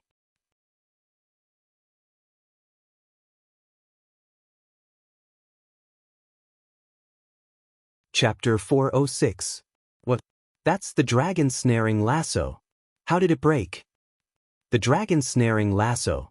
It's said to be able to bind a dragon and an immortal state warrior. Does he still have cultivation? How is that possible? He has already taken the 5 poison heart-burning tea. Everyone's expression changed drastically as they all cried out in shock. They subconsciously took a step back, their eyes filled with fear as they looked at Jiang Tian as if they were looking at a demon god. They weren't afraid of Jiang Tian who had taken the poison tea and was bound by the dragon-snaring lasso, but they were terrified of Kong Teichu. He was a peerless overlord who had killed Ingo and Anpei Qingkong. Even Ishii Yulien, Nagaki Miyamoto, and Hanzo Hattori were horrified, their faces full of shock. Ishii Yulien looked at Chen Shuejiao and said angrily, "Miss Chen, please give me an explanation. What is going on?" "I have already fed him the medicine and tied him up with the dragon-snaring lasso as you requested." Chen Shuejiao, who was flaunting her prowess in front of Jiang Tian, was frightened by Ishii Yulien. Her face turned pale as she pointed at Jiang Tian and shouted, "Kong Teichu, please cooperate with the Japanese officials. Don't resist, or you will have to bear the consequences." "Chen Shuejiao, come back. We have finished the handover. What happens next has nothing to do with us." Qin Zongheng stepped forward and tried to pull Chen Shuejiao back, but failed. He was not happy with the Japanese, so he had no choice but to hand over Jiang Tian. He didn't want to be as submissive as Chen Shuejiao. "Kong Teichu, surrender now. Don't forget that your family is still in Wuxia." Chen Shuejiao threatened. "To our countrymen, they shout and kill, awe-inspiring. Bowing to the enemy is like meeting your own parents." Jiang Tian shot her a disdainful glance and said sarcastically, "You guys have the nerve to call yourselves China's elites and youths. But you are a disgrace to Wuxia. You don't deserve to be called a descendant of the Yellow Emperor. You are the shame of Wuxia. So what if your cultivation is strong? No matter how much trouble you've brought to Wuxia, you naturally have to take responsibility for it." Chen Shuejiao's pretty face turned red, but she couldn't argue. She frowned and shouted, "Jiang Tian, plead guilty immediately. Don't resist. Otherwise, I won't let the Jiang family off. I'll make sure that the dozens of people in your family die without a burial place. I know everything about you. Bitch, you dare to threaten me?" For the first time, Jiang Tian's eyes became cold as he stared at Chen Shuejiao, his murderous aura soaring to the sky. It could be said that whether the Chen family was in cahoots with the Japanese conglomerates, or Chen Shuejiao betrayed her country for glory and became a traitorous lackey of the Japanese, Jiang Tian didn't have the intention to kill her. There were all kinds of birds in the forest. However, she dared to threaten his family and friends, which touched Jiang Tian's reverse scale. He absolutely couldn't tolerate it. Chen Shuejiao was so frightened by Jiang Tian that she subconsciously took a step back. But on second thought, what was there to be afraid of? She was the legitimate daughter of the Chen family.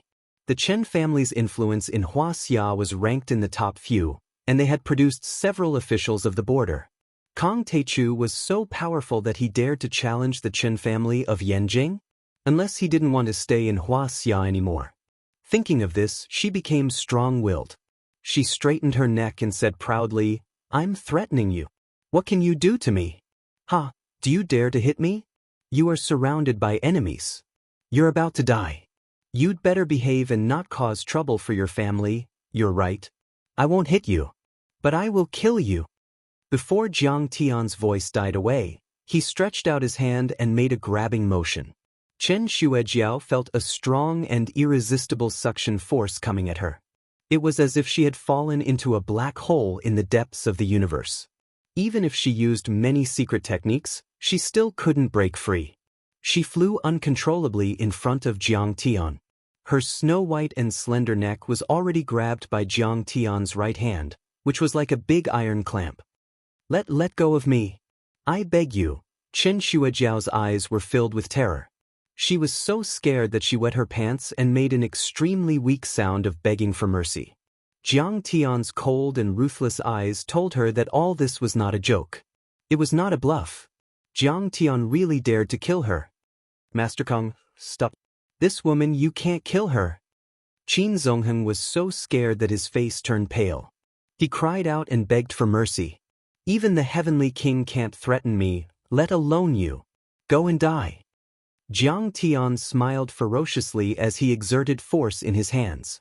Only a crack could be heard. After a crisp sound, blood and broken bones splashed out from Chen Shuejiao's neck. Her head hung limply to the side. Her bloodshot eyes protruded out and blood flowed out of her orifices. She was already dead. "What? He killed Qin Shuejiao? Many members of the Condor team were stunned. Even Qin Zongheng's forehead was covered with sweat. His face was pale and he was on the verge of collapsing. Qin Shuejiao. She was the daughter of the Qin family. The Qin family was one of the top families in Wuxia. In terms of identity and status, the four beauties of Yanjin, Chao Jinjia and Song Shuangyan were nothing compared to her. Be it the richest people on the Forbes list or the influential officials of the border, they all had to give her some face when they saw her. But now, Jiang Tian had killed him without any hesitation. It was as simple as killing a chicken. Jiang Tian looked calm. He linked his hands behind his back and his white outfit was spotless. He stood there like a god. He looked at the Japanese overlords with disdain and sneered. Everyone from Nomiya Shrine, let's do it. For a moment, the entire place went silent. No one dared to answer. In an instant, Jiang Tian's body emitted a monstrous amount of pressure. It was like a raging wave slapping against the shore, pushing out in all directions. The three elites of Nomiya Shrine and many other Japanese overlords were so scared that they backed away a dozen meters. Jiang Tian then looked at Qin Zongheng and the others and said, Qin Zongheng and everyone from the Condor team, if you want to help the Japanese, then let's do it together. I, Kong Teichu, don't mind accompanying you. Being stared at by Jiang Tian like that, Qin Zongheng felt like he was being looked down at by a god. He felt uneasy and a chill ran down his spine. This kind of terrifying energy and pressure was something that not even his master, the sect master of Diansong, could do, let alone the young grandmasters of Beidasheng. Qin Zongheng was secretly shocked, but fortunately he managed to keep a calm face. He bowed and said, Master Kong, you must be joking. We are all descendants of Wuxia. Escorting you here is just a temporary measure. The Condor team's mission has been completed. What happens next has nothing to do with us. You're a smart man. Just do your job. Jiang Tian smiled faintly, then looked at the Japanese expert again and sneered, What? Are you scared? If you're scared, then kneel and cut your own throat to apologize. Maybe if I'm in a good mood, I'll leave your bodies intact. How arrogant. Kill him. We can't let him escape. We have more people. We don't need to be afraid of him. The 5 poison heart-burning teas effect should be triggered. He won't be able to use his cultivation soon. Many Japanese experts only reacted at this moment. They all shouted and roared loudly to boost their momentum and encourage themselves. Take this. A kendo master was not convinced. He pulled out his shiny katana and jumped up like a carp leaping over the dragon's gate. He held the hilt of his katana tightly and slashed it down. This slash was like an antelope hanging its horn. It was untraceable and natural. Everyone only saw a cold light. It was as if the cold light was shining on iron armor or the Milky Way falling from the sky. The Japanese overlords are indeed extraordinary. The Cherry Blossom Society is even more powerful. This slash is comparable to the Grandmasters of Wuxia. Seeing this, Qin Zongheng and the other members of the Condor team were shocked. The muscles at the corner of their eyes were twitching. Now, they agreed with Beidasheng's view again. The Japanese Cherry Blossom Society has a strong foundation and many overlords. They are far more powerful than the martial arts world of Wuxia. We should avoid them and bide our time. Useless. It's just an insignificant skill, yet you still have the nerve to bring it out and make a fool of yourself. Jiang Tian smiled and reached out his hand. Boom! Jiang Tian grabbed his katana. Under the surging strength, the peerless sword made by the Japanese swordsmith Akira Toriyama, which could cut through iron as if it were mud, actually shattered like paper. What? The sword Dao master was dumbfounded as he held the bare hilt of his sword and cried out in alarm. The scene before his eyes was too shocking and inconceivable. As one of the top 20 kendo masters in Japan, he was extremely powerful. With just one slash, the sharp blade aura alone could cut through huge rocks and vajra. The blade itself could even split open an armored vehicle. But now, the blade chi and sword techniques were useless in front of Jiang Tian. It was like an ant trying to shake a tree. Useless. How dare you use a sword? What a joke! Before the kendo master could react, Jiang Tian had already slapped him with his left hand. Face slapping. Jiang Tian's palm was like a high-speed train, smashing on his face with the force of a thunderbolt. Under such a terrifying force, the kendo master's head exploded like a watermelon. Red and white matter splattered everywhere. The headless body flew a dozen meters away, broke the metal side of the ship, and fell into the sea to feed the fish. What? He killed him with one slap. Is this the power of an immortal state warrior? Many Japanese were shocked and frightened. The kendo master. They were not ordinary people. Their strength was equivalent to the martial Dao grandmasters of Wuxia. Which one of them was not a terrifying existence? However, Jiang Tian had slapped him to death like a fly. The man in front of them was too terrifying. Even Nagaki Miyamoto and Hanzo Hattori felt uneasy. Their bodies tensed up and their eyes were filled with fear. Kong Teichu was too powerful. That slap didn't use any Dharma spells or martial art skills. It was purely physical strength. However, he was able to crush the head of a kendo master. Such strength was comparable to the immortal state warriors in Japan. This was too frightening.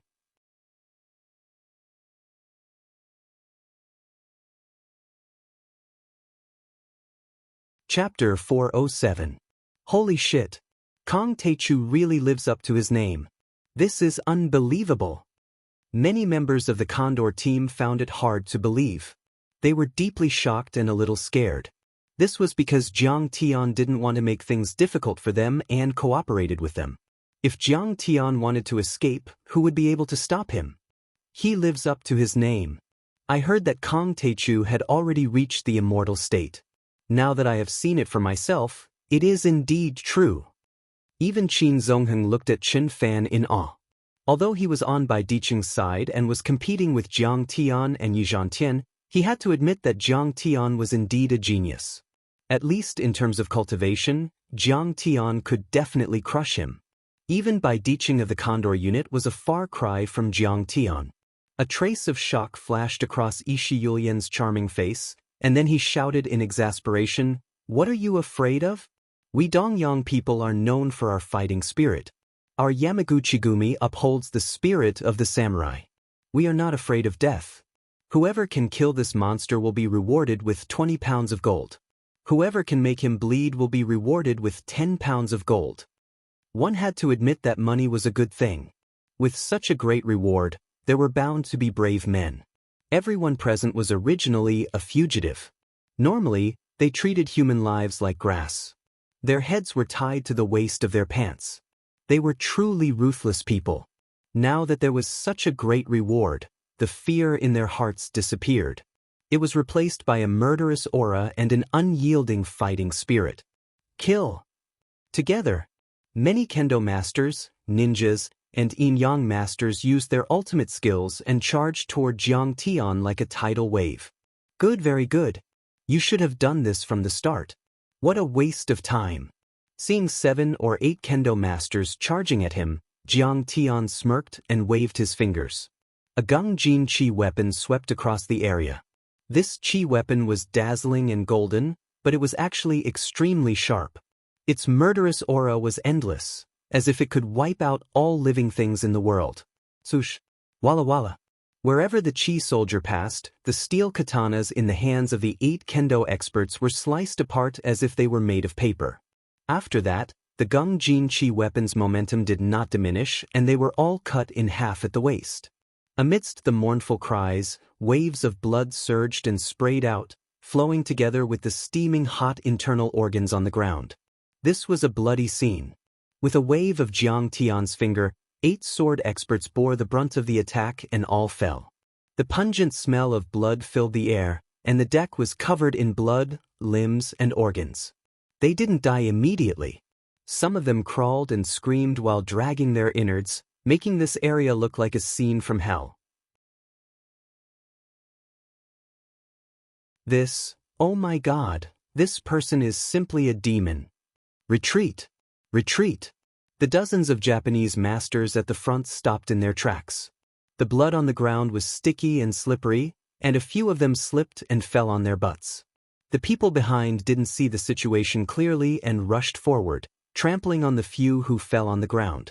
For a moment, people were thrown off their horses, cursing, screaming and screaming. It was a hilarious scene. For a moment, many people retreated, and Ishi Yulian shouted again and again. Threats and promises were useless. They were not afraid of death, but they were afraid of dying in such a horrible way. It was like Hua Xia's torture. Compared to this horrible torture, the reward of a few dozen pounds of gold was not worth mentioning. Mr. Hattori, Mr. Nagako, they are scared. What should we do? Ishi Yulian's face was serious, and his right hand was trembling slightly. No worries. I will use a secret technique to control them. Aon Myoji replied in a deep voice and immediately made a few hand seals, activating a prearranged array. Swoosh, swoosh. Beams of yellow light shot up into the sky, and balls of yellow light filled the entire deck. Suddenly, the eyes of many Japanese rolled back, and then blood chi filled their eyes. They were like zombies and their bodies were stiff. They screamed and rushed toward Jiang Tian. Could the Japanese on Myoji be so powerful that they can control souls? Seeing this, Jiang Tian was slightly surprised. Then he shook his head and smiled disdainfully. So it's the bloodline imprint technique. In the cultivation world, soul control technique was even more powerful than soul searching technique. Once one soul was controlled, they would become a walking corpse, a puppet completely under the control of others. They would feel no pain and they would not fear death. They would often become a terrifying suicide squad in battle. However, this yin-yang master didn't use the soul control technique of the cultivation world. Instead, he used the bloodlines of many powerhouses to refine the soul formation stone, forming a close connection between the yin-yang master, the soul formation stone, and the bloodline possessor. The Onmyoji activated the soul array stone and stimulated the fighting spirit of many Japanese, controlling their minds and making them fearless, bloodthirsty, and cruel. Although this method was very crude and required the use of external objects such as the soul array formation stone, and even the collection of fresh blood. After a long period of sacrificial refining and baptism, one could imprint certain thoughts and consciousness into the minds of these Japanese people. But the effect was shocking. These Japanese overlords had no fear, and they didn't even feel pain. They swarmed forward like walking corpses. Jiang Tian raised his eyebrows and took out Xiao Hei's flying sword for the first time. Xiao Hei's flying sword shot into the sky. A black light more than 10 meters long tore through the void. It was as if a long and narrow black hole had appeared in this space, and it had a strange charm that could absorb and annihilate everything. It was extremely breathtaking. Xiao Hei's flying sword slashed down. The wide sword aura of about 10 meters in length was like a flash of golden lightning, and it was also like the Milky Way falling from the sky. One slash could destroy everything in the world. One slash could kill all the people in the world. There was a boom. A terrifying sword mark more than a meter wide appeared on the deck made of special steel. More than 20 people were cut into pieces by the sharp Gung Jin sword aura. Their heads exploded and their chests collapsed. Some were even turned into meat paste. Seeing this, Ishi Yulian was shocked and couldn't believe it. This sword art is overbearing and murderous. It can cut mountains and rivers in half. It's far more powerful than the sword arts of Mount Shu, Dinseng, and Wu Dang. Many members of the Condor team were dumbfounded. Even Qin Zongheng felt a chill in his heart. If they stood in the position of the Japanese, there was only one word to describe the result: death. There was absolutely no chance of escape. Terrifying. His sword art is terrifying. Even the Sword Saint of Japan and the Sword God can't use such a terrifying attack. Nagaki Miyamoto was frightened and his face turned pale. He was a kendo master and knew very well. He knew how terrifying Jiang Tian was when he attacked Jiang Tian. What should we do? Ishi Yulian was anxious. If this continued, the overlords of the Yamaguchi-gumi and the Japanese would be wiped out by Jiang Tian in 3 slashes. The array has been activated. There's no way to stop it. Let's see if we can get lucky and exhaust this guy to death. The Onmyoji sighed with a complicated expression. Yes, 2 fists can't beat 4 hands. We have so many masters. Can't we kill him? Hattori Hanzo's sinister eyes stared at Jiang Tian and used his fingers to signal the other ninjas to attack as well. Ishi Yulian was comforted by this and gradually calmed down. In her opinion, as long as she could kill Jiang Tian, it was worth sacrificing more overlords. The strength of this Wuxia youth was too terrifying, and he was so young. Ishi Yulian couldn't imagine how powerful this person would become in 10 or 20 years. Kill. Kill. Kill. Kill. Just as the Onmyoji said, even if the remaining people were heavily injured, even if they lost an arm or a leg, even if they were covered in blood, their eyes were still filled with murderous intent. They were like puppets that didn't feel any pain. In the midst of their screams, they charged towards Jiang Tian. Their katanas swung and slashed, creating afterimages as they tried to kill Jiang Tian. Very good. This is the first time I've had so much fun killing since I returned to this world. Seeing this, Jiang Tian muttered. With a thought, Xiao Hei's flying sword swept out. Boom! The golden Gung Jin Chi weapon was born. It was like a golden rainbow that swept across the void. The earth shook as it swept out. The terrifying golden light blinded many people's eyes and left many sword marks on the ground. Amidst the rolling waves of blood, the spurting blood arrows, and the spreading blood mist, some people were cut in half, some were decapitated, and some were smashed into meat paste by the surging monstrous power. The deck had become a hell on earth. This time, more than 30 masters had fallen. However, when Jiang Tian slashed out, it also gave some ninjas and Onmyoji who were good at long-range attacks a chance to attack. In the crowd, Fujiwara Mureo made a hand seal, and the surging ninja on his body turned into a black python. It was about 17 to 18 meters long, and the bowl-sized scales on it looked like they were real. Just the part that was standing upright was about 5 to 6 meters tall. The snake's head was held high, and it opened its bloody mouth, trying to bite Jiang Tian. Although Fujiwara Mureo hasn't stepped into the level of shinobi, he is a poison ninja. Ninja is the most poisonous thing in the world. A drop of ninja can kill a grandmaster of Wuxia. Seeing this, even Hattori Hanzo nodded slightly. Nagaki Miyamoto also praised, I didn't expect him to make so many poisonous ninjas to form a giant python. This move has the upper hand. I'm afraid that even a half-step immortal state warrior can't resist it. You want to hurt me with just a little bit of poisonous gas? Jiang Tian just smiled disdainfully and waved his hand. Jiang Tian's power was astounding. Kaboom! A surging golden chi wave swept out like a hurricane and blasted toward the black python with monstrous power. The deck within a radius of several hundred meters suddenly trembled like the skin of a drum. Wherever the airwaves passed, people and horses were thrown off their feet and wailed in agony. Many people were thrown back with blood spurting out of their mouths. Even their samurai swords were shattered. In the mournful cry, the black python crumbled like a piece of paper and turned into a stinky black wind that swept toward Fujiwara Mureo. How is this possible? Fujiwara Mureo was dumbfounded and even forgot to run or hide. The poisonous gas was condensed by powerful ninja and could not be penetrated by bullets or blown away by cannonballs. However, it was easily crushed by the young man's sleeve. He was the first to be hit and was wrapped in the black poisonous gas. He fell to the ground and died without even a scream. You're tuning in to the Wang Lin's Journey YouTube channel. Don't forget to subscribe and join us on this journey to catch the most captivating stories.